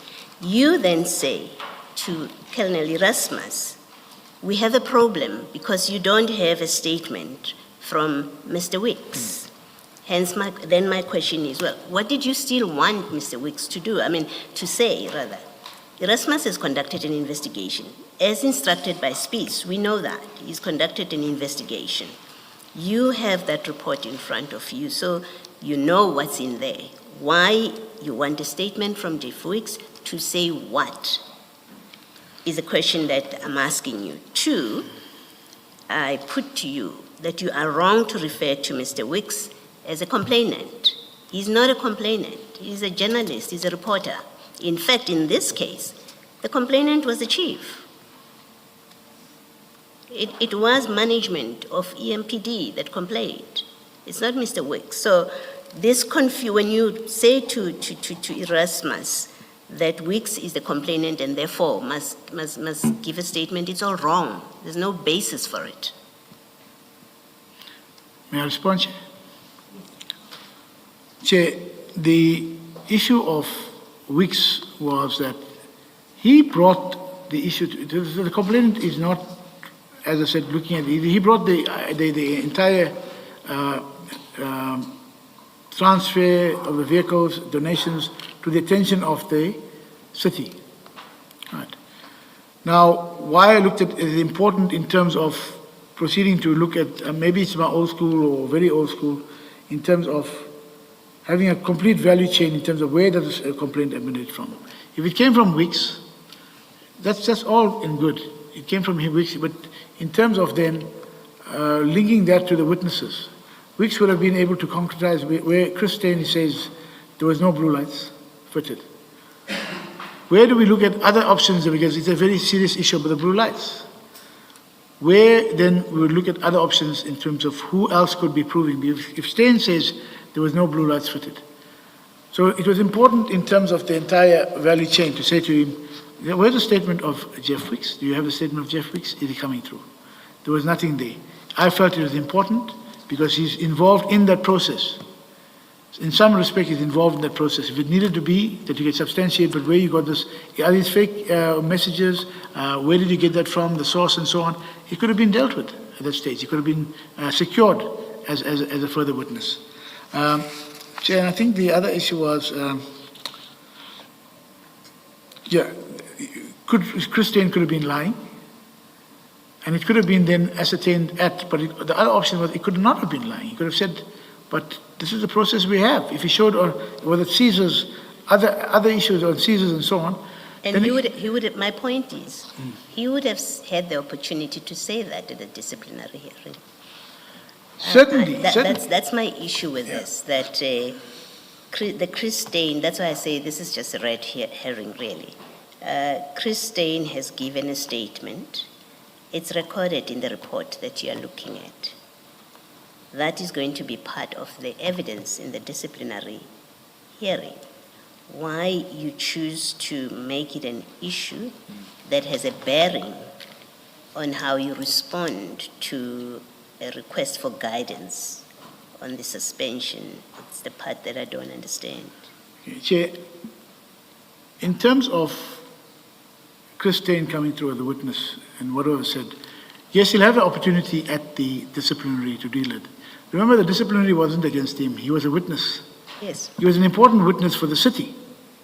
And for an important witness to come there and then say, why must we lessen our case and the prospects of success in the city's case by calling a witness already who you know is not going to give evidence in support of the city's allegations? For me, it would not have supported it, the thing, because you know he's not giving evidence. What other evidence can we get to make sure that the city's case is strengthened? So that's what my approach has been. I've heard your answer, Mr. Barry.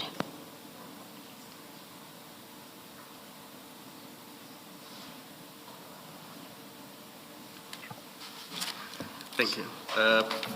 Mr. Barry, just look at paragraph 56 of your statement, please.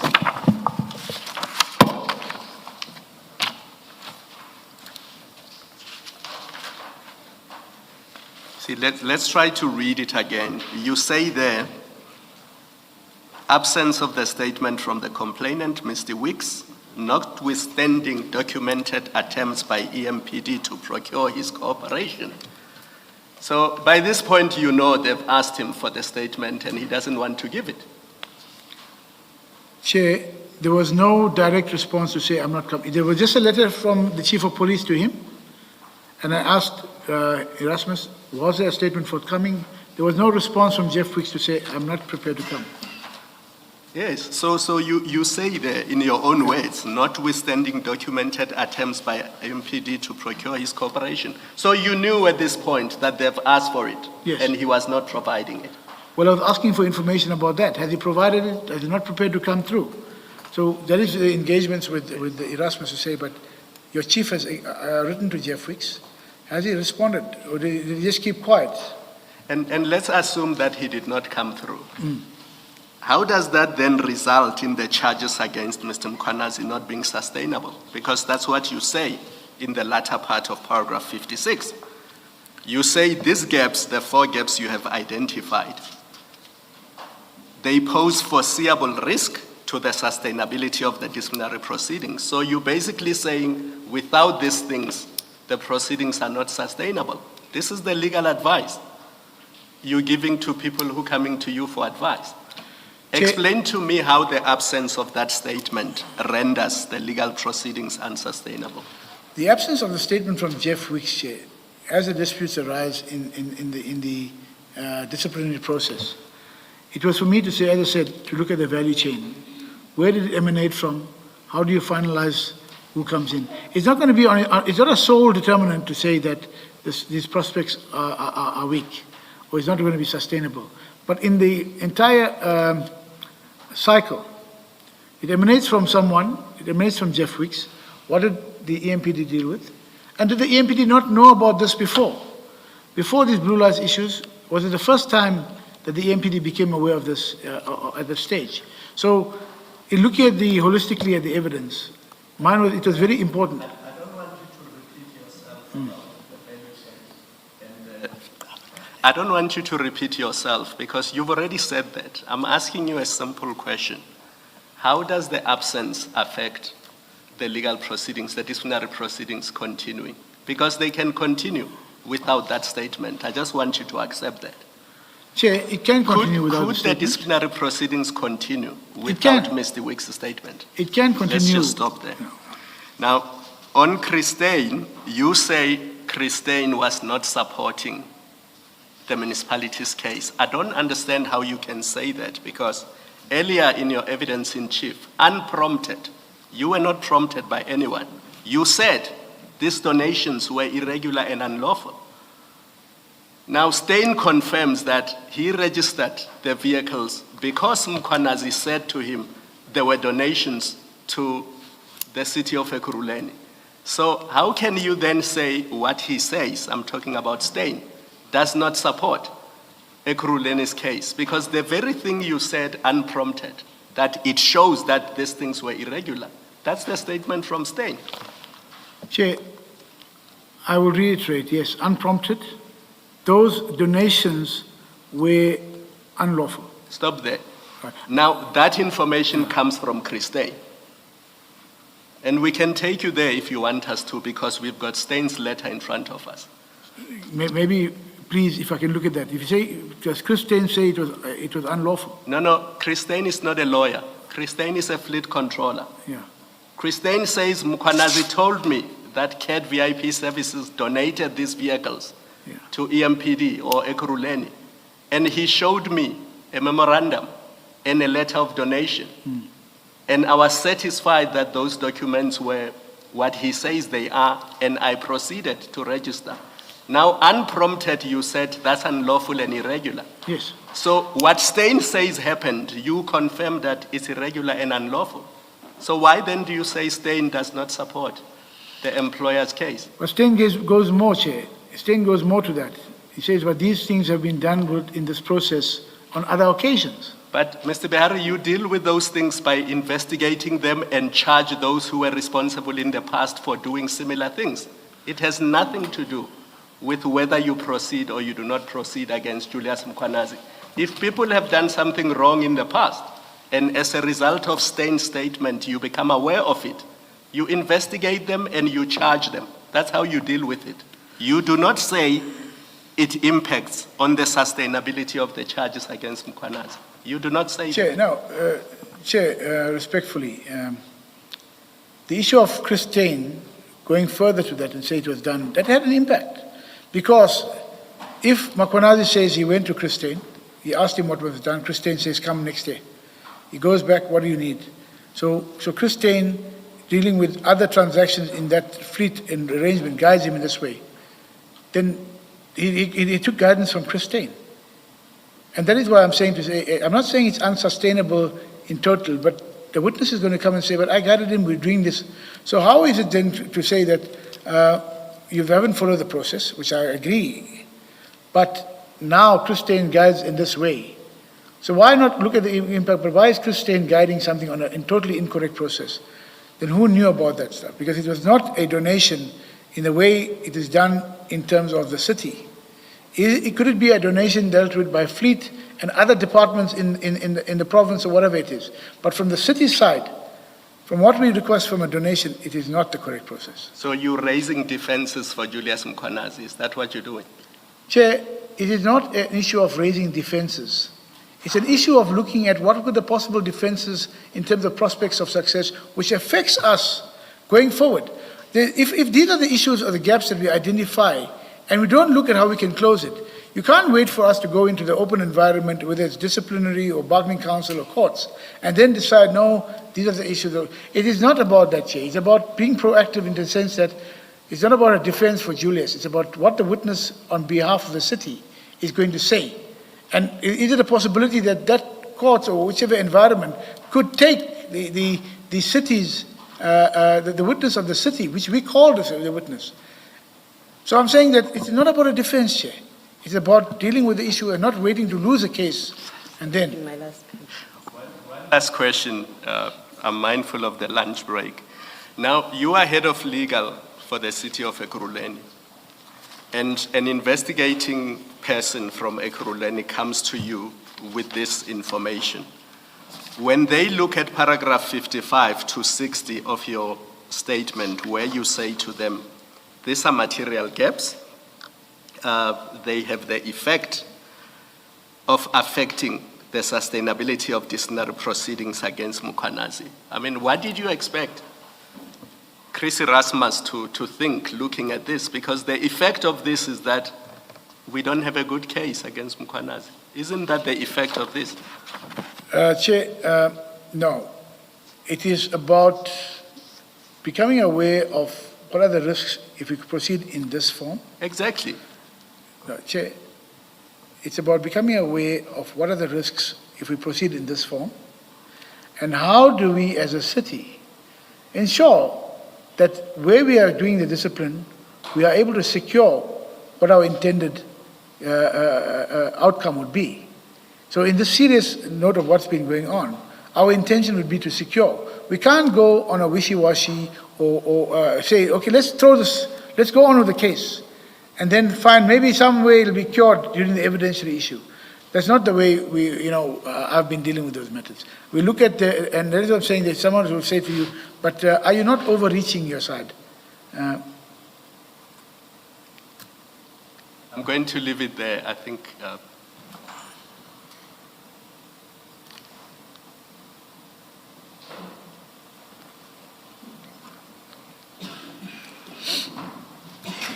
Let's adjourn and resume at 14:15.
Are ready to resume with the afternoon session.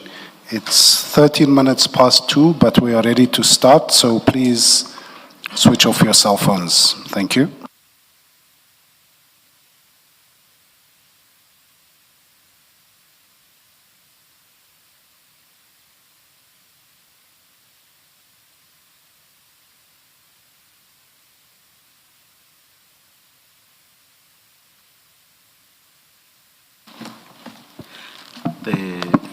There are a couple of questions from Yes. Commissioner Baloyi. Thank you, Chair. Mr. Barry, you, in that last discussion, just before we broke, remember you were talking about what you took into account, what Spi's statement, and that it wasn't going to be helpful, so his evidence wouldn't be helpful. What I wanted to check with you was, did you point out difficulties where you say we don't have a statement from Weeks, we don't have a statement, Mzolo is non-committal, and what Mkwabe says as well. Did you consider what Mkwanazi himself said in the course of that investigation? When you formed the view that the disciplinary proceedings, there was a risk that they are not sustainable, did you take into account what they have drawn from Brigadier Mkwanazi in the investigation? Can you refer me to that somewhere, Chair? Well, one of the things he did was he provided MOUs that he said, these are the MOUs that were entered into between CAT VIP and the city. Did you consider those? Because they were given in the investigation. Chair, I did consider that what he was about the MOUs. You did or you did not? I did consider that. Yes. The MOUs were not signed, from what I understood. Yes. And for him to have relied on an unsigned MOU would have made no sense. Yes. Because there's no approval by well, in that matter, there's two types. The MOUs are dealt with at different levels. Yes. Because an MOU in the structure in the city of Ekurhuleni is that it is non-committal. It cannot commit the city to anything. Yes. An MOU can be signed then by the chief of police, if it's a department. It's applied to all the department heads. Yes. So if it's concerning a department, the heads can sign it. If it's something having a wide-ranging city-wide impact, then the city manager is to sign the agreement. What I looked at, Chair, furthermore, in terms of that was, there was nothing, any indication of the statement by Lethal Tires and the statement by Jermaine Fortain speak to the process of going to get approval for the MOU. Jermaine Fortain, I think he was acting on instructions of Makunazi. He submitted that to the office of the chief of police. Lethal Tires confirmed she printed those MOUs and left it at that. There was thereafter nothing. Yes. There was nothing happened. So in terms of then was, did the chief consider it? Why didn't he call, if it was not something that should have been proceeded with further? I believe that, and that's one of the discussions where we said, but chief of police, the MOUs came to your attention or did not? Because from the trail. Yes, they may have come to his attention. What I'm checking with you is you took into account what was in the file from the investigation, from Erasmus's investigation. Now we know from earlier evidence that was presented here that Brigadier Mkwanazi relied on these two MOUs, right, as authority for doing what he has done. Now, if you looked at them and you saw that they were not signed, you would have known they are not authority for what he did with the vehicles. You would have known that, and so you would have known that, in fact, he did not have authority to do this, and he knew he doesn't have authority because these MOUs are not signed. Right? That's a fair proposition to make, right? Now, if you are aware of that and you are looking at this docket, how do you still say that the charges against him are not sustainable? Chair, because the MOUs that were taken, it shows that it was supported by Mkonazi. That's a document I think I've seen where he signed on the one hand which is supported by Mkunazi. The trail then leads to the chief of police, and my issue is then, it came to his attention, or it didn't come to his attention. What MOUs were put forward by Mkunazi to Steyn to say we have a relationship, or we have this MOUs? That was incorrect. However, there was further than that. You have to go back and say, but then, Chief, what is the chief's? And this is what I'm saying from the beginning, when my issues were, when I looked at the process, and I said these could be matters implicating the chief of police and senior management. No, how does that implicate the chief? We are talking about what Brigadier Mkhwanazi puts forward as the document that authorized him. Forget the chief's signature. Brigadier Mkhwanazi provides what he considers a full answer to I was authorized. There was authority, and he has proof of it. Yeah. And the proof of it that he provides is not signed by anyone representing the city or with authority to represent the city. Now, you, head of legal, you know this is not authority to do what he has done. Forget the chief. Maybe the chief was in dereliction of duty. He didn't sign. But we know in the course of this investigation, the chief says, I know nothing about this. He says that, right? And that's the evidence we have before us. He says, I didn't know anything about this. In fact, we know from the evidence of Commissioner Spies that even these memoranda, they were being questioned, about are these even genuine documents? Have they been made up? Sorry, I forget the correct word for it. But there was a question about even these documents, whether they had ever been served to anyone in the EMPD. But that's not even the thrust of my question to you. My question to you is, you have taken into account what the other people have said, what Chris Steyn has said. You've taken into account what you say is Gwabe's statement. And I think all that statement says is VIP or Medicare has given us 300,000 rand worth of stationery, so it has nothing to do with the charges that Brigadier Mkhwanazi is accused of. You've taken Mzolo's statement into account, and you want Jeff Wick's statement. So we know you've taken certain facts into account, but you do not take into account at all, at least according to your statement, because you don't deal with it in your statement. You don't take into account at all what Brigadier Mkhwanazi himself has said and done, which is contained in the investigation file. And yet you conclude that the charges against him are not sustainable. Maybe make me understand how you thought about it. Chair, the issue of Brigadier Mkhwanazi didn't draw my attention because I accepted he had done something wrong. In the statement in which he signed the one, I think it was the one MOU that I've seen where he said supported, he had done something wrong in presenting that to Chris Steyn. That's beyond the thing. So in respect of what I discussed with Erasmus was to see then how do we concretize and make sure that we cover all our witnesses. Mkhwanazi will be coming in from a position of an accused person, so he will have his version. But from our side, from the city, what would our witnesses need to be for us to have a case that we don't have those issues? So I've considered that. What I'm saying is I didn't discuss that with Erasmus for the sake that it doesn't help the city's case to listen to him.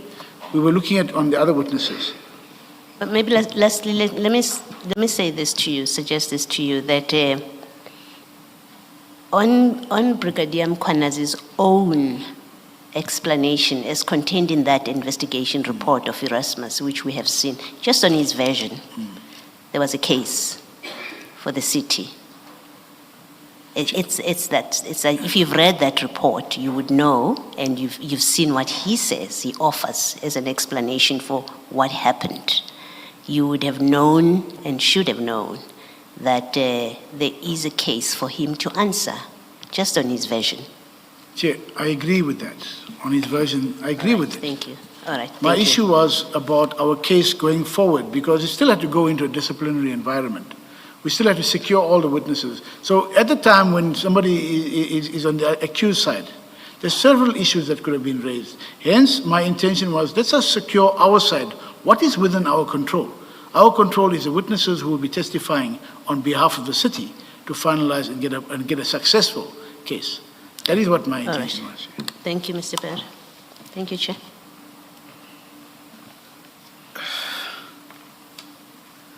Just on a very limited aspect, Mr. Behari, just the aspect relating to the memorandum, let me call it the donation memorandum, just that limited aspect. You should have been aware, and in fact, I think you admit in response to Commissioner Baloyi's questions, you were aware that one of the documents that were given to Mr. Chris Stein by Brigadier Mkwanazi was this donation memorandum. You've already agreed. Now, I say limited or narrow issue in this sense. That donation memorandum was given to Mr. Chris Stein to support this idea that there was, in fact, an agreement of donation between Egoruleni and CAT VIP, correct? That's correct. You have said that there was in fact, no donation, correct? Yes, it was not a procedural correct. There was no donation. Yes. Simple and straightforward. And that immediately means that when Brigadier Mkwanazi said to Chris Stein there is in existence a donation, the proof of which is contained in the donation memorandum, he was misrepresenting the true position, correct? It's correct. He was misrepresenting the fact that there was a donation. Yes. In the MOU. Also, Yes. for example, there was a approved MOU to support the fact that there was a donation. Is there a need to explain? The question is simple. He was misrepresenting the true position. True position being that, in fact, there was no donation. Correct? Yes or no? It's a simple question. Chair, there was, if you look at following through of the process, Was there or wasn't there a donation? They would have not. You've already said there was not, correct? There was no donation. Yes. So I'm saying, when Brigadier Mkwanazi says to Mr. Chris Stein, there is a donation, and therefore please register these vehicles, he was misrepresenting the true position. It's a simple question. I don't know why you cannot simply agree that what I'm positing to you is correct. May I, Chair, it is correct in terms of how you're positing to me that there was not donation because of the misrepresentation. No. I'm not asking you. I'm past the question whether there was in fact a donation. I'm asking you a different question now. I'm asking you whether you agree that Brigadier Mkwanazi was misrepresenting the true position. Do you agree or not? I agree. When I introduced my questions, I said I'm going to ask you questions on a very narrow or limited situation. Was that not enough to discipline Brigadier Mkwanazi? He is lying about the true position, exposing the municipality to the possibility of these motor vehicles being registered in the name of the municipality on the basis that there is in existence a lawful donation, which there wasn't. Is that not enough to discipline Brigadier Mkwanazi? It is on its own enough to proceed with the You say it is on its own enough? for the disciplinary process. Yes. Right. But as I said, my looking at it holistically, there were other factors that had to be addressed, Chair. If I look at... Just a minute, even before you substantiate on them. If you say that was enough to discipline Brigadier Mkwanazi, would those factors have impacted negatively on what you agree was enough to discipline Brigadier Mkhwanazi? It would have possibly impacted, in terms of the evidence trail and possibly... You love evidence trail, Brigadier, I'm sorry. You love this evidence trail. Yes, let me listen. May I, Chair? Yes, please. Chair, on page 14 of my affidavit, on 62, I think earlier on in answering it, but we asked that, did you give a way forward? Which paragraph? Which paragraph? paragraph? 6.2. I think we referred to that earlier. Yes. And I said, if in my engagements with Colonel Erasmus, if the investigations were complete, charges could be proceeded with without extending the suspension. So in what has been presented by, in the docket itself, mine was to say to him, you can still proceed with the charges without extending these. And then you come back to 63. If the investigation required further statements, those should be obtained without delay. So in all I'm trying to do, I'm pushing for credibility in terms of the way we finalize the process. If you relied only on the MOU and said, okay, now these are the donation process that was followed, the fact is Chris Steyn brings in, although he says the statements came through, or the MOU came to his knowledge, Mkhwanazi, which I agree, misrepresented to Chris Steyn on that basis. But then he has a curveball to it, but this was the process. So surely he should have applied his mind and seen, but this document is not approved. Did he merely take it by the word? And that is what I'm saying, that in terms of the evidence trail, did he merely look at an unsigned document? You can see there's no signatures there, yet he proceeds to do what he did. You see, even in response to questions by Commissioner Baloyi, you did the same thing of suggesting that no. Actually, the chief of police was in the wrong here, basically saying he's the one who ought to have been charged. And now again, you seem to be suggesting the same thing, but this time about Mr. Chris Steyn. And the one person who is not in the wrong in your book is Brigadier Mkhwanazi. Everybody else is in the wrong, but not Brigadier Mkhwanazi. Respectfully, Chair. Yes. I've said it very clearly. Mkhwanazi misrepresented. I corrected Commissioner Spies when he said Mkhwanazi. There's no A there. It's Mkhwanazi. Mkhwanazi, please. Okay. Mkhwanazi is in the wrong, or was in the wrong, in the misrepresentation. And I Chair, again, I'm focusing on the fact is... Did you ever say that anyway? You accept now that he was in the wrong, and you've accepted a few questions back when I engaged you that he could be disciplined on that. Are you on record anywhere as having said that? Nowhere. Are you? Chair, because I was focusing on our city's case. On your evidence trail. On my evidence trail. Which you so love, yes. Yeah. Chair, my apologies, Chair, if I'm offending. Yes. But if you allow me, then... Yes. I was in that environment. I do this on a regular basis in terms of going to the full scope of the evidence trail. Mkhwanazi, I already accepted there were allegations within him. That is why I didn't focus on him and what he's done. I focused on what is our case as a city. What do we need to ensure that we cover up all the loopholes so that we have a successful case against Mkhwanazi. The same issue was my concern on the chief of police. And if he says, I'm hearing now that he says that the document never came before, he denied it. I looked at that stage of the affidavit of Jermaine Fortin. I looked at the affidavit of Lethal Tires, his secretary, who printed those documents and left there. So those were the issues in the engagement. So in terms of getting us, get all the witnesses, so if chief of police comes now and says, no, I was not aware of it, then surely chief of police will be called in some way to answer, even not as an implicated or accused person, but as in the witness environment, which he would have been testifying. So in order to strengthen the city's case, Chair, This is Who, why, who denied what document? Somewhere in this response, you said somebody denied some document. Who denied what document? if I may, I don't know if I'm quoting what you said, stated Commissioner Baloi, when you said chief came and said that the documents did not come. Maybe, I don't know if I misunderstood that. But Oh, that's- all right. No, I yeah, just yeah. wanted to Yeah. be. You see, what confuses me is that my focus is on Brigadier Mkwanazi.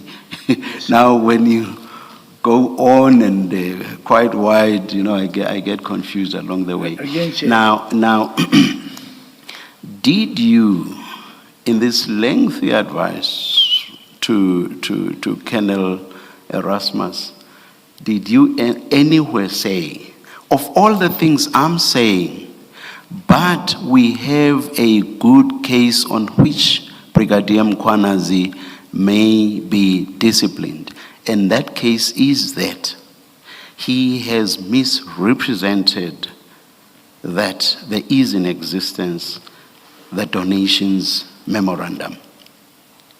Chair. On that, we have a good case. Did you say that to Erasmus? Did you say that to Erasmus? Chair, I did not say that To Colonel Erasmus, I'm very sorry for I not did not using his say that title. to Lieutenant Colonel Erasmus, because I've accepted that the Brigadier's Mkwanazi's statements also confirm that he did misrepresent to Christine. My focus has always been on what is our case, because when I find that when people in environment in many courts will come through and can change, so we can secure from a cities-wide position and secure that Christine in no way puts the city's case at risk. And these are the other issues. So that is what my interest was. So when I said to Lieutenant Colonel Erasmus, in paragraph 62, if the investigation was complete, so if he felt it was complete, proceed without extending the suspension, because... You see, my difficulty is that of all the many things you said, and of all the many difficulties you said were facing the EMPD, not once do you say, but we have a good case here. That's my problem. Chair, It's like you just did not want to make any pronouncement against Brigadier Mkwanazi. So of all the many things, the difficulties and everything else that you raise, not once do you say, however, we have a very good case against Brigadier Mkwanazi on this narrow or on this limited aspect. Nowhere. Chair, as I said, for me, engaging with him, I accepted the MOU story, I accepted the fact of the operational plan issues. My focus was then on us concretizing our case. And hence I said to him, if you feel that all the investigations are complete, That's proceed. about your case. That's about your case. What I'm raising with you is about your case. It may not have been about the entire case, but it was a crucial part of the case because it related to the registration of the motor vehicles. That was a crucial issue. That was a key part of the case against Brigadier Mkwanazi. Why are you silent about that? Chair, it was a key point, it was a key issue with regard to the case against Mkwanazi for the donations. The issue would be on the witnesses of Christine, because that is, it's not about him just being disciplined, Chair. It's about him testifying on behalf of the city. Says that you are giving, I've received a letter of donation. Who testifying for the city? Who? Christine. I'm talking about Brigadier Mkwanazi, the case which is quite strong. You've accepted yourself. You've accepted that on this, there's a misrepresentation. Yes. And you've also accepted, quite early on when I was engaging you, you've accepted that this was a prosecutable case. This was a case on which he could be disciplined. You've accepted that. Chair, I confirm that. Yes. I've accepted that. Yes. But beyond that, beyond a prosecutable case, the actual process to continue with the prosecution and to ensure that there's a successful prosecution, that is where my focus was on. So in engaging with any Erasmus, this is what I'm saying to him. How do we close the loopholes? If the witness that's coming to show that he processed the donations, and then he received a MOU which was unsigned, at the very face value, he should have realized that this is not approved and raised a question with On this limited aspect, you did not need Mr. Jeff Wicks. Agree? On this narrow, on what I've been referring to as a limited or narrow issue, you did not need Mr. Jeff Wicks. Now, on Correct? that issue, we did Just not this need, limited we did issue. not need Jeff Wicks. Yes, But okay. remember, I was looking at this docket and the possible charges. There were almost six charges, I think. You've already said you did not need him. On this narrow, limited issue, you did not need Deputy Chief Mzolo. No, I did not need Mzolo. Yes. On this narrow issue, you did not need DCP Kwabe. No, I think Gwabe was important to have come through in terms of speaking to the donations, especially with the 300,000 donations, what we understood by the process. of the donations. Throughout in my debate with you, leading up to your agreement that he could be disciplined, Major Brigadier Mkhwanazi could be disciplined. Throughout, there's been no mention of a statement by Mr. Kwabe. Your agreement was based on the fact that there was a misrepresentation by Brigadier Mkhwanazi, and that just on that basis he could be disciplined. That has nothing to do with DCP Kwabe. Do you agree? On the narrow constraint you referred to, Yes. based on Mkhwanazi's. I deliberately referred to it as a limited or narrow issue. Do you agree that that did not need DCP Kwabe? No, Chair, on that particular issue, no, but Thank Christine you. was, Thank you. was important in that, Chair. Thank you. You didn't need him. That's your answer. Then the letter from Fleet. Yes, definitely. You did need Mr. Chris Stein, but I'm not sure about the letter. But definitely, he would have had to be a witness. But I'm not sure about the letter you are referring to. I will stop. Ms. Nobe, can I just finish off on the earlier topic? Just to correct. Just to correct what you say in your statement, at paragraph 58, where you speak about DCP Kwabe's statement, which suggested that the entire senior management team of EMPD had knowledge of CAT VIP's involvement in EMPD operations. That's in your statement at paragraph 58. Now, DCP Kwabe's statement is in a file, it's in the Kolani Ngqiza file. You should have it there, and it's file 2 of 2, page 277. File 2 of 2, annexures at 277. I've read it, nowhere does it speak to what you're saying in that paragraph.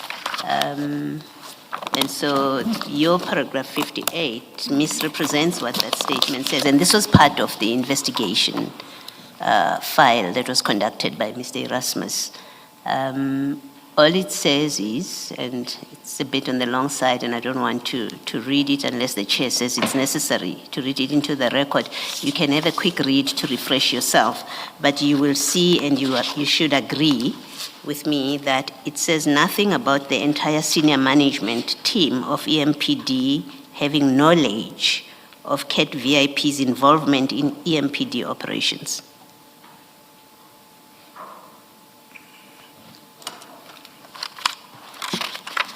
Chair, there is a document that I looked at. I'll find the document.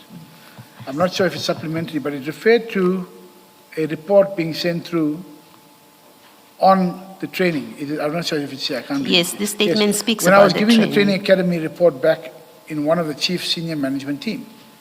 So the training report, I'm not sure, the training report is not exactly here for the contents, but the training report would have been in terms of the training and the monies received. Yes. So if you gave the chief senior management team would have been then the chief of police and the divisional heads, so I indicated the course is continuing due to assistance from the private company that printed the Yes. issues. So they would have aware of that, then the private company in terms of linked that as per the 300 books.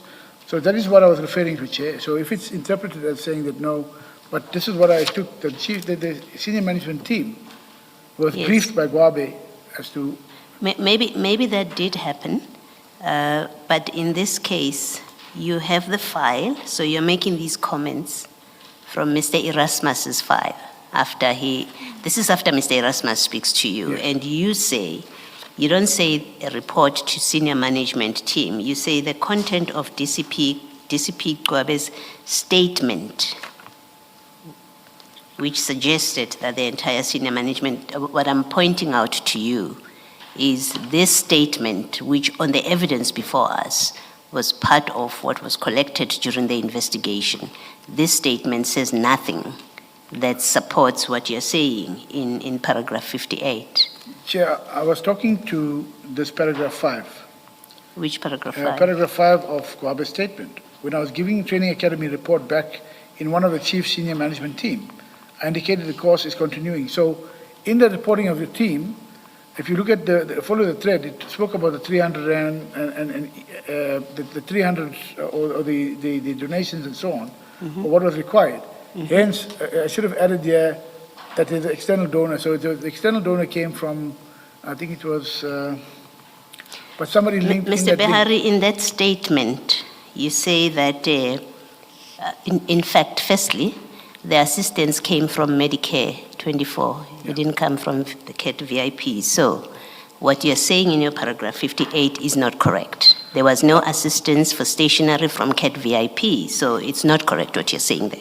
Just on that point On alone. that point, So on that point alone, can we agree that the training came from Medicare. Medicare 24, or the stationary assistance, not from CAT VIP? So you're not correct to say it came from CAT VIP. We've agreed that. 2, nothing in this paragraph 5 says the senior management of EMPD were aware of CAT VIP's involvement in the operations of EMPD.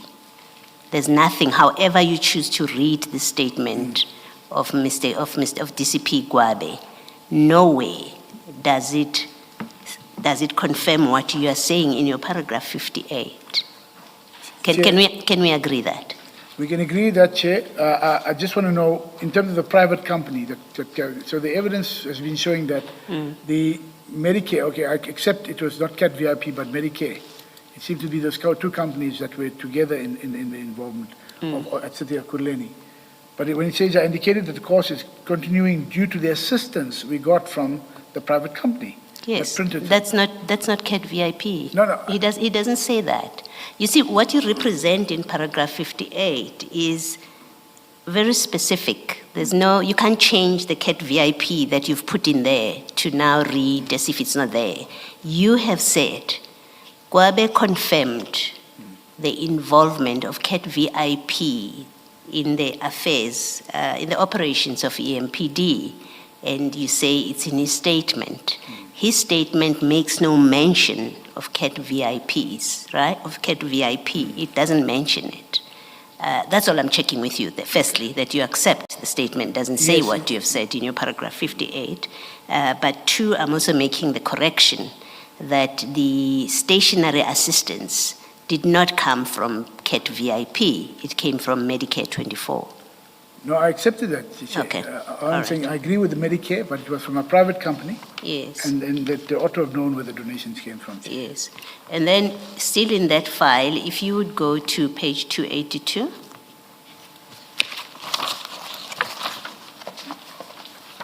And there are two, this is the intention to suspension letter, which should read intention to suspend.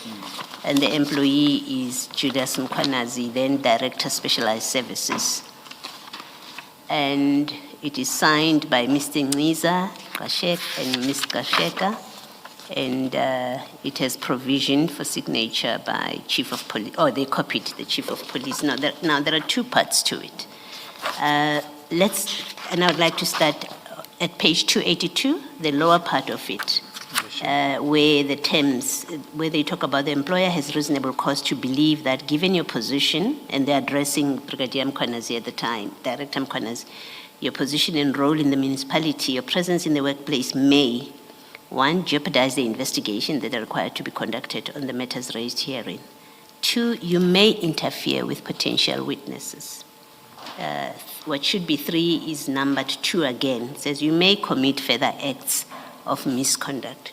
Now, when you speak to Mr. Erasmus, and you say in your paragraph 62 of the statement, if the investigation was complete, charges should be proceeded with without extending the suspension.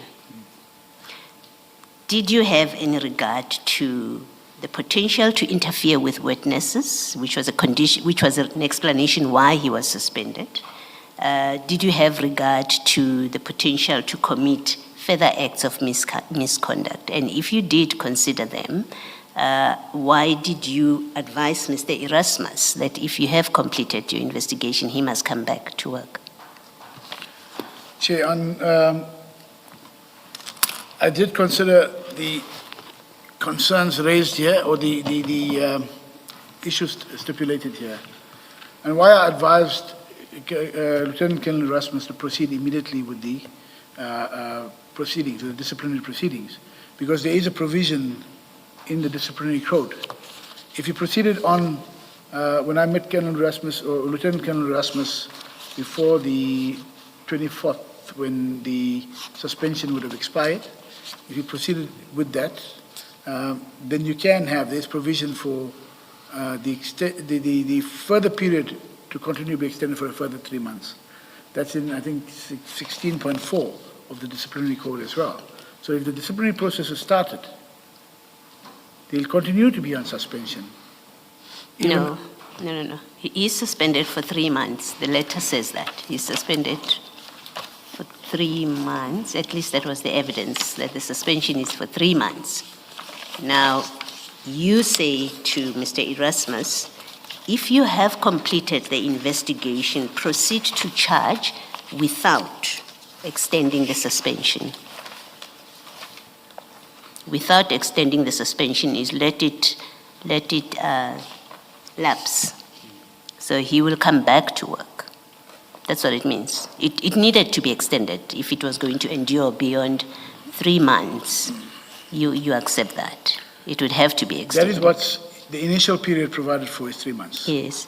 And you say to Mr. Erasmus, to Colonel Erasmus, that proceed to charge, but do not extend the suspension. That's what you're saying. Chair, because if you proceeded to charge, 16.4 of the disciplinary code, Chair, the suspension or utilization of the employee in another capacity, so the suspension for a fixed period and a predetermined period is stated there for the 3 months. However, where circumstances prohibit the conclusion of the disciplinary proceedings, so if you're charging, that means you're starting off the disciplinary proceedings. Right. Then the time frames could be extended for a further 3 months. Yes. So ENSA asked him to proceed immediately. Because if you proceeded immediately, he's still on suspension, that is a week before that actual suspension. If he proceeded with terminated, he would have been then to ask for a further 3-month suspension.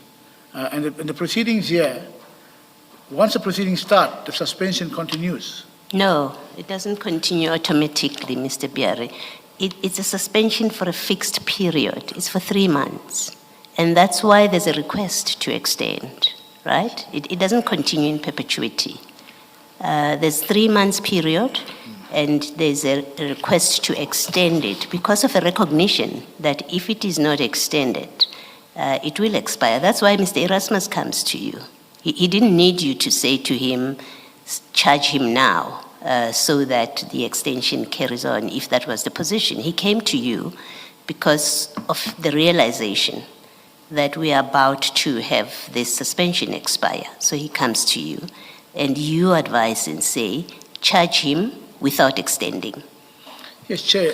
If you charge, I said before, he saw me about a week around that period before the suspension expired. Right. If you charged him immediately on that day, say the next day, the proceedings would have started effectively. And then 16.4, in my assessment, kicks in. 16.4 of the disciplinary code to say that if it is not possible to finish it, the suspension continues for a further 3 months. Can you read that into the record? 16.4 of the disciplinary code. The suspension or utilization of the employee in another capacity shall be for a fixed period and determined period and shall not exceed a period of 3 months. So that's where we're sitting with. From the date that the municipal manager or his authorized representative is satisfied that there is a prima facie case that an act of misconduct has been confirmed. That date then would have been the 12th of April from when NISA decided that there is a case to carry on with. Then the 3 months would have then came to an end for the suspension on the 24th. But if you proceeded immediately, because it's a serious, we are saying that it's a serious issue. If you proceeded immediately, that means you still had for an extended period until... No, I asked that you read it into the sorry, record. okay. The rest will be a me debate proceed about with what it means. I needed you to read it into the record. All right. So it says, however, circumstances prohibit the conclusion, where circumstances prohibit the conclusion of the disciplinary proceedings within the aforementioned time frames, such suspension or utilization in another capacity can be extended for a further 3 months. Yes. Yeah. Suspension can be extended. It doesn't extend automatically.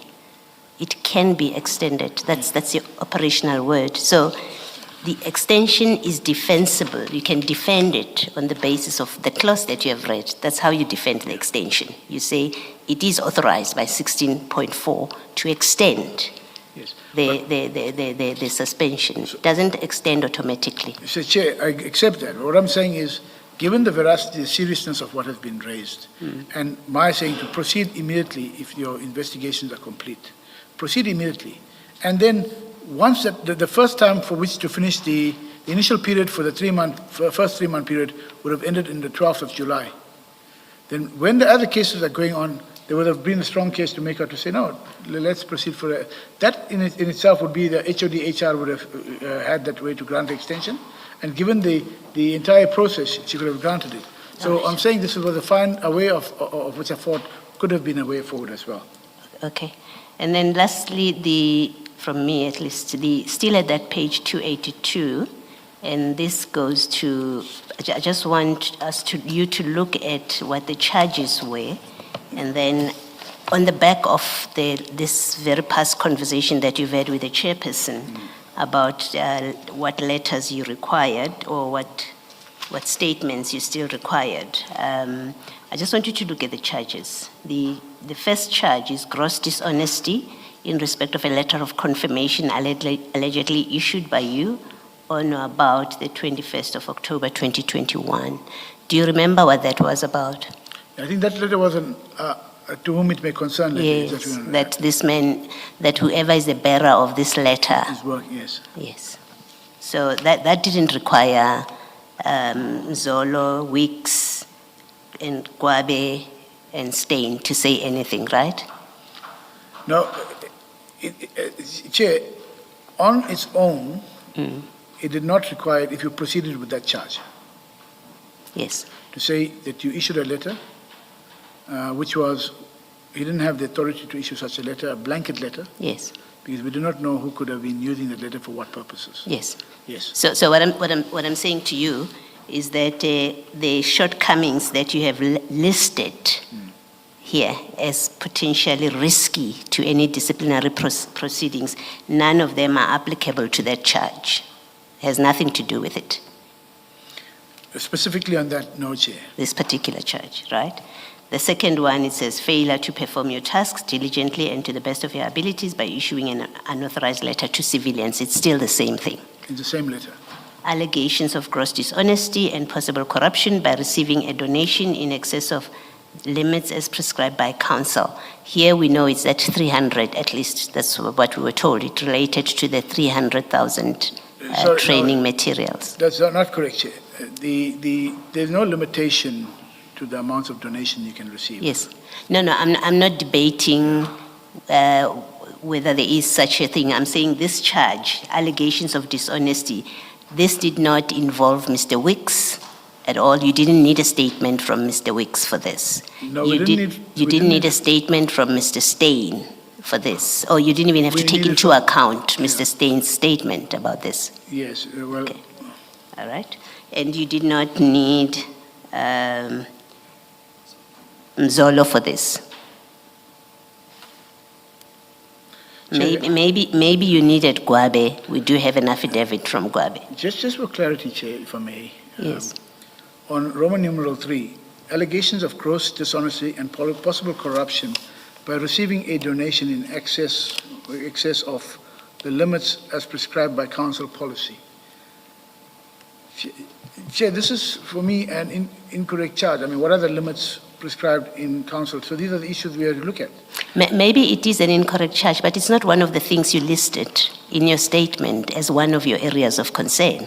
So remember what we are doing. The exercise that we are doing now is you have told us from paragraph 56 up to 59 what you pointed out as areas that would undermine the case of the city, of the municipality, right, if not addressed. So I'm working on that basis. And I'm saying Roman figure 3 relates to the donation for printing material. That's a charge.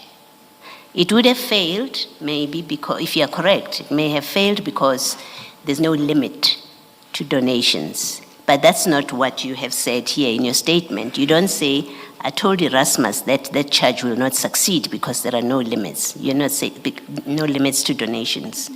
That's not what you're saying to him. Chair, Yes. The engagement with Erasmus was holistically and a generalistic issue of what I believe. Now here, in terms of Roman numeral 3, firstly, it's not because if the vehicles were being donated, that's a donation. The 300,000 donated for the materials was also a donation. So if we're saying that this part 3 refers to the 300,000, which I can't see specifically here, normally, you go and explain which specifically is. So if it's a 300,000, then it would have been Gwabe. It would have been Steyn, because he's also then dealing with the vehicles issue. So there's 2 important aspects to clarify from them.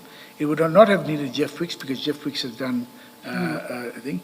But it could have been Mzolo, because Mzolo's part of this entire process spoke to the continuation of instructions that Mzolo gave to Mkonazi during that acting period. Okay. So hence, I'm saying, if you look at that is my response to Chair. All right. Let's do Roman figure 4. Allegations of violating council policy by not declaring the donation so received and or not submitting said donation to the finance department of the municipality. So we know we are not talking about vehicles in Roman figure 4. Chair, And I would like you to say in your statement, paragraph 56, 57, 58, 59, which you say relates to this Roman figure 4 charge. yeah, so you are talking about the vehicles. If you're talking about a donation, Chair, you're talking about a donation irrespective of the form. It could be in cash or it could be in other assets. Mr. Behari, in Roman figure 4, what do you see referring to vehicles? Why do you think anything in Roman figure 4 refers to vehicles? It says allegation. So in Roman numeral 3, we speak about donations generally. So in terms of 2 donations pertinent to this matter was the vehicles, and then it was although we said it was an irregular process. Right. So And then- you're saying he was being charged for not declaring to finance vehicles that have been donated to the municipality. Is that what you say this charge was about? So that is what I'm saying. He's been charged for all the donations, with the 300,000 plus the vehicles. Yes. Now, But we agreed did not have anything to do with Mr. Wick's statement. You didn't need a Mr. Wick statement for this I charge. agreed Okay. on that with Wicks itself, Chair. Okay, let's move on to 5. Allegations of allowing and or directing Metro Police officers under your command to perform illicit and or unauthorized duties, operations. Can you agree it has nothing to do with Mr. Wick's statement or absence of? It has nothing to do with the absence of a statement from Deputy Chief Mzolo, has nothing to do with the statement of DCP Gwabe that we have discussed, and has nothing to do with the letter from Mr. Steyn. Can we agree that? Chair, before I come into agreeing or not, I'm not aware of what this, so it's allegation of allowing and or directing Metro Police officers under your command to perform illicit or unauthorized duties or operations. I'm not sure what that was referring to specifically. Exactly the point. Why would you say that the case against him on this charge 5 is unsustainable if you know nothing about it? All you have is charge 5 written the way that it is, but you express a view that the case against Brigadier Mkhwanazi is at risk. The charges may not be sustainable. Chair, And yet you say you know nothing about that Roman figure 5. Chair, it doesn't specify to what incident specifically is being referred to. Yes, I see that. Right. Now, in terms of the witnesses that have been, the statements that have been on the file itself, there was nothing then to say that this witness is going to deal with this charge and so on. So hence, that is why I asked, is your investigation is complete, proceed. But there's no indication here. And I understand allegation of allowing and directing Metro Police officers. There's no allegation supported by the evidence or the witnesses' statements to say that Mkhwanazi. It's not one of the things you point out, is my point to you, Mr. Behari, that it's not one of the things you point out in your advice or in your conversation with Mr. Erasmus. You don't say to him, go and get more information about the charge 5. You are very specific about what you say are the shortcomings.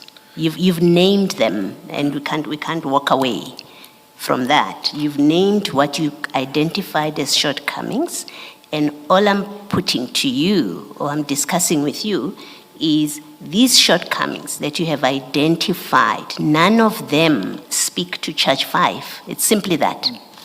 So I'll have to cross-reference in that. Is it anywhere in that investigation bundle that you can refer this letter to me?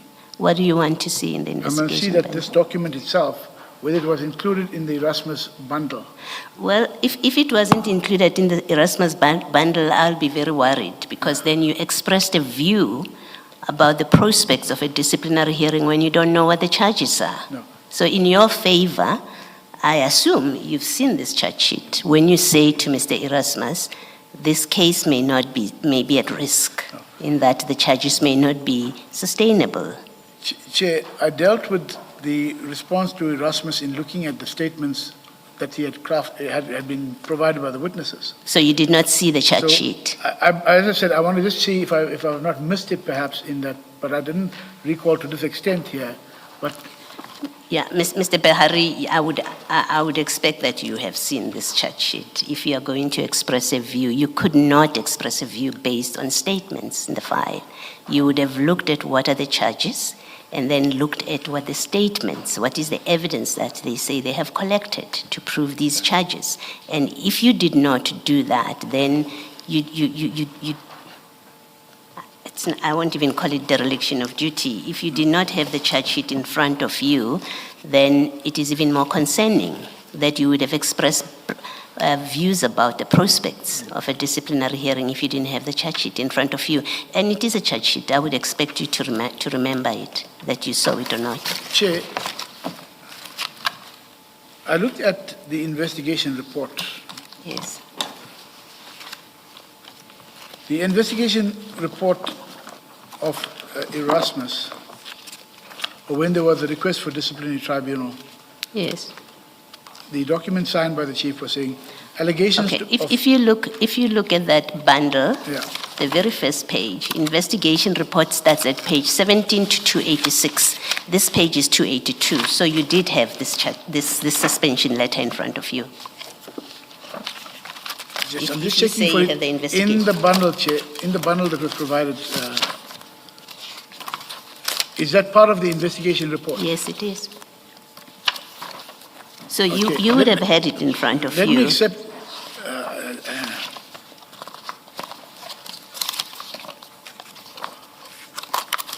The in the point, without taking any further time from Ms. Sigel Ngube, the point I was making to you, I sought to make in this exercise, was to demonstrate to you that if you had had regard to these charges, if you had proper regard to these charges, you would have seen that the charges that are being put to Brigadier Mkhwanazi did not depend, their success in fact, the success of the disciplinary hearing did not depend on the things that you have listed here as material that must still be procured, and therefore not advising on the extension of the suspension. It's really all that I needed to demonstrate. No, Chair, as I've mentioned, I've looked at it, the entire report of Erasmus. And in terms of the charges here, and I'll have to still look at the way the document fits in that, but in terms of the charges here, it doesn't seem like 5 has any links to anywhere in the report. So hence my question is, from what I've detected, or what I've considered, these were the questions I've posed in terms of the witnesses. So if there was, such a thing where that was very clear, and I could have seen who were the witnesses still required, or whether it was addressed in the witness list that it was there. All right. Thank you, Mr. Bell. Mr. Ngubeng. Thank you, Commissioner.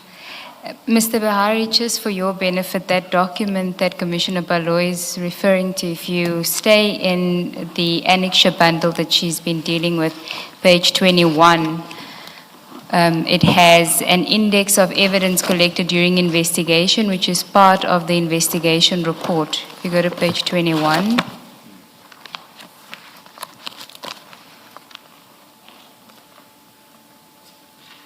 Do you have it? Page 21, I've got it. Yeah. Index of evidence collected during investigation. And if you go to page 22, you'll see that the last document there says intent to suspend, suspension letter of Brigadier J. Mkhwanazi. Yes. And that's the document she was exploring with you. Okay. So it was part of the file. Okay. Thank you, Ms. Sigal. Thank you. Then can I just go back to not the merits of your guidance that you gave to Colonel Erasmus, because that's been explored fully by the commissioners. I want to go to your involvement in the extension itself, as set out in your statement at page 13, paragraph 54. Paragraph 54, yes, Chair. Yes. Now, you will recall that you say in your statement that Mr. Colonel Erasmus came to you in late May 2023. You are responding in your statement to allegations made by, amongst others, Mr. Ngiza. Can we go to his statement? It would be one of the files that has been provided to you. And I want to go to page 17, where he speaks about the extension and the events that transpired. Paragraph? Paragraph 43, Chair, page 17 of Mr. Ngiza's statement. Do you have it? Yes, I do. Paragraph 43. In the middle of May 2023, Lieutenant Colonel Erasmus raised concerns with me about the possible expiration of Brigadier Mkhwanazi's 3-month suspension period. The suspension was due to expire on 24 May 2023. I advised him that if the EMPD required an extension of Brigadier Mkhwanazi's suspension period, they must submit a written motivation signed by Chief Mapieye. That request must then be addressed to Ms. Kasheka, HODHR. I received the extension request and discussed it with Ms. Kasheka, and she agreed to sign and extend the suspension. On or about 22 May 2023, it was submitted to Ms. Kasheka. On the night of 23 May 2023, I received a missed call from Dr. Mashazi. I called her back some 30 minutes after the timestamp of the missed call. She had found out about the request for the extension of Brigadier Mkhwanazi's suspension period. In that call, Dr. Mashazi was virulent, aggressive, and accused me of being personal, hateful, and that I was targeting Brigadier Mkhwanazi. She held at me and told me that Chief Mapieye and I hate Julius. Then if we can go to paragraph 47, I calmly explained to Dr. Mashazi that I don't even have the power to suspend employees and extend their suspension periods. I attempted to explain that the powers vest in Ms. Nkasheka as the Human Resources HOD. Dr. Mashazi shouted that she will also call her, referring to Ms. Nkasheka, and will tell her that Brigadier Mkwanazi is coming back to work. And then if we skip the next paragraph, go to 49. I immediately tried to call Chief Mapiyeye, but I could not reach him. Finally, we spoke later that day, and Chief Mapiyeye informed me that he had also received a nasty telephone call from Dr. Mashazi. He shared that Dr. Mashazi had told him in no uncertain terms that this Brigadier Mkwanazi must come back to work. On that day, I also attempted to reach Ms. Nkasheka unsuccessfully. She responded to me late that night. At around 00:49, I received a WhatsApp from Ms. Nkasheka saying, please draft a resumption of duty letter for Brigadier Mkwanazi as he is resuming duties today. She mentioned in another message that I hope Chief contacted him. Now, I want to place you in this sequence of events. Were you the person that told Dr. Mashazi about the request for an extension? No. I spoke to Dr. Dr. Mashazi about the considerations I had in that document. There was nothing about extension. The only extension that request came to me was to support was from Erasmus. The issue of the extensions, I know nothing about. As I said, in terms of the process going forward, it would have been, the ultimate decider would have been HOD-HR.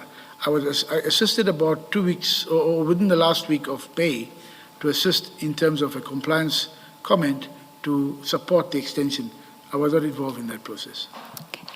Now, you would have seen what he says in his statement, that he was approached in the middle of May already regarding the extension. I think my difficulty in accepting the version that you are putting forward before the Commission, that Lieutenant Colonel Erasmus approached you on guidance regarding the suspension, is that the extension of the suspension, is that at this point a request was already in the process of being made. As you had said earlier on, the HR process for the extension was already underway. So it is difficult to understand why somebody from Internal Affairs, Lieutenant Colonel Erasmus, who had now given the matter over to Mr. Ngiza, who is an HR specialist, you will accept that, correct? And then would come to you, somebody that hasn't been involved in the process at all, to ask you for guidance on what could possibly be the eve of the decision being made. But the request was already submitted to Ms. Nkasheka. Chair, I'm not sure. As I said, this was when I looked at the statements from Neza, but that he came to me to support. Maybe this is why he understood the difficulties and he asked if I could support such a thing, because I am not aware from the process going to the HR via DH Neza, as per what you said. I only know that when he came to me, Colonel Erasmus came to me, it was about can I support the extension of the suspension. These are uncovered later on during the evidence and the record. No, Mr. Behari, you said when you spoke to him, he told you that the extension process was already with HR. That was your evidence earlier on. And he was just coming to you for guidance. Yeah. Now, why is he coming to you for guidance on a process that is already underway and a decision which, according to Mr. Ngiza, Ms. Nkasheka is in support of? She's going to approve the extension. Then what happens is you get involved and all of a sudden there's a change of heart. Ms. Nkasheka gets told, according to Mr. Ngiza, that she mustn't approve the extension. Chair, I've not discussed the issue of the extension request to City Manager. I discussed with City Manager giving an update on the issues I found in the file.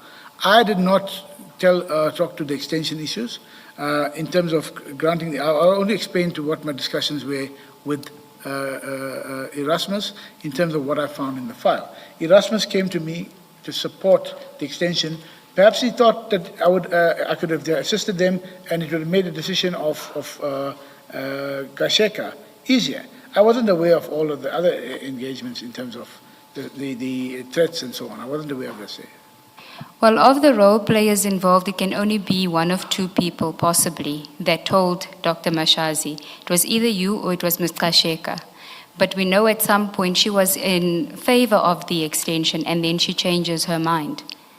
Chief Mapieye wouldn't have told, and neither would Ms. Ngiza, because they say she found out about it.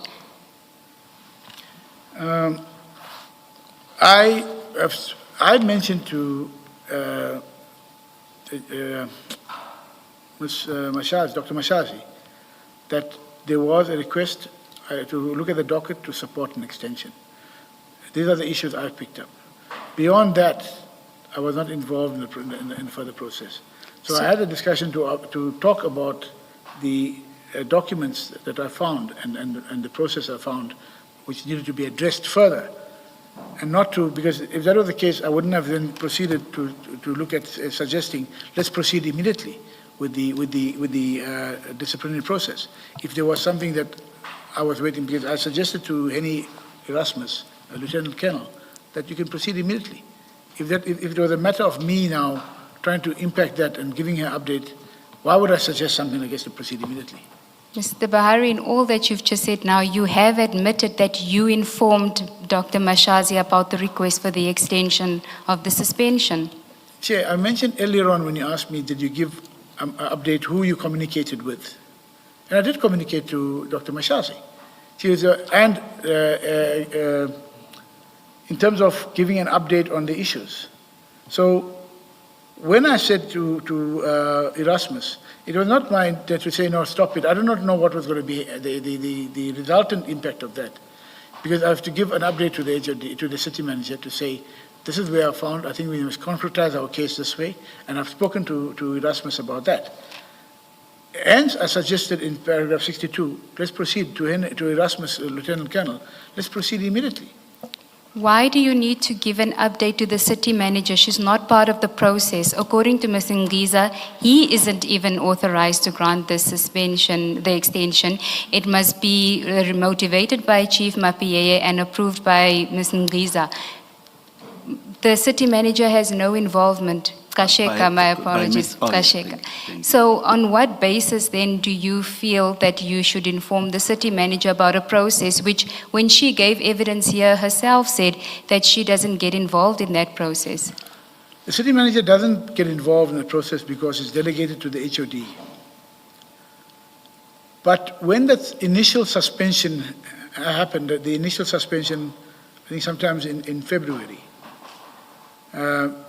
Gasheka, the city manager was aware of the process and that there was suspension. There are these allegations, there are serious allegations about CAT VIP and so on. So my response to city manager Dr. Mashazi was as a result of her being aware of that process. So she knew about the involvement or the suspension, which at the beginning was involved, and I understand she knew about it and there was no objection at that stage. But to go further than from what I involved, everything that we deal with, and you escalate it and you say to the city manager, I've dealt with the stuff, this is the way the process is. I didn't know that thereafter what was the take on that. Mr. Bahari, why did you feel the need to go inform the city manager about the request by Chris Erasmus? Because it has nothing to do with her. It's an HR issue that can be dealt with by HR people. You've already said she's aware of the serious allegations. So you don't need to tell her about those. They come to you as head of legal, seeking legal advice on the extension of a suspension. That has nothing to do with the city manager. You then go and tell her that Erasmus is seeking the extension of the suspension. So the very first question that was put to you, was it you? It could only have been you. Your initial answer was no. But then in the course of answering other questions, you actually admitted that it was you who told the city manager about the request to extend the suspension. Chair, I think when it was at the very outset, when I was asked about who did you brief on it, I mentioned the city manager and I mentioned the HOD. Now, in terms of the relationship, when I spoke to Lieutenant Colonel Erasmus, After that, I had to brief the city manager, say, right, on this issue, critical issue, this is what the next stage is. I'm asked to support an extension, and I've dealt with it and engaged with Lieutenant Colonel Erasmus. So thereafter, whatever happened, transpired from there, who was called and so on, I don't know, Chair. But the question is, why do you brief the city manager? This level of employee, Kwanazi, doesn't fall with, as I've understood the evidence, he's not in the category of people where the city manager becomes involved with his disciplinary action or disciplinary action against him. And that the city manager confirmed that, doesn't belong there. You speak to Erasmus, as Commissioner Khumalo says, because Erasmus has come to you to ask for guidance according to you. Why are you discussing this with the city manager? It's not, if you're concerned about briefing the city manager to keep in the loop, it seems to me that's a job for HOD, Human Resources, not your burden. You don't get to grant extensions of suspension. You have nothing to do with this process other than Erasmus has come and spoken to you now. Why are you speaking to the city manager about a mid-level manager? Chair, the issue was greater than a mid-level manager. The issue was about the involvement of CAT VIP and Medicare 24 in our city. The city manager at that level must, when she decided to go on and approve the initial, or talk to the suspension initially, would have to be briefed into the process of flow in terms of what are we uncovering, how are we supporting that to finalize the disciplinary. Is your short answer that Dr. Mashazi was involved with this disciplinary steps and process against Brigadier Mkhwanazi? Is that the short answer to what I've said? The initial complaint came through, it became aware of the entire city. She's the accounting officer of the city. Yes. So as that, there was an interest in terms of what is happening with the matter. No, So- she didn't ask you. You went, your evidence is, Yeah. you met with her and then you told her this, among other things. So this is not a case of she called you, at least that's not what you've said, that she called you and asked you what's happening. You were talking to her and you mentioned this. Yes. And the question is, but this is none of her business at this point. There's an ongoing disciplinary process, and all that you have been asked, by the way, is to, according to you, to give guidance on extending a suspension. That's all you've been asked. Erasmus didn't approach you to discuss and get advice on the merits of this disciplinary action. He's come to you in your statement to get guidance on the extension. What is there to discuss with the city manager? Why are you speaking to the city manager about this? And I want to propose something to you, that you're discussing this with her because you know her interest. Interest not as neutral, but because she's close to Mkhwanazi. You know she doesn't want Mkhwanazi to be disciplined. That's why you're talking to her about this. I want to propose that. That's a real reason why you discuss this with her, when in fact it's none of her business at this point. It's still under Kasheka's and Niza's control to run that process up to where they wish to take it to finality. So it has nothing to do with her, and you knew that. You know that she's not involved with it.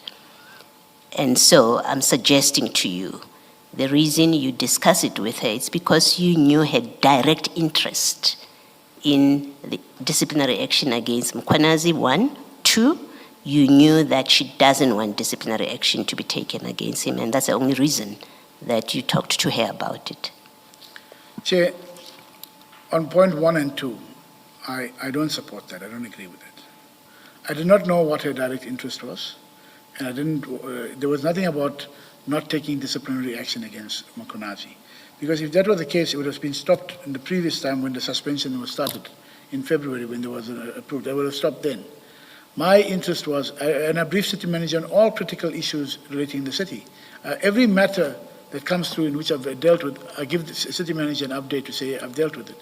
On this matter, to say that Colonel Erasmus came to me, we're looking at how we can finalize make sure that the charges are concrete, to make sure what evidence is required, and that is what the extent of my discussion. It was very brief in that regard. Nothing further. I was not aware of any other interest the city manager had, and I was not part of any other interest. It is about just looking at, and on a daily basis, Chair, on many matters. As long as it's the interest of the city, we give that briefing, sir. All right, thank you, Mr. Barry. And then you say you advise the city manager on the shortcomings of the city's case against Mkhwanazi. So in other words, what you state in paragraph 56 to 61, that's what you told the city manager. Chair, in stating that to the city manager, it was about how we can cure the defects, how we can look at finalizing that process, which I discussed with Erasmus. That is what my engagement was. Because my interest was to see that we do not have a case where we don't cover all our bases. And that is what, since I've been there in the city, in all our cases, not only in this one here, but in all matters, whether it's whichever space. So I did tell the CM we need to cover on these issues. These are the issues I found, we need to cover these issues. You see, Mr. Behari, exactly what you said in the middle of your answer. We don't have a case. That's exactly what Ms. Mashazi, Dr. Mashazi said, that she was acting on your advice. Yes. You advised her that the city does not have a case against Mkhwanazi. In fact, she went on TV to say something to that effect. Chair, based on the circumstances as it stood, I mean, the narrow constraints which were mentioned by the chair and so on individual charges, yes. But holistically, in terms of what I required, and this is what I briefed the city manager on, to say that there are still these issues that we needed to finalize. I mean, even Gwabe's affidavit in paragraph 3, he says Mkhwanazi misrepresented the facts to him. Mkhwanazi said to him, there is a signed memorandum. And it's on 277 or 177. We've been there before. So you must have seen it. 277. Yeah. Chair. You can read it, it's there. Yeah, Paragraph 3. I don't discount what you're saying, Chair. Mkhwanazi contacted me indicating that the EMPD had signed a memorandum. He says, Mkhwanazi said there's a signed memorandum. Yeah. So everything Gwabe says about donations happens because Mkhwanazi misrepresented the facts to him. Mkhwanazi misrepresented the fact that there's a memorandum that is signed. Chair. You know there's no signed memorandum. I know that, Chair. Yes. And Gwabe, as a divisional head, ought to have done his process and asked him, where's the signed memorandum? You see, you're doing exactly what Chair warned you not to do. You are asked about Mkhwanazi. You deflect, you go to the people he dealt with and you say they are the ones who should have done something. Mkhwanazi should not have misrepresented the facts. It's as simple as that. Chair, I agree that he should not have misrepresented. But there must be some level of due diligence to the person who is receiving that representation, who is in a position of power and knowledge within the city. It cannot be that everybody comes and says to you, this is what, that you go on and make decisions and take action without verifying the sources, without verifying the facts on which are presented to you. Mr. Behari, I've said this before, at the risk of repeating myself. When you realize that all those people have not done what they are supposed to do, the answer is to investigate and charge them. The answer is not to say, because they did something wrong in the past, we don't have a case against Mkhwanazi. That is incorrect. Chair, that will amount to several separations of the process. Remember, this arises from one incident. It arises from one incident. It arises from the engagements of the donations. It arises from CAT VIP and Medicare 24 being in the city. Now, if we're going to start doing individual charges, when we could have holistically sorted out who has done what, who could have been accountable, because if there's going to be denials, why should we go with a weak case and then I'll say, okay, no, we can charge the other people. We'll investigate. That is one of the issues we're trying to curtail, that you can't have too many processes arising out of one incident, Chair. Are you going to show us a memorandum where you say to the city of Ekurhuleni or the city manager, let's investigate and charge all these people? Chair, there's no such memorandum. Because it doesn't exist. It doesn't exist Because because you didn't tell her that these people should be investigated. You didn't say to her, on the face of these documents, Steyn did something wrong. We must investigate him. On the face of these documents, Gwabe did something wrong. We must investigate him. On the face of these documents, Mapieya did something wrong in relation to the draft MOUs that were sent to him. We must investigate. You never did any of that. What you said to the city manager was that we don't have a good case against Mkhwanazi. And that is why we are here and talking to you today. Chair, the progress or the engagement with the city manager would say, I've received this report. These are what the issues I've looked at. Now, in us finalizing that, would have looked at, is there other cases? And hence my engagement with Erasmus was. So at that stage, I didn't go to the extent of saying, because they would have came as a witness for the city. Gwabe said this. As a witness for the city, Steyn has said this. Now, if Erasmus then was to finalize, that would be risking our case against Mkhwanazi. That was the focus. We're looking at the case against Mkhwanazi. If subsequently we found that there was any statements that were inconsistent, we could have went through that. But the main issue here was to cover the serious issue of Mkhwanazi, the donations, the CAT VIP, and who was involved in the process. It could have also included Chief of Police. It could have also included River Peace, because Ngwabe, Mzolo. So this is what I'm saying, that from my side, it was about having holistically to look at how we're going to deal with the matter. My brief update was with the city manager to say these are what the concerns I have. Thank you. So was your difficulty that only Mkhwanazi is being charged and the chief and Spies and others are not being charged? I'm asking on the back of the last thing you said now. Chair, that's not the difficulty I had. I was happy with Chief Mkhwanazi being charged for whatever it is.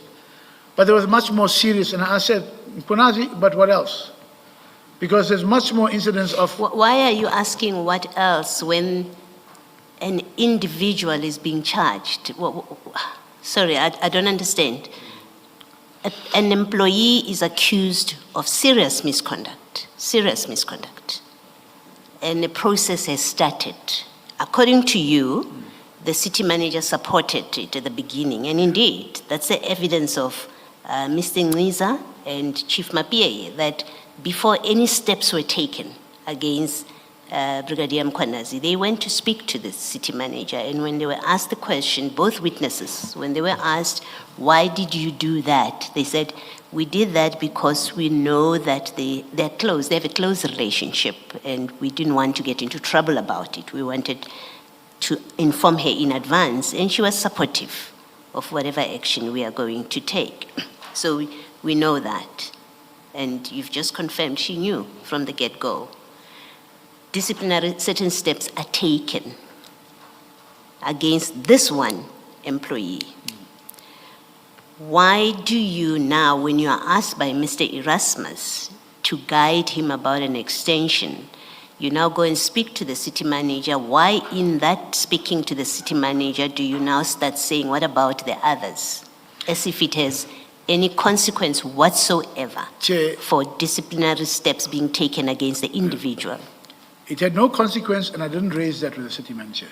The issue was raised with Erasmus in our conversation.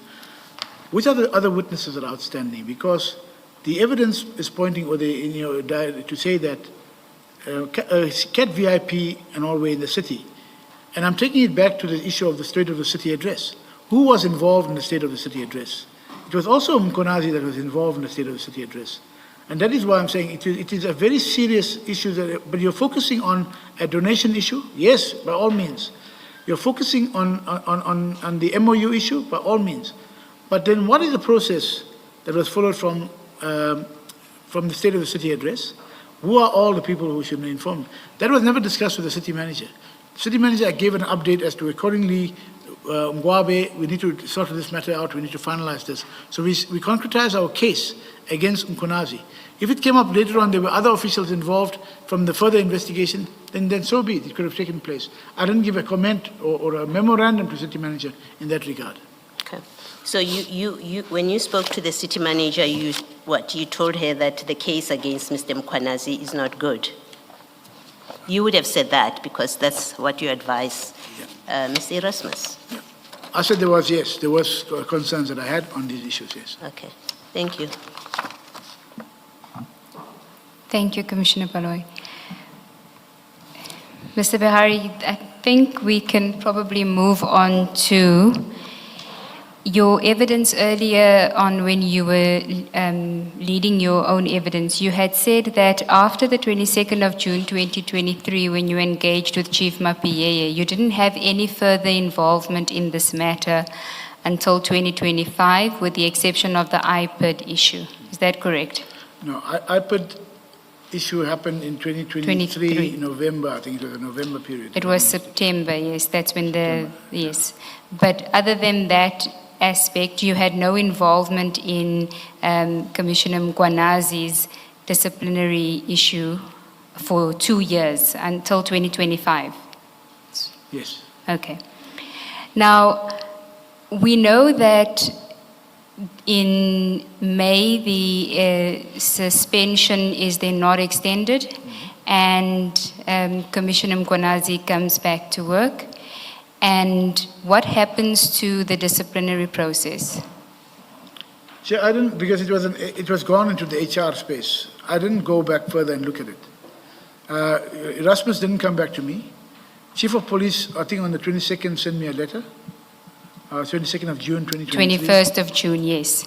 Yeah, it's dated 21st, but I received, served in my office on the 22nd. Yes. June. That was following the discussion you had with him on that same day. Yes. Okay. I'm speaking about, so after June, I had no engagements on that until the IPID document came through. Okay. Now, your evidence was that on the 22nd of August 2023, the city manager issues this directive, which has this legal review, extra step, legal review assessment that's done by your team. And that's in August 2023. In May 2023, you had given Lieutenant Colonel, what is his name now? Erasmus, your views on the matter. You're now in charge. In August 2023, there's a directive by the city manager that you must do a review. Why is it that you don't go back to that matter and say, what's happened here? We now have somebody who's facing serious allegations back at work, and I haven't heard back from anyone after I told them that they must look into these deficiencies. Chair, once I deal with, in my environment, dealing with all the departments, from a day-to-day, I don't have the luxury to go back. So if it has happened that way, the direct further processes will be through the HR process. If it came back to me for some other reasons, for some other compliance, I would have dealt with it. The matter never came back to me. So it's very difficult to follow up on cases when I've given an opinion, and that happens with all the other departments. If I'm seeking a given opinion or discussion and say what can be done, I would think that you would either implement what I'm saying. If you decide not to proceed, then it's of course entirely up to that. But I don't follow up on these matters in all the departments I'm dealing with. If I have a discussion with you, I'll say to you, this is what I think we should happen, and thereafter it closes from there. If it comes back to me in another system where you say, I've addressed these issues, let's take it further, I would have taken it further. But this is such a serious matter that you felt the need to voluntarily inform and brief the city manager on it because she was involved in some way in that process. So between the two of you, nobody is asking questions about the continuation of these disciplinary proceedings on charges which you both consider to be serious charges and somebody that is back in employment with the city. Chair, it was not only that he was back in employment, I understood that he was also applied for a position and was given a higher position. So it's not only in this matter. It's look at that I'm dealing, but I don't have the luxury of that. I've got other departments, same thing. I will give city manager a briefing if I've met with the environmental department. If there's something, I'll give her a briefing and say, this is what it is, this is what I've recommended, and we'll wait for it to come back. But I don't go back and follow up, because then it becomes an HR process specifically until it comes back to me by some query or another. I think people call what you're doing right now otherism. We're not talking about other matters. We're talking about this specific matter which deals with Brigadier Mkwanazi. You know that he is back at work. You've raised concerns with Lieutenant Colonel Erasmus about this investigation and about the disciplinary proceedings. You've reported to the city manager about this. On your own version, you say the city manager considered this to be such a serious matter. I'm struggling to understand what is the benefit of this 22 August 2023 legal review assessment, this extra step that is supposed to be more efficient, make disciplinary processes more efficient, when one of your biggest matters are slipping through your fingers and the person is at work. You're not doing anything about it, and you knew about it even before this directive came into effect. Chair, the issue of otherism is trying to show in terms of my responsibilities in the city. I've done that. Neither did Lieutenant Colonel Erasmus nor the Chief of Police come back and say, Kemi, we've addressed this issue, can we proceed further? Thereafter, I don't get involved with the HR process.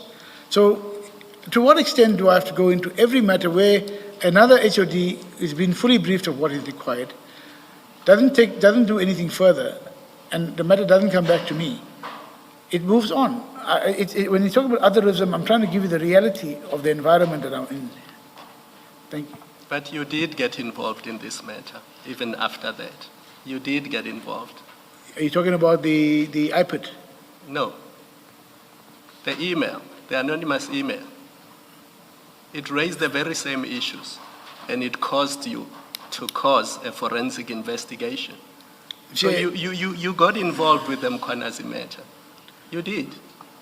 I was involved in the Mkwanazi to the extent that I've described here. And that email was specific. That email said you and Dr. Mashazi and Mr. Sheka covered up for Mkwanazi. So that email was very clear. In case you had forgotten about the Mkwanazi matter, that should have jogged your memory. Instead, you go after the people who wrote the email.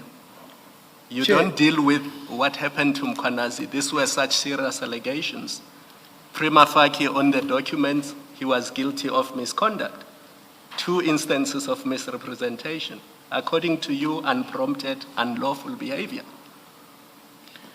Chair, the Mkwanazi matters with regard to the investigation, we completed on the 22nd of June 2023.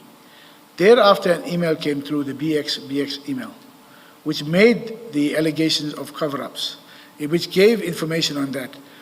It released information on other aspects, which I believe that to escalate it against, in fact, it was received by all the addresses there. I think it included, I'm not sure if it included the city manager, but I believe it did. And when it was raised to me, but as Deputy Information Officer, what are we doing about this? I told city manager, I think we should get hold of internal audit and let them take the process further. The internal audit chief audit executive at that stage then proceeded further to instruct one of the internal auditors, and they proceeded to do the investigation. It's wrong, Mr. Mashazi, to create the impression that after June, sorry, Mr. Behari. Did you say Mr. or Mrs.? You didn't hear, that's good. That's good, you didn't hear.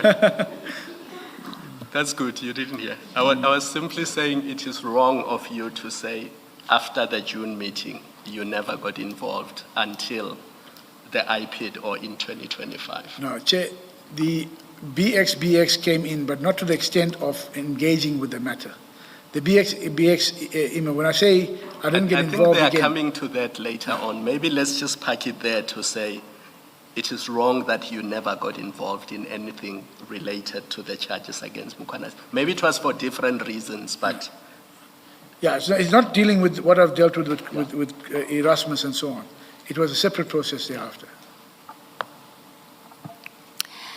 Well, you've said that the chief also didn't do anything. That's not correct, though, because in his letter that he sends to you on the 21st of June, he's reminding you that charges need to be filed as soon as possible by the 22nd. Is that not correct? Do you want me to take you to it? No, I've got the document. It is in JM, the Mapia's statement, and it is, Yeah, Chair, I've got the document. Chief writes to me, just give us the page number again. oh, no, I thought you had the, I'm referring to my copy on that document there. I'll get the page number. But do you have that, can you refer that? Is it JM 32? That's correct. Thank you. 182, Mapia annexes. I have that document, Chair. Yes.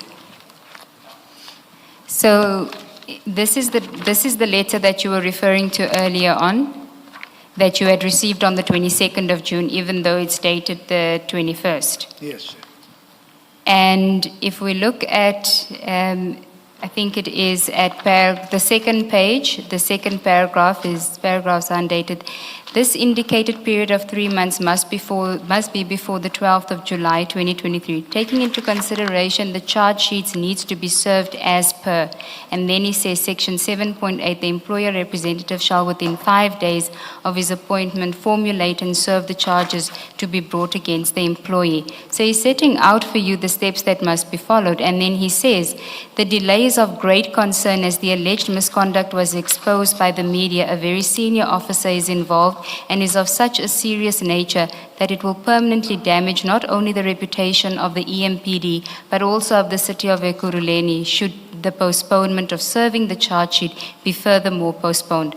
A perception is also created that the officer involved and the very serious misconduct exposed are being protected and swept under the carpet. Your considered noting urgent attention and way forward is appreciated.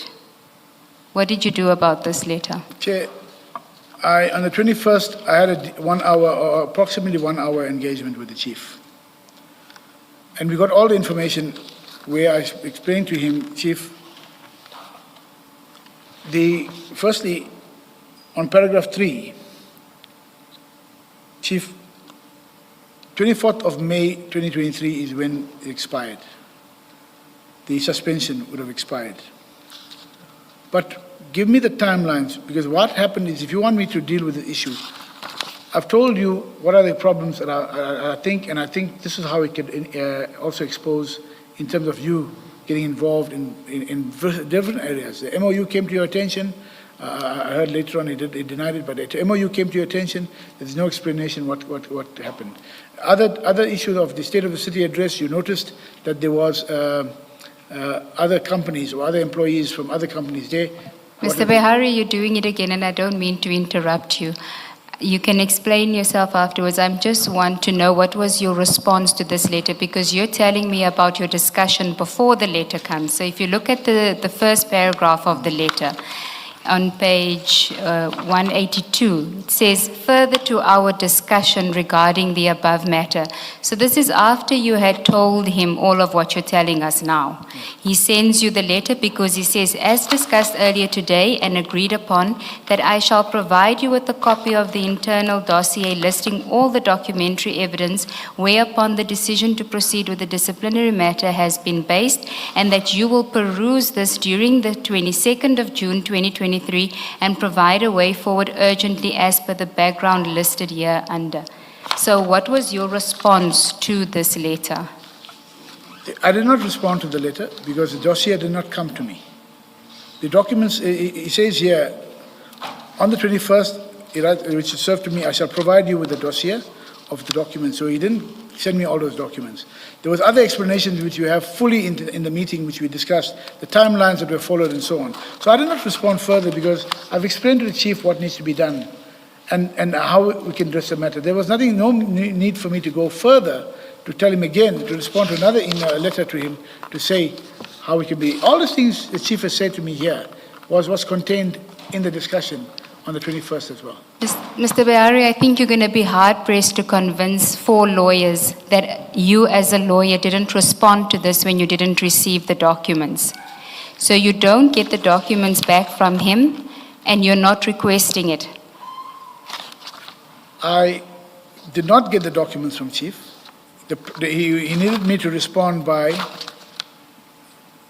he needed me to respond under very strict timelines. I had to give him a response by taking into consideration the above stipulation. It means that the charge sheet must be served on or before 22nd of June 2023. So a document is served before me. I had not got the documents. No, Mr. Behari, in his the second paragraph, after he says further to our discussion, he says, and that you will peruse this during the 22nd. It was an agreement and agreed upon that I shall provide you with the copy and you will peruse during the 22nd of June 2023. So you knew about the tight timeline. And you don't get the documents from him on the 22nd, but you don't follow up with him and say, there were no documents attached to your letter, or when am I getting the documents? You want an answer as soon as possible, but I don't have the documents. Chair, what was conveyed to me at that stage was that the appointment of the presiding officer mid-June, in our letter engagement, he wanted me to, I said to him, I'll look at the documents urgently. The documents never came to me. The issue of taking into consideration of the above stipulation means the charge sheet must be served on or before the 22nd. That was never discussed. So you're asking me to assist you, and I'll look over it on the 22nd. But you did not say to me that we have to finalize this by the 22nd of June. And that is where, at that stage, I spoke to the chief. So if the chief did not take it up further and bring it to my attention and say, let's go ahead, you serve a document to me on the 22nd of, so the letter dated, you serve it to me on the 22nd of June. And then you say to me, it has to be done, the charge sheet must be served on or before the 22nd of June. What can I do as a head of legal in terms of serving the charge sheet or not serving the charge sheet? But then, Mr. Behari, you say to him, I haven't had time to have a look at the documentation. What is it that you want to do, Chief? And then you have a discussion. You don't ignore him. He's telling you that this is an urgent matter that needs to be attended to. There's been a delay which is recorded here, which is clearly not of his doing, because he's complaining about the delay. He says, I have a concern about the delay. And you're delaying him further. And I find it hard to believe that a lawyer of your many years of experience, 28 years as you say, when you don't receive supporting documents, you don't go back to the lay person and say to him, you haven't given me the documents to consider. Bearing in mind, you have considered these documents before. He has nothing new. There's nothing new that he has in these documents that Lieutenant Colonel Erasmus didn't already give to you a month earlier. Chair, the opening paragraph or the second paragraph, as discussed earlier today, when we had our meeting on the 21st, I shall provide you with a copy of the internal dossier listing all the documentary evidence whereupon the decision to proceed with the disciplinary has been based. That is, what then was met on the 12th of April when NISA decided to proceed with disciplinary. So there's additional documents that he was supposed to have proceeded. And then he served the document to me on the 22nd of June. Taking into consideration the above stipulation, it means that the charge sheet must be served on or before the 22nd of June. On the 22nd of June, I had no documents. I was not even at work on the 22nd of June. I only came back the following Tuesday. If he had contacted me and said, no, but where are you? We need to do this, I would have followed it. It is a two-way issue. I have all other issues to deal with, other rhythms, you mentioned that. But that is the reality of my environment. Okay? I cannot go, if a chief is committed to give me documents, chief is committed to follow up. So even though he's a lay person in terms of the law itself, I don't know to what he's involved as a lay person, but the commitment which he made to me was to bring the documents. And I cannot go and chase after the chief. He's a senior manager at my level. He's committed to do that issues. He did not do it. I was not there on the 22nd. I left out of the province. I got back on, but he could have still called me and said to me, but can we not finalize this? But if it had to be on the 22nd, if the deadline was 22nd, what else could I have done to assist the chief when he knows that this, and the 22nd deadline only came to me after this. Taking into consideration of the above, it means that the charge sheet must be served on the 22nd. That is where. Mr. Behari, if you look at page 181, someone acknowledges receipt of the dossier. Who is that, Engelbrecht? That's the PA, Louise Engelbrecht. That's your PA? Yeah. So it was delivered on the 22nd because he or she acknowledges receipt on the 22nd of June. So you can't say the chief did not deliver the dossier. Maybe you didn't see it because you say you were out of the office, but someone in your office accepted I was it. out on the day, when she acknowledged receipt on that, but it was delivered on the 22nd, Chair. Yes, no, that's fine. Let's take it step by step. You say he never delivered it, and I'm correcting you to say, Okay. well, according to Engelbrecht, it was delivered to your office on the 22nd. Chair, it was delivered on the 22nd. By then I was out of the office. But he delivered the entire documents that so these were the complete internal affairs EMPD investigation dossier. The engagement between us was that he will look at the documents that led to the 12th of April, the decision to proceed. So that is the extent where I looked at any additional, because we've covered all the other documents there. My engagement with him during the meeting was on the issues as we looked at what are the challenges that we could foresee. So I was not there to correct the documents, to say that, Chief, this is lacking and so on. But it is impossible on that day to serve the charges on the 22nd, and what kind of, what kind of engagement would I have done to intervene in the serving of the charges? But you see, in that first paragraph of that letter, he says it was agreed upon that he will provide an internal dossier, and then you will peruse this during the 22nd. And I haven't heard you deny that there was such an agreement. No, there was, in the discussion that we had, Chair, It was agreed I that would you look would at it. peruse it on the 22nd. but not realizing that it had to be done by the 22nd, Chair, because the charges had to be drafted or served by the 22nd. In fact, I don't know where I got the information. I will just look at, but there's some information where he says it should be served by the 19th of June. Yeah, he may well have done that. What I'm running past you is you agreed with him that you would consider the dossier on the 22nd of June 2023, and you are not denying that there was such an agreement. And for me, the relevance of my question really is because you say, well, when could I have done it? I wasn't in the office on the 22nd. But if you're not denying that you agreed, as he records in the first paragraph, you must have thought you would be able to do it on the 22nd, even if you're not in the office. No, we did talk about me Yes. looking at assisting in the process, but not knowing, he didn't mention to me that it's due on the 22nd, on the same day. Okay. Whereas if you look at the last paragraph in that first page, it says the charge sheet was submitted by DH in NISA and scheduled to be served for the 19th. It had to be done by the 22nd. And I'm saying, he sends to me on the 22nd, expecting me to get involved on the 22nd. Let's take a short adjournment and resume at 4:10, and from 4:10 we'll sit until 5. Let's adjourn.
All right. The chairperson said 10 past. It's 9 minutes past. Let's get going. Thank you. Cell phones off, please.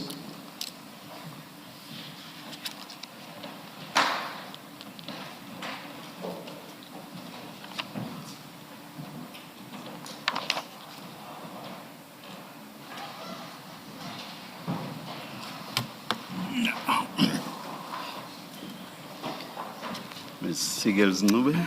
Thank you, Chair. Mr. Behari, you were still dealing with JM32, which is the letter of 21 June 2023. That's correct. That's correct. You were mentioning something about 19 June. Chair, in my discussions with Chief Mapieye, he is dealt with the issue of what we engage and how I could look at the way forward on that.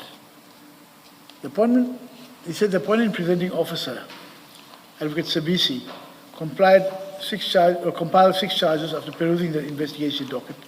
The charge sheet was submitted to DS NISA and scheduled to be served on the 19th, but was not yet served. So, in engaging with him, when he asked me on the way, can I suggest a way forward, I was not aware that I needed to give, firstly, why the charge sheet was not served when it was there already on the 19th. And then he writes to me a letter on the 22nd, or 21st, but received on the 22nd, to state on the 22nd the charges must be served. Now, to the extent that service of charges is not dealt with by legal, but I would have suggested a way forward to assist in the matter. But on the 22nd, I'm called upon now to suggest a way forward on charges being served. There's no explanation why they were not served on the 19th, from what I've looked at the letter. And there was no engagements, of course, I had further with the Chief of Police, but that was one of the concerns I had. 22nd of June was clearly with no explanation why those charges were not served on the 19th. So I do say that, yes, I did commit to assisting him, but 22nd it was impossible to, with me not being in the city as well, to have done anything on that yet. Okay. Why did the meeting of 21 June 2023 with the chief happen in the first place? So it happened, as I said, arising out of the engagements with Henry Erasmus and what was required. Thereafter, the charges were, well, I wasn't aware of the processes then until Chief came to me. There was a meeting arranged, and I got that on the calendar. And then Chief, when he came to me about the issue, and I explained to him what were the concerns that I had, but then he said the charges needed to be drafted. The charges were drafted. And then I said, okay, fine, let's see how we can follow up to have them served. But then the charges were on the 19th. So clearly, whatever happened in my engagements with Erasmus was not taken into account. They proceeded on the same basis with the charges. And then if the charges were to be served, that would kick off the disciplinary process. But he wouldn't have voluntarily engaged you. He was liaising with Ngiza, Mr. Ngiza, and HOD and Lieutenant Colonel Erasmus. He wouldn't have voluntarily engaged you, so there must have been something that happened that he was either told to speak to you about this, or you contacted him. Chair, I didn't contact him. I spoke to Erasmus about some time back, it's about almost a month after that, about what still needed to be done in the matter.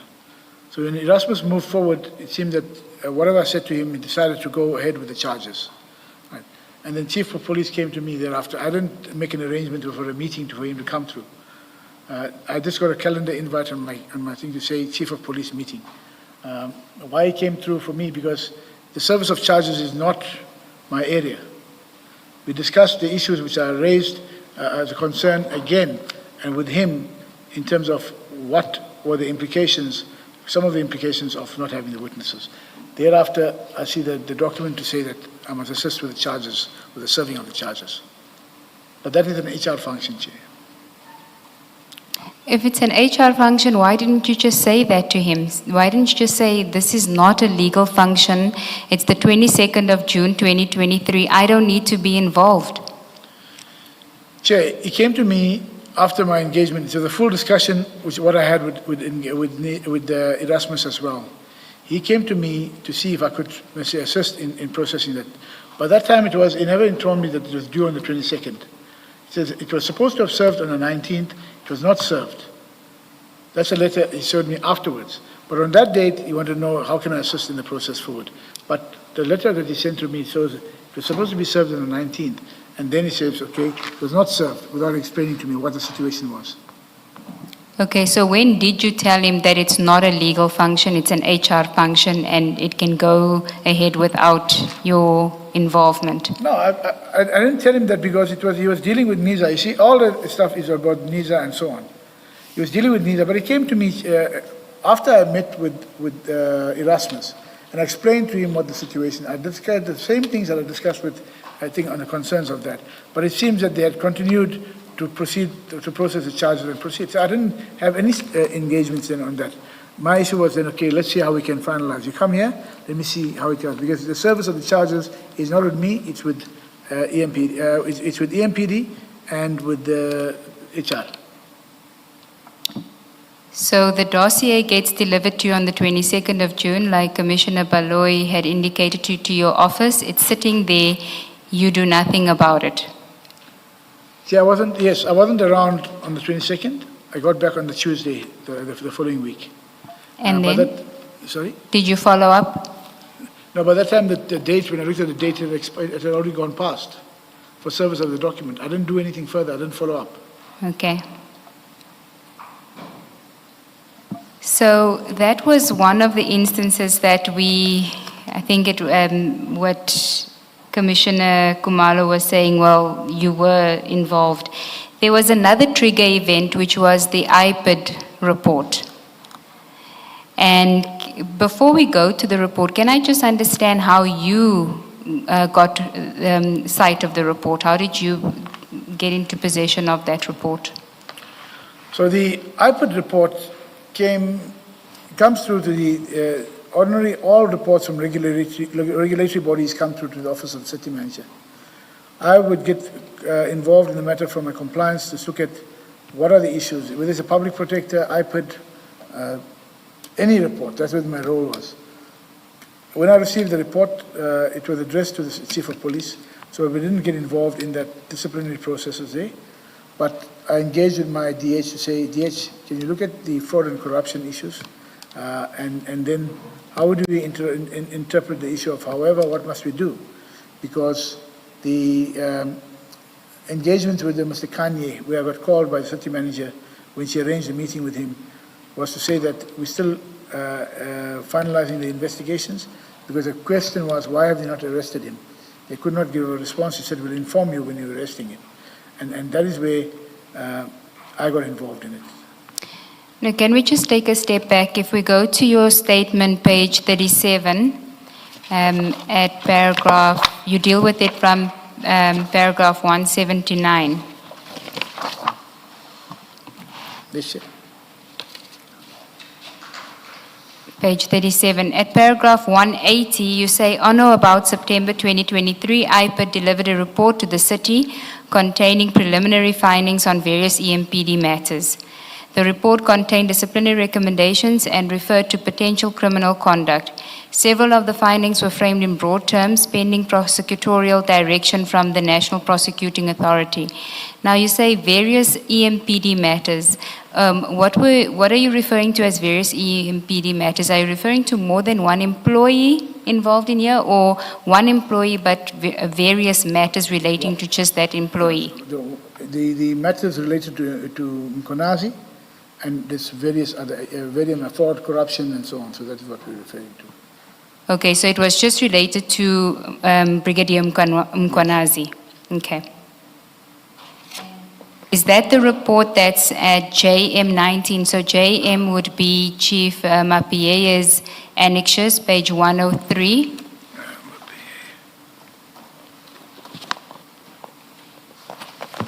One, 103, 103. Yes, 103 JM19.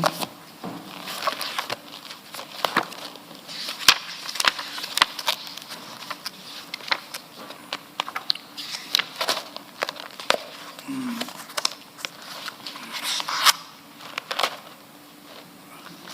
103, it is just the last page, no? Are you From in? 101, from 101 to 103. No, it's 103 and it's JM19. It's the Independent Police Investigative Directorate document. Are you in the annexes of Chief I'm in the Mapie? annexes of Chief Mapie. I've got a page 101. Are you taking us to the last page? Yeah. I think mine says 103. Let me just look at the. Because JM19 starts at 101 and 103 is the signature page.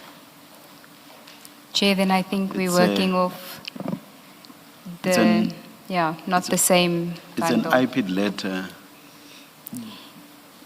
I do have the iPad letter. Mine just starts on 103, not 101, which is MPS memorandum. Is that the one? I just Yes, have. that's the heading we Okay. have, and paragraph 1 is headed Summary of Allegations. Yes, The complainant alleged that in February. I think the electronic bundle may be just incorrectly numbered then. Yes. So it's 101. You have it as 101, 102, and 103. Yes. Okay. So that's the document that you're referring to in paragraph 180 of your statement. That's correct. And we know that this was directed to the chief of police. Now, you don't say how it came into your possession. You just say in 181, the city manager requested that legal services department to prepare a draft response. How did you come into possession of A the copy was document? provided to me from the office of the city manager. The city manager gave it to you, okay. And was this via email or were you with her somewhere? No. From the office upstairs. My office was down, so she would have delivered a copy through the. Okay. Then you also mention somebody by the name of Mr. Osborne Kanye.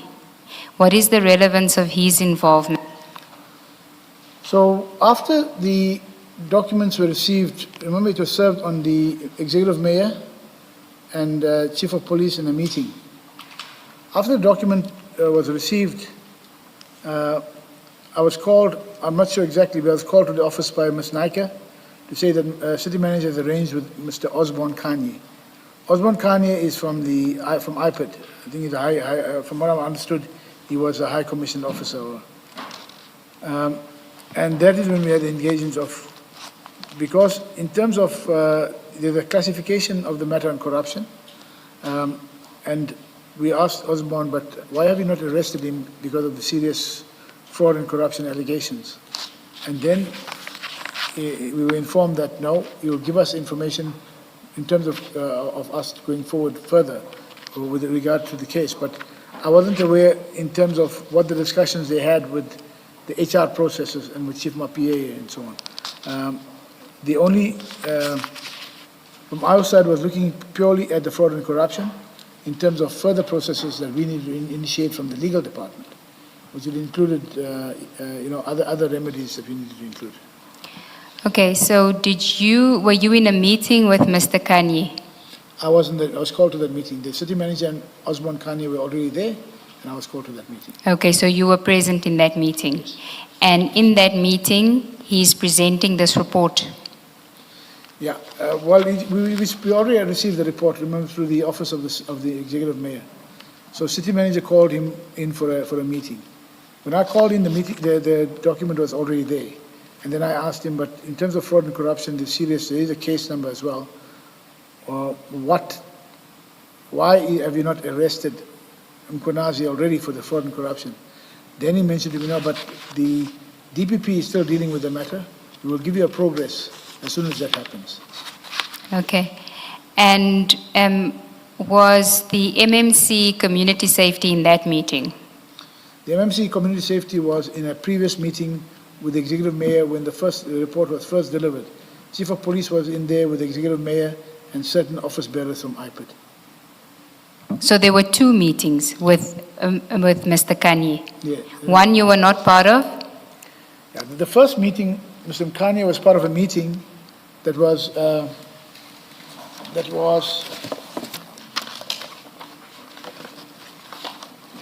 held at the office of the executive mayor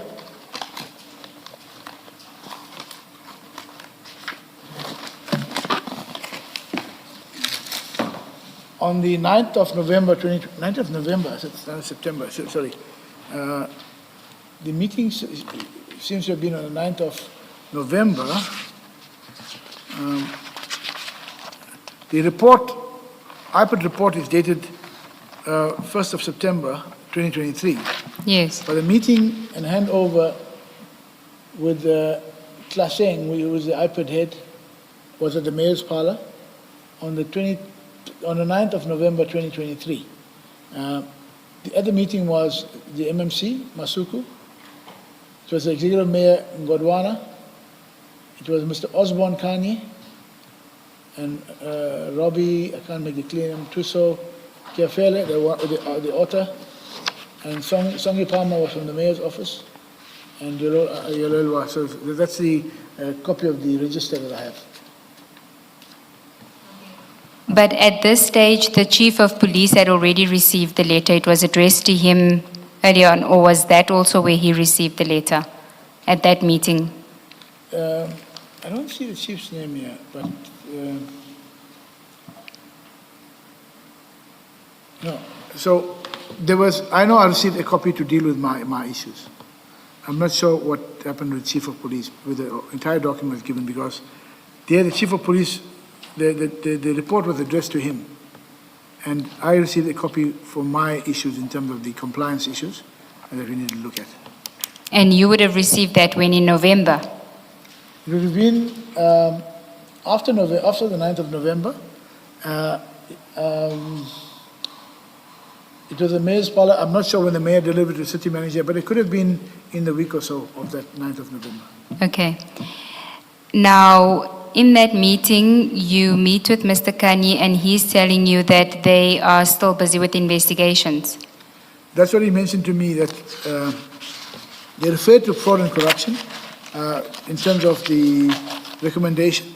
Then I said to him, but why didn't you arrest him? You know, these are serious charges. And he said to me, no, it's still with the DPP for decision. And I said to me, so on my aspect, he was waiting for the DPP to conclude and then give us the report for us to follow up on the fraud and corruption aspects in terms of our processes through impact and council and other processes we need to put in place. Okay, on page 102, at paragraph 2 of that document, there is an instruction that is given by IPOD to initiate disciplinary proceedings against Director Julius Dr. Mkwanazi. Do you see that? It says you are directed to initiate disciplinary proceedings.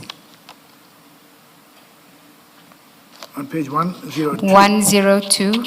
As I understand it, your document is, it has page 2. It's page 2 of the document? So 103, I've got an IPOD recommendation. Is that the paragraph you're referring to? No.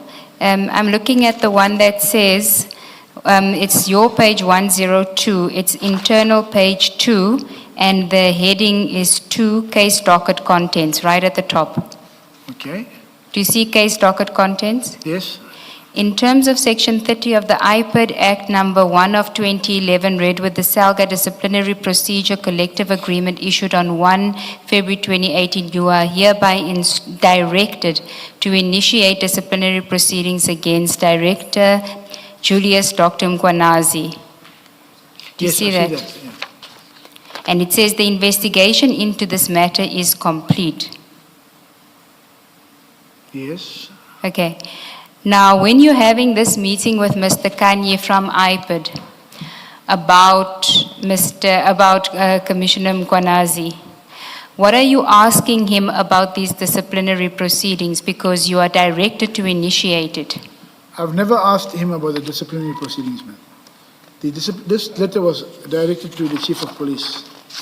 So I was never involved in the disciplinary. My aspect was look at the compliance matters as regards fraud and corruption. There are other processes that we initiate if we find the fraud and corruption. So mine was never to deal with the disciplinary process at all. But that can't be, because we know that from 22 August 2023, you're performing this legal review assessment function where you are to be the extra step in the compliance insofar as disciplinary proceedings are concerned. Now you're sitting here with a document that's directing the EMPD, it's directing the city to institute disciplinary proceedings. What do you do about it?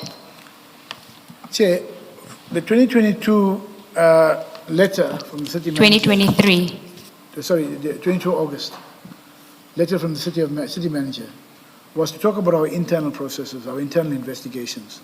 This matter here, like any other report, came directly. It was already investigated. They are issuing a directive. It was already, and the directive was to the chief of police, not to me. I looked at the other processes, especially when I'm concerned to say, but if you're looking at, however, the document is referred to the DPP for decision, what would the implication be for us in terms of me informing other processes? The here that did not deal with the 22 August scenario 2023 at all, because there was a directive coming from the IPID on that issue. The only issue was, for mine, which I raised with Mr. Kanye, was you directing on the one side to proceed with it, but then you're saying the recommendation based on the above information contained in the case docket, IPID recommends that disciplinary steps be taken against Director Julius Mkhwanazi for the contravention of MP disciplinary process collective agreement, standard of conduct themselves with honesty and integrity. However, the document is referred to DPP for decision. So if it's a directive that is issued there, the going into further now has created some doubt in terms of, that's why I cleared it up with Kanye. I'm not involved in a disciplinary process. The 22 August 2023 was not for me to decide. This is already a completed investigation from external authorities, regulatory bodies. No, Mr. Behari, on your own version, you are the extra step in terms of compliance. If you go to your statement at page 11, paragraph 41, you say, on 22 August 2023, the city manager issued a directive requiring that all disciplinary and grievance matters involving senior personnel be subjected to a compliance review by legal services prior to finalization of charges or outcomes. Now, here you are sitting with the IPID, the person from IPID. There's a directive that's directed to the chief of police to institute proceedings. You're sitting there with him. You, at this stage, know nothing about whether the proceedings, the disciplinary proceedings have been instituted by the chief of police, correct? I have no idea of what happened there with the chief of police. Okay. That's correct. So do you go back to the chief of police after this meeting and say, are we complying with this directive from IPID? Chair, you're linking the IPID directive to the 22nd, where I was the added leg of compliance. Those are two different functions and for two different purposes. The one for the 22nd was to look at our internal investigations from the departments themselves, and then to refer it for me to assist in terms of the three tiers, in terms of further investigation and so on. This was a completed report. The only way we could have proceeded further against this, if we didn't agree with it, was to review it. But we didn't take that on review. I was looking at the criminal aspects, the issue of the fraud and corruption, and my obligations in terms of, chief would have run a parallel process with regard to going through the HR. That we are separate on that issue. But Mr. Behari, you knew of the existence of disciplinary proceedings against Commissioner Mkhwanazi then already. You knew about this since May of 2023 when you had the discussion with Lieutenant Colonel Erasmus. All of a sudden, those proceedings, you say after June 2023, you have nothing to do with those proceedings. You meet with Mr. Kanye where there's a directive in this letter. You read the letter. You saw that there's a directive to institute proceedings. You say to him, we already started the process. I'll follow up with the chief to find out what happened to that process, because last I heard, was June 2023. I don't know what happened after that. Chair, to the extent of what you're suggesting, Council, is I looked at this as a separate process. That process ended, or where it was thereafter of my involvement on the 22nd with the service of charges or so, I never followed up on that issue. I've dealt with that because I would expect then to be a comeback to say, but we haven't finalized or whatever. I had nothing further from there. On this matter now, if it came about in September, but in November it was served in the city, I was looking at purely my functions. It had nothing to do with the appointment on the 22nd of August and so on. It was purely my functions. And that would mean then accepting that the chief of police would have taken that to HR to complete the direct, as per the directive. But then again, from my side, the directive, in my discussions with Osborne Kanye, you're directing on the one hand to say proceed with disciplinary, but then you still go and say make it a hyper recommendation, which was to say that there's DPP. I would have been interested in that DPP issue to follow up to say, well, how do we respond from that side? Mr. Ngube, can I just take us back to 21 June 2023, and we will come back to this issue.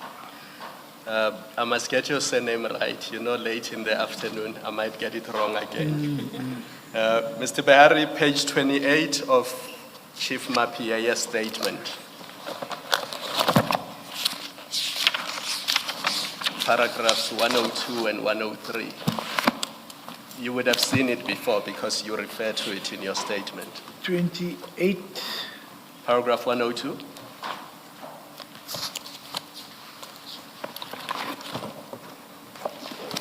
PA, on page 28, I've got number 22, 26, 27. We are in the Mapiaya statement. I Oh, don't know what sorry. you're Oh, looking apologies. at. Apologies. Okay. I just.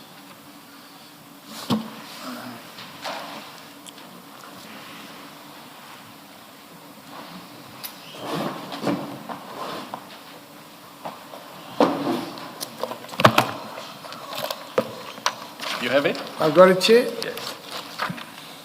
Page 28.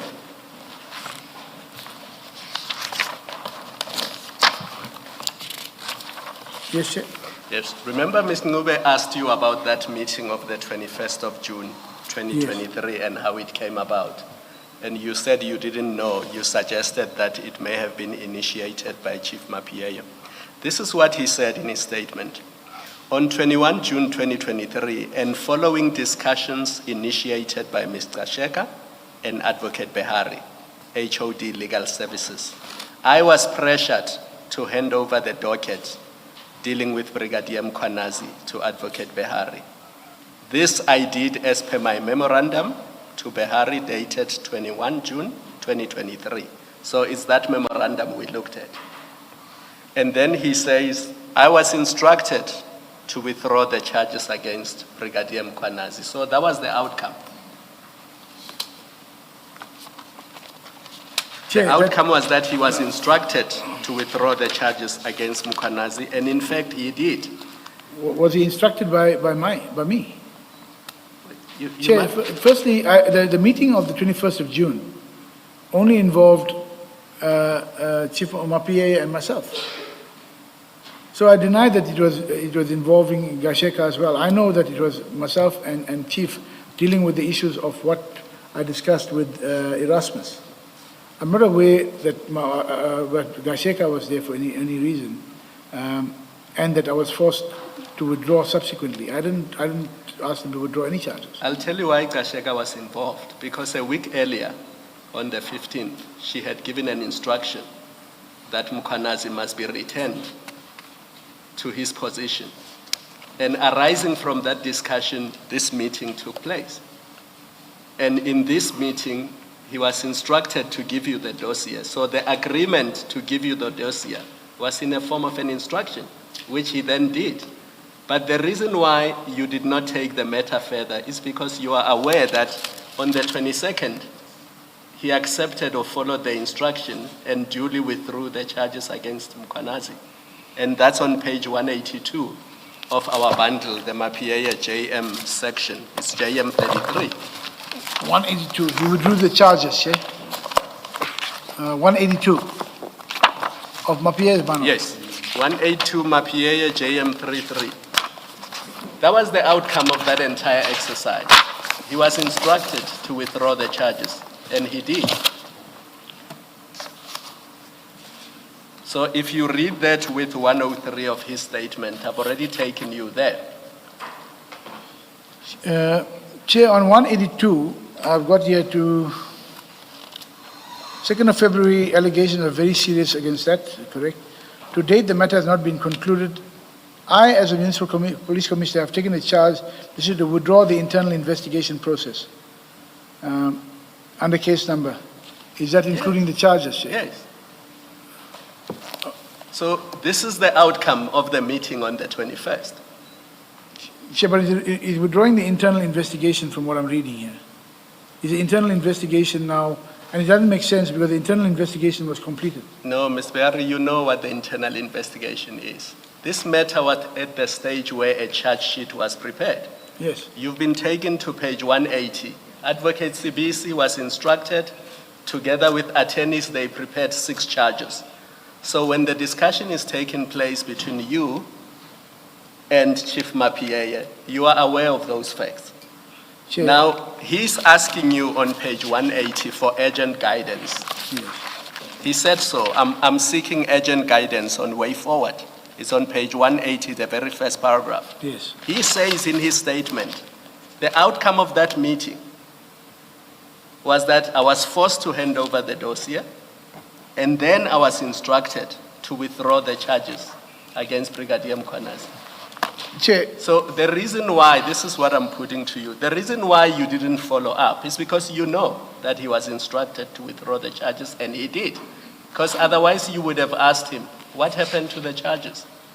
Chair, I was not aware of that instruction to withdraw. He says here instruction to withdraw the internal investigation process. I don't see that, the issue of the charges.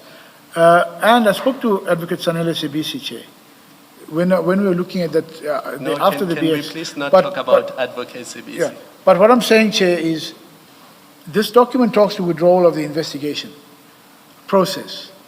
I don't understand that, how now he says that I instructed him or he was instructed to withdraw the charges. By whom? Because I did have a meeting with Chief on my own, between Chief and I, and the same engagements I had with Erasmus were also conveyed during that meeting.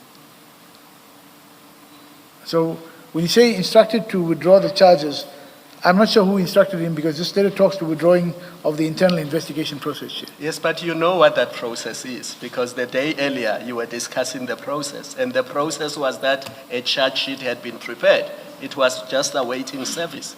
Chair, to withdraw the internal investigation process, I understand that from reading it now would have been a concluded investigation. If it was about withdrawing the charges. Advocate Bahari, you and I are advocates. Yeah. Chief Mapieye is not an advocate. So when he says withdrawal of a process, you know exactly what he means. He doesn't have to say the charges. A disciplinary process includes the charges.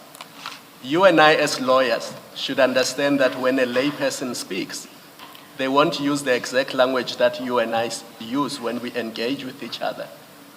Chair, I respect what you're saying.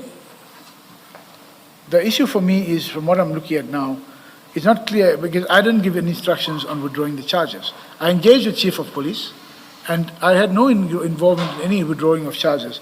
And this is not very clear to me. Yes, the internal investigation process for me is the investigation that was at the Internal Affairs. And that would have been no sense because from Henry Rasmus's position, that was finished already in March. So I don't understand what you would have been talking to. But having seen this, do you now accept that this is what became of the charge sheet and that process?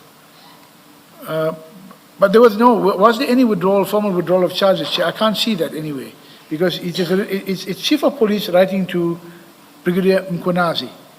And in that he says, I'm withdrawing the internal investigation process. So if it's one layperson writing to another layperson, I do not know how that is to be understood, because it should have been explicit. If there was to withdraw the charges, which he says in his statement, then he should have said, yeah, withdraw the charges. But he says so in his statement. Yes, Chair, but I'm saying he says that in his statement. which is not in accordance to what you put to me on page 182, which says withdraw the internal investigation process. I'm saying it's the same thing, Advocate Behari. I'm saying it's the same thing. So the withdrawal of the charges is the withdrawal of the investigation process. The chair put to Chief Mapiaye when he was here. In his evidence, the chair put to Chief Mapiaye that the effect of that second paragraph is that the charges were withdrawn. And he reluctantly accepted that. Chair, as I said, from my side, it is about what is here contained in that letter. What Chief of Mapiaye says that he was instructed to withdraw. I did not give any such instruction to withdraw charges. So I'm not sure. And the meeting that I had with Chief of Police was between myself and him. And hence the letter, is it 180?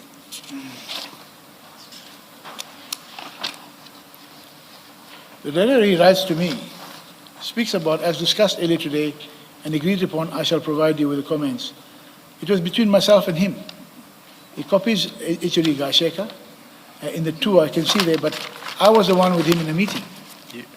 You see, Advocate Behari, there's a reason why he copies all those people. There's a reason why he says it is addressed to, not just you. Look at it carefully. It's addressed to you and Linda Gasheka. She's not CC'd. It's actually addressed to her. It's not a CC. And the reason he's addressing it to the two of you is consistent with what he says in his statement that following discussions initiated by Gasheka and yourself. Chair, yes, I was not part of the discussions with him. I'm sorry, I had a meeting with him separately on the issues related to Erasmus. So at this stage here, yes, he's writing to myself and so on,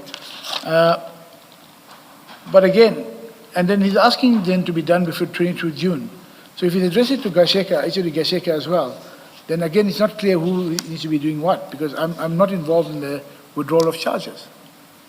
I'm going to leave it there for now. I think we can safely say that the outcome of that meeting is that the charges were withdrawn. As I said, it doesn't make, for me, it's not making, it's not coherent in the sense of he's talking about an investigation was withdrawn to Mkunazi. If you say it was included charges, Chair, I will lay that for you from in terms of what you think. But Mr. Behari, you know that by the 22nd of June, the charge sheet hadn't gone out. Yes. Because you say that because it shows in the letter that he was seeking your guidance on that aspect, and he told you that it should have gone out on the 19th. So as the chair had discussed with Chief Mapiaye when he gave evidence, the effect of it, of withdrawing the investigation, is that those charges were not ever going to be filed. You knew that they hadn't been filed by the 22nd of June. Chair, accepting that I'm one of the addressees in this matter. Now, I had a meeting with Chief and I discussed to say, let me look at how we can further it. But now in terms of this letter here, which he writes on the 21st, it includes now HOD Linda. So is it talking to me, because I wasn't aware that charges had to be on the 22nd. He said to me, it's supposed to be filed on the 19th, but can you assist in the way forward? The day when, taking into consideration the above, the charge must be served on the 22nd of June 20. He didn't discuss that with me, Chair. So if that were the case, I couldn't do anything practically on the 22nd of June to serve the charges. Nor am I involved in the serving of charges. I have no engagement in the serving of charges. So you had no knowledge that the investigation had been withdrawn? I had no knowledge of the investigation. Well, the investigation being withdrawn was now in terms of the letter to Mkonazi. But I had no issue of the charges to be withdrawn. I wasn't aware of that. No, my question is very specific. You didn't know that the investigation had been withdrawn by Chief Mapiaye? Chair, I've seen that. I can't tell you exactly when I saw it, whether it was in consideration of the bundle or not. Yes, so it spoke about an investigation being withdrawn. and that I would have drawn my attention to that document. When did you know about that? So it would have been in the consultation process in looking at all the documents from Erasmus, and that I've just got to see whether it was in the bundle as well in that Erasmus. I'm not sure at this stage. Were you aware when you met with Mr. Kanye from IPID that the investigation, the internal investigation, had been withdrawn? I wasn't, if it was withdrawn of the internal investigation, yes, but on the withdrawal of the charges itself and discontinuing of the investigation or of the disciplinary charges, no, I had no knowledge. It was apart from, because I didn't follow up with that. When we had Kanye come through with the disciplinary, I spoke only to the IPID report. Okay, but so you knew that the investigation had been withdrawn by the time you met with Mr. Kanye? Yes, Okay, so by 9 November you knew that it had been withdrawn? yes. Now, why are you making a distinction with the charges? Because as far as you knew, at the last you knew of it, 22nd June, the charges had not gone out. The charge sheet had not gone out. So how does the charges still stand when the investigation had been withdrawn and you knew about that? Yeah, I knew the investigation was withdrawn, or in terms of the content of the letter.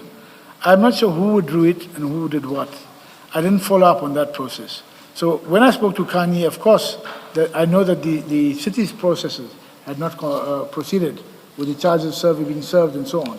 And to go back to what I spoke to Henny Erasmus about, to say, Lieutenant Colonel, if you have finalized your investigations, proceed immediately to serve the charges with the disciplinary.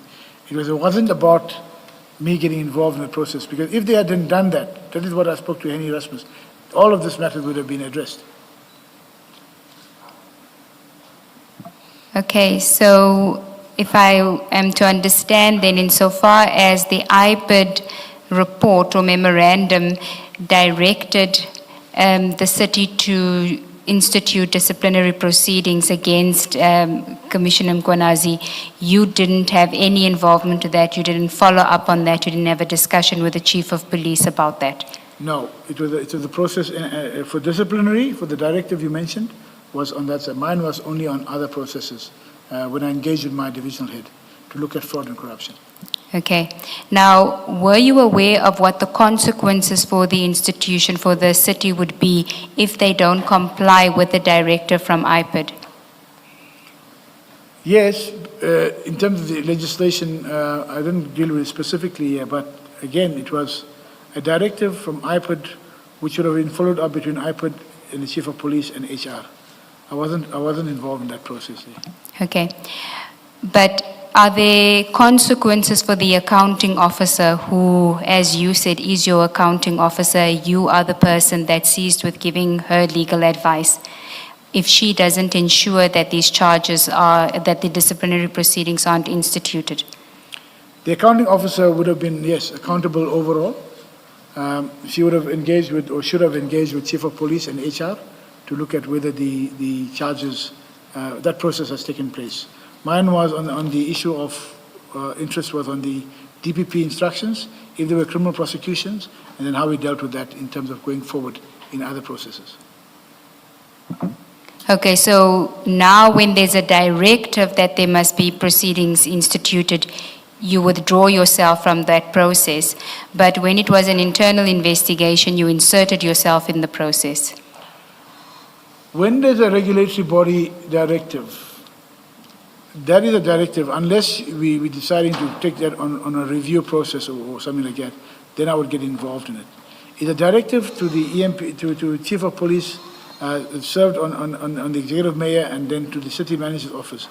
The issue of the internal processes is a specific directive from the City Manager to say that you will, to the extent that you need to bring the additional leg. It is not about any convenience or otherwise. It is about what I must do when it comes to the internal investigation and in terms of this. I also deal, I'll just deal with that issue there. Okay, so why were you then involved in the response, the drafting of the response to the IPID memorandum? The response on the drafting of the IPID, the draft of the IPID memorandum was to look at information specifically on the fraud and corruption and what were the definitions. Hence I gave it to my divisional head to look at what were the definitions, where do we see in the IPOD report, what can you ascertain to that? Because when we deal with that issue, then we could finalize in terms of DPP instructions, and then our legal processes could have carried on. But the IPOD report wasn't asking you for a response regarding the criminal process. It was asking for a report on the disciplinary process. If you look at page 103 of the report, it says, conclusion, IPOD awaits a report relating to when the disciplinary actions were instituted and how the matter was finalized to enable the institution to comply with the provisions of Section 30C of the IPOD Act. Had nothing to do with the criminal charges. Chair, again, IPOD was requesting a report from the Chief of Police, addressed a letter to him to say, give us a report on progress on that. Ours was only to look at the compliance in terms of the criminal charges. Hence, we started drafting our report to deal with the issue of the criminal charges. The issue of IPOD's directive goes to the city manager, to MAPIA, and to HR. So the progress report would have been coming from that side. But, Mr. Bahari, why are you responding on the criminal charges? It says to you that they want to report on the disciplinary actions, and then they say to you, the docket is referred to DPP for decision. It doesn't need anything from you. You are not even the accused. If there is an accused, insofar as the DPP process is concerned, that's going to be Commissioner Mkwanazi, and he must get his own representation to deal with that. You looking out for the interest of the city is being asked to respond about a report on the disciplinary proceedings. You ignore that, but you want to address the criminal issues. Chair, I did not, you say ignoring the report on the disciplinary charges. Again, that is streamlined through the Chief's office and the HR. I was not involved in that. In terms of the DPP instructions, it is important in terms of when it comes to us of any criminal charges that are being laid. That is, we would look at and then look at what other processes in the city would have to be invoked in terms of reports to the city. Hence, the engagement was after meeting with Okanye and the DPP instructions. We were waiting for that document to say what are the other processes that need to be invoked in terms of the process of finalizing on the IPOD findings. That is where so I was not involved in the other process with the Chief of Police and with the HR.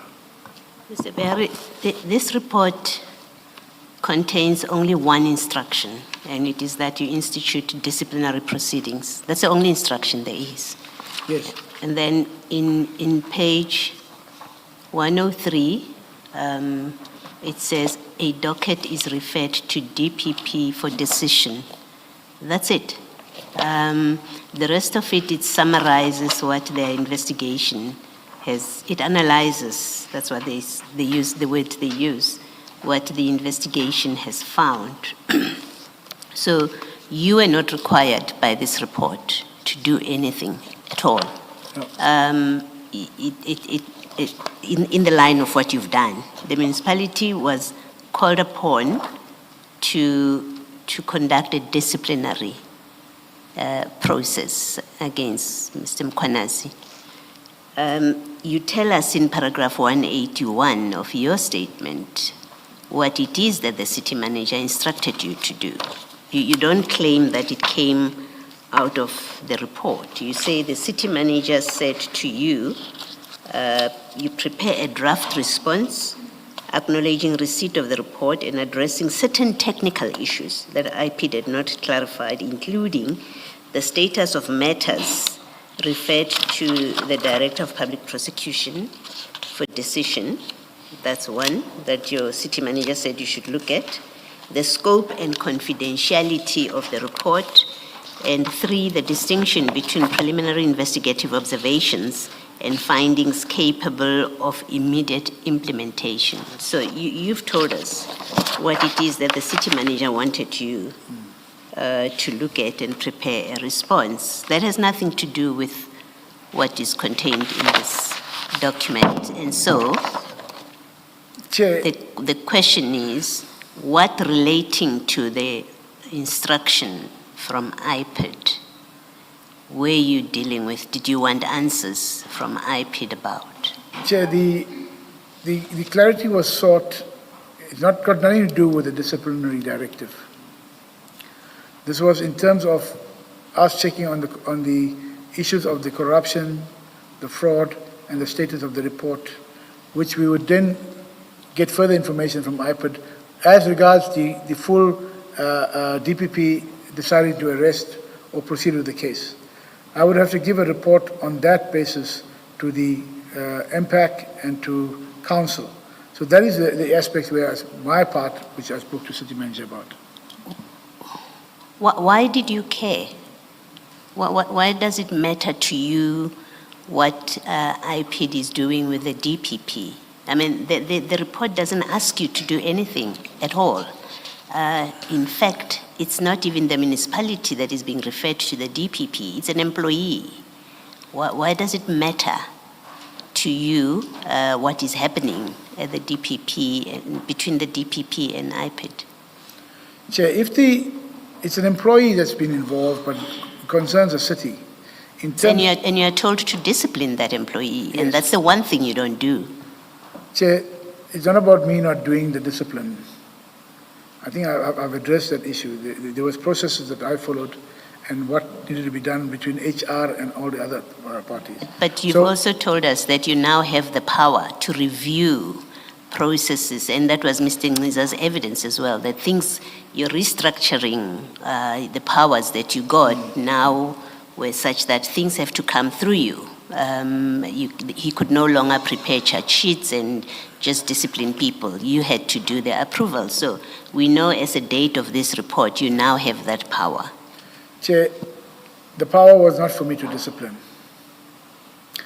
I think if you go The back power to was to check for compliance, check to for- review what they are doing. Yes. Yes, And to recommend to the HR HOD yes. who approves.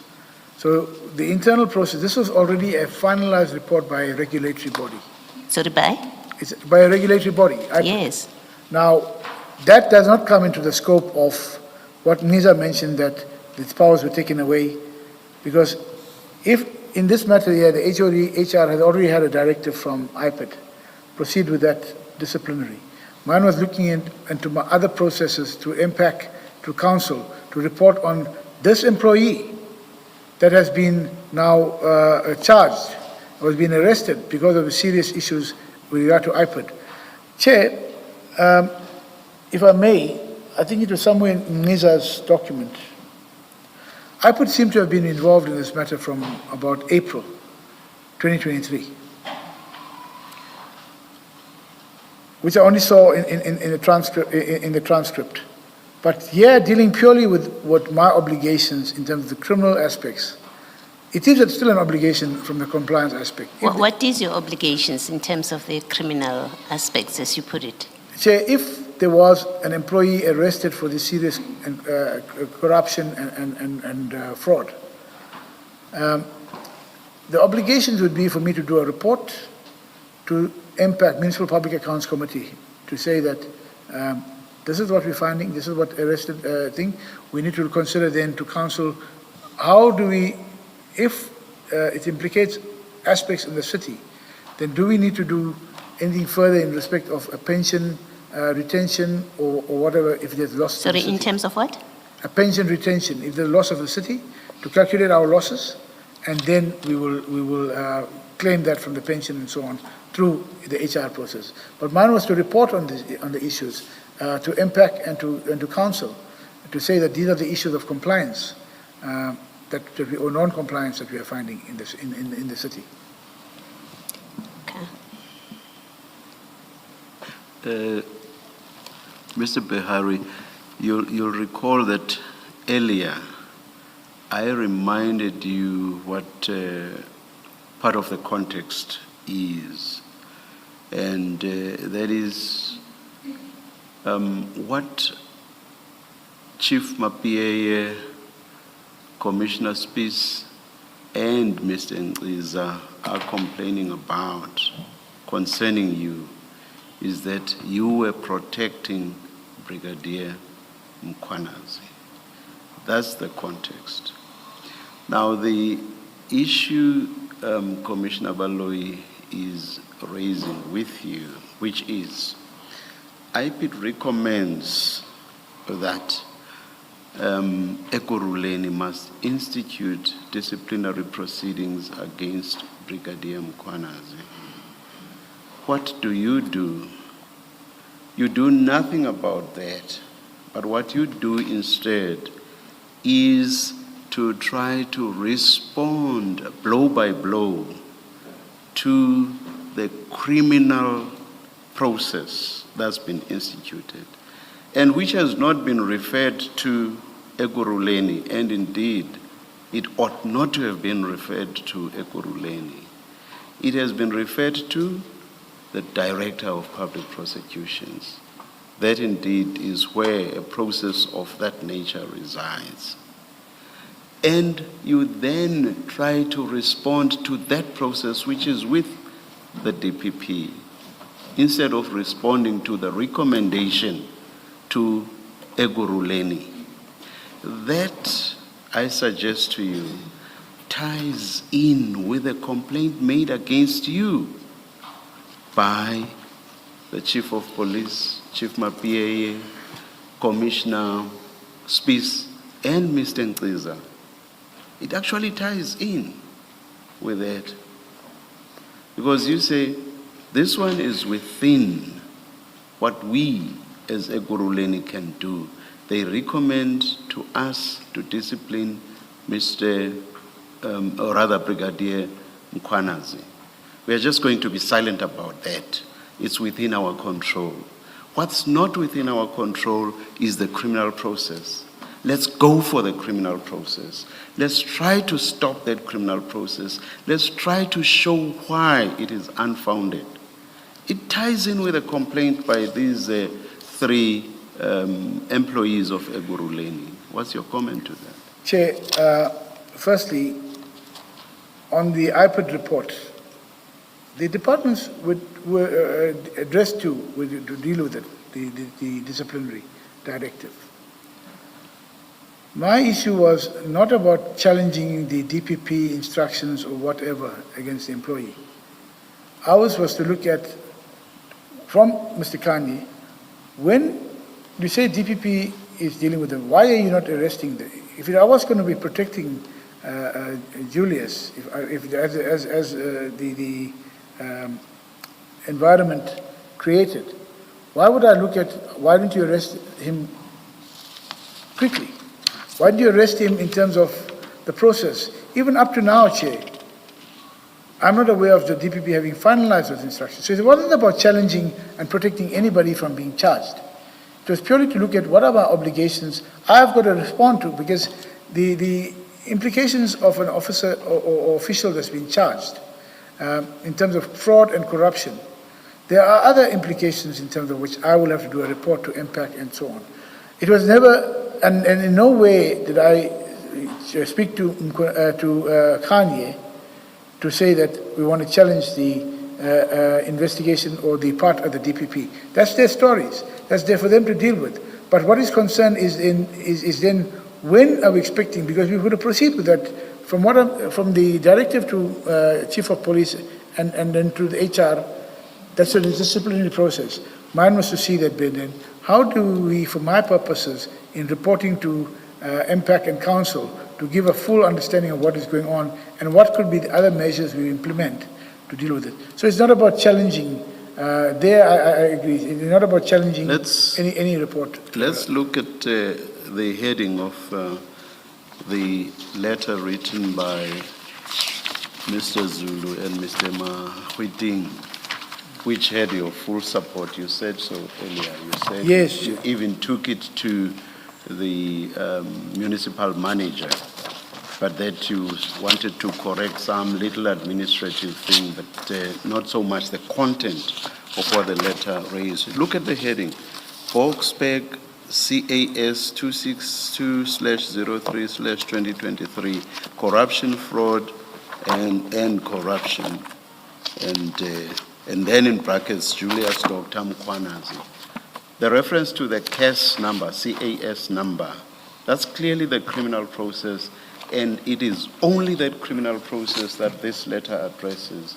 And the two people who have signed this letter are your juniors. And in fact, in so many words, in your statement before us today, you say you appointed Mr. Zulu because of his experience in prosecuting. So you basically wanted to attack the criminal process. Even if you're doing it within the municipality, the idea was to say, there's nothing here. That's the point I'm making. And indeed, if you go through the entire letter, it deals with the charges and it will say, the elements of such and such a criminal offense are A, B, C, D. A, B, and C have not been satisfied because of A, B, C, D reasons. It's trying to puncture holes through the possibility of any criminal charges.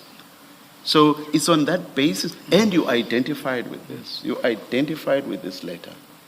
It is on that basis that I suggest to you that there may well be, and I think that's an understatement to say there may well be substance in the attack by Chief Mapieye, Commissioner Spies, and Mr. Nkiza, which is to the effect that you were protecting Mr.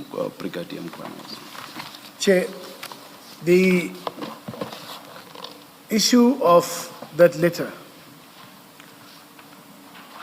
was, yes, it refers to the criminal processes, because my interest would have been to report on that. I initiated that issue, I referred to you in Jabulu to look at the elements.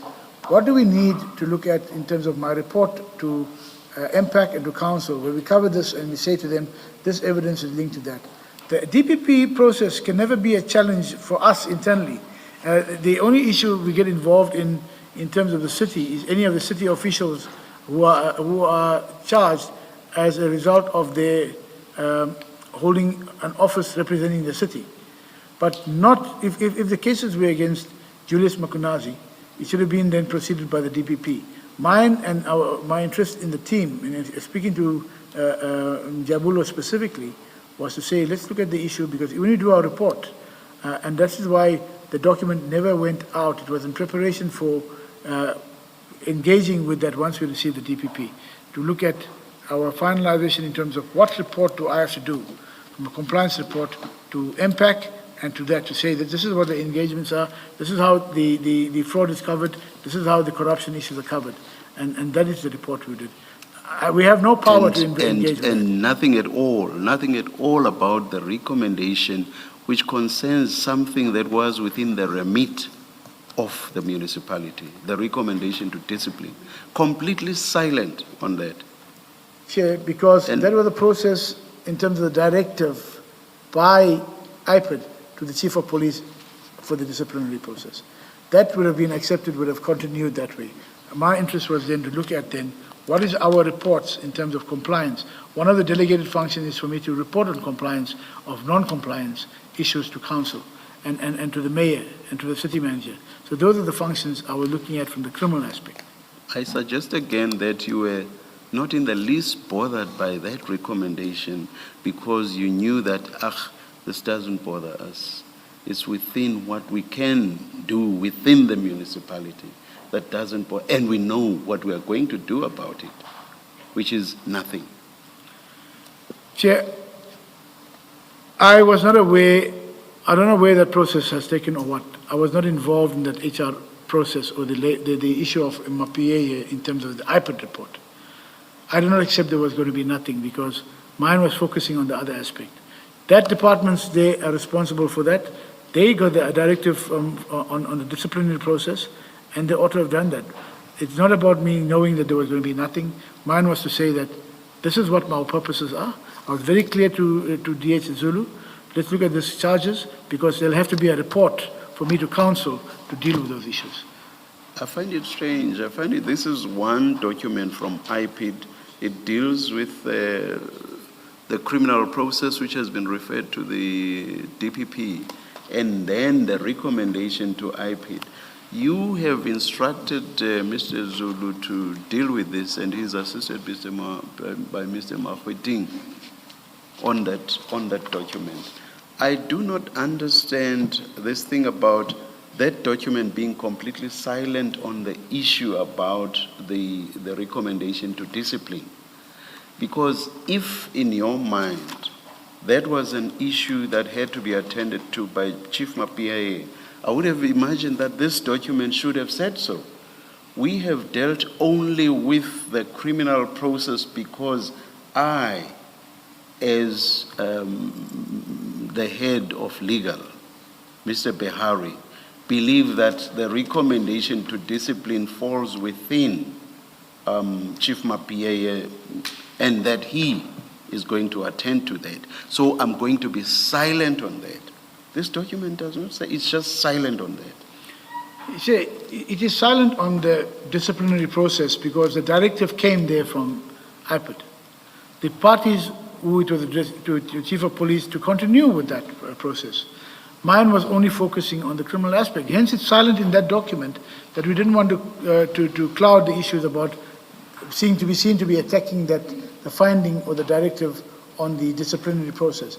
Ours was purely to do the report on the fraud and corruption, to make the findings once the Mkhani had confirmed, because he did give us undertaking, he'll confirm once the evidence is finalized. And then we could have included that in my report to MPAC and the council. Thank you. Mr. Behari, this letter or this report from IPID, what suggestion does it contain? As I say, the document was not finalized. It was not. No. I'm not asking you about a finalized document. Your letter at paragraph 11 says, respectfully, the suggestions of IPID, given such material omissions and failure to thoroughly investigate, risks the city in any further processes herein. The question, which raises the question, what suggestions did you see contained in this IPID document? We focused on that issue of the DPP part. Is that a suggestion? No. Did you consider it a suggestion? There's two aspects to it, Chair. If you're saying to us as a city, proceed to discipline. Proceed to discipline. When you say then, however, so those are when we looked at the documents and the word term suggestion, of course, it could have been another word used. Hence, the document was never finalized. It was never sent out. It was still in its draft form to deal with it. Let me stop you. Where is the suggestion? Your letter says the suggestions of IPID cannot be given effect to. They risk the city, you say, in any further processes. My question is, in this IPID document, what did you consider to be a suggestion in this IPID document? As I said, Chair, we haven't finalized the full report. The suggestion was used at that stage when they drafted the document. Now, when we had towards finalizing a proper document in terms of addressing after we received the Kanye, we would have dealt with it. For me, the issue was, you're saying in the recommendations, this is the process for... Can we agree the IPID document contains no suggestion to you, to the city? Chair, there's no suggestion. Hence, I'm saying this document was not finalized. I think we'll go quicker, Mr. Behari. Can we agree this letter, this report from, or this communication from IPID does not contain a suggestion to the municipality? Chair, okay. The first part of that read initially opening, it was a directive. It's an instruction. Right. Yes. If I look at the titling of the document. What do you want me to look at? The titling of the document was a clear directive. It says to proceed with disciplinary. No, it's not the title. There's a summary of allegations, which is paragraph 1, which summarizes, and then paragraph 2, case docket contents, and then that reads, in terms of section 30 of the IPID Act, read with a SALGA disciplinary procedure, you are hereby directed, yes, is that what you're looking for? You're hereby directed to initiate. Yes, that's an instruction. It's a direction to the city. Yes, it's an instruction. Yeah. It's not a suggestion. No. Okay. Then the second part, if you go to the, I'm trying to find my document. Yeah, you can find it. The second part in page 103, under the heading IPID recommendation, it says the IPID recommends that disciplinary steps be taken. And then it then concludes, however, docket is referred to DPP for decision. And then the conclusion, IPID awaits your report relating to when the disciplinary actions were instituted and how the matter was finalized to enable the institution to comply with the provisions of Section 30C of the IPID Act. And my question is, where in these paragraphs do you read what you refer to as a suggestion in Chair, your letter? We were still looking into the latter part on page 103. If Which latter part? Where it says the docket is referred to the DPP for above decision? that, Sorry? okay, above that, Above that, it says, based on the above information contained in the case docket, the IPID recommends that disciplinary steps be taken. yes. So, Chair, where it was clear at the outset the directive comes through, so that was clear, we accepted that. Now, when we came to the second part we were dealing with then, what is the implication? Why would you have it necessity? If you're saying to us as a city, we recommend that you proceed with the disciplinary, then say that.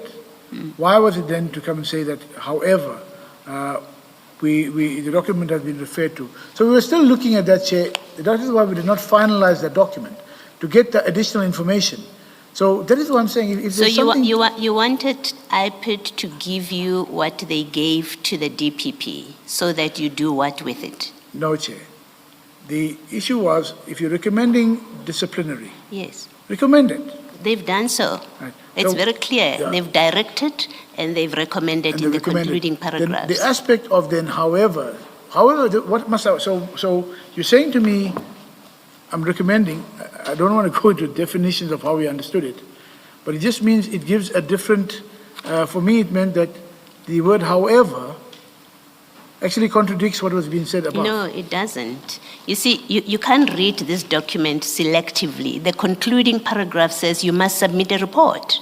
So clearly in this paragraph and consistent with the recommendations, the direction and the recommendation, the concluding paragraph says you must submit a report about that disciplinary process. Now, your letter doesn't say anything about that. It doesn't say we cannot submit a report to you because we are not running a disciplinary hearing, so your concluding paragraph, we are not going to be able to meet it. In fact, your letter says the suggestion you make,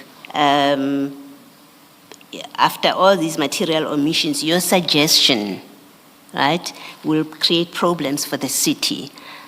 I'm still to hear from an answer from you. What in this 3-page document did you consider to be a suggestion from IPID? Chair, in looking at for our purposes, Yes. the report for IPID on the disciplinary process will come from a different entity. It will come from Yeah, Chief of no. Police. I've Yeah, heard right. that. There's no value So in when Mr. we're Sorry, dealing- Mr. Behari, and I don't mean to be disrespectful to you. You've said that repeatedly. I'm asking you a simple question because on my reading of these 3 pages, I don't see a suggestion. I don't understand it to contain any suggestion. So that's where my question comes from. Help me see, like you, what did you consider to be a suggestion from IPID in this letter? Chair, on the issue of the criminal aspects, and the Yes. last page 103 of that document, I'm saying that on the one hand, you're saying we recommend disciplinary processes. However, now what does mean is, should we now hold off on the disciplinary? No, What- no, Mr. Behari, I'm sorry. Chair- No, Mr. Behari, I'm sorry. We have only so much time. You repeat the same thing over and over. You haven't, it's simple. You can point me to a line which you considered to be a suggestion. I'm not asking you for an explanation. I've read the letter. I do not see any line in there that amounts to a suggestion. And I'm simply asking you, please point me to where you say it's a suggestion from IPID. It doesn't require explanation. If you want to say to me, however, docket is referred to DPP for decision, you considered it a suggestion, it is what it is. But I'm asking you, point to this letter, point a paragraph, a line, and say that's where the suggestion is. Chair, in page 103, Yes, 103, document. okay? so Mine is to say that when we read the document, but if you're saying we recommend disciplinary, say it and stop. And then you want a report on disciplinary, that is it. But when you're saying to me, however, it is sent to the DPP, it may just be an interpretation at the end of the day, but it was come to us. That is why we never finalized that letter. It was never sent out because we were still dealing with it. One last try from me. Did you, where they say we recommend, the IPID recommends that disciplinary steps be taken, is that what you considered a suggestion? The recommendation part, read No. together with, No.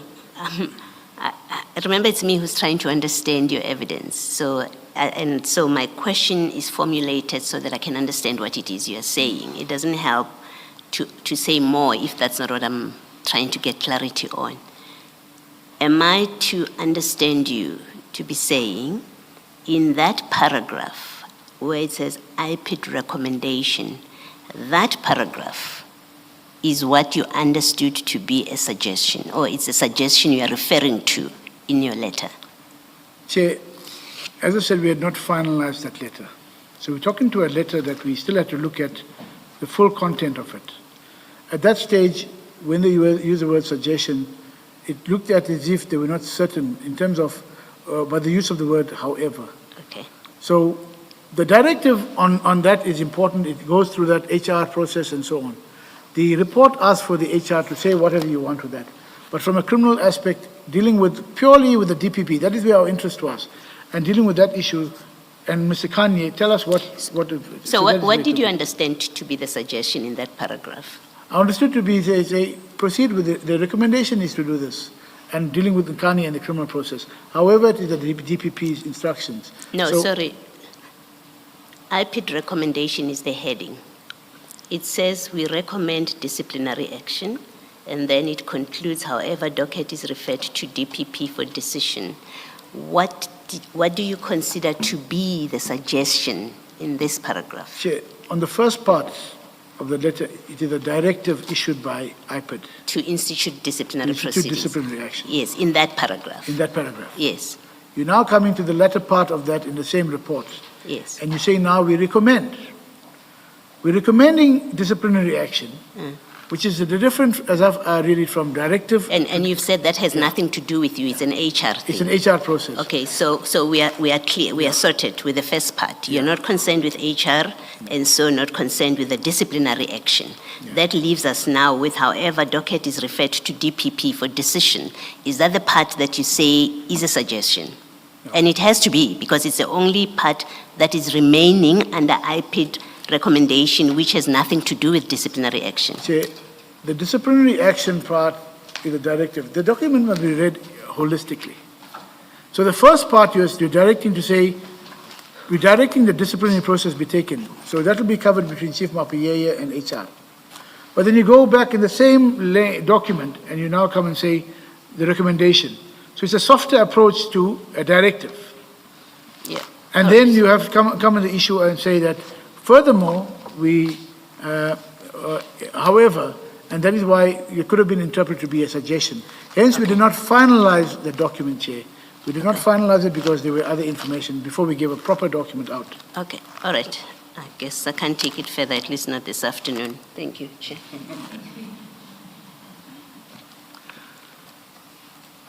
Ms. Thank you, Chair. Seegers-Mlube? Yes, Chair. We'll resume tomorrow at 9:30. Yes. Thank you, Chair. Mr. Behari, Thank you, Chair. we adjourn, and please be here before 9:30, so we may start at 9:30 tomorrow morning. That's fine, Chair. Let us adjourn.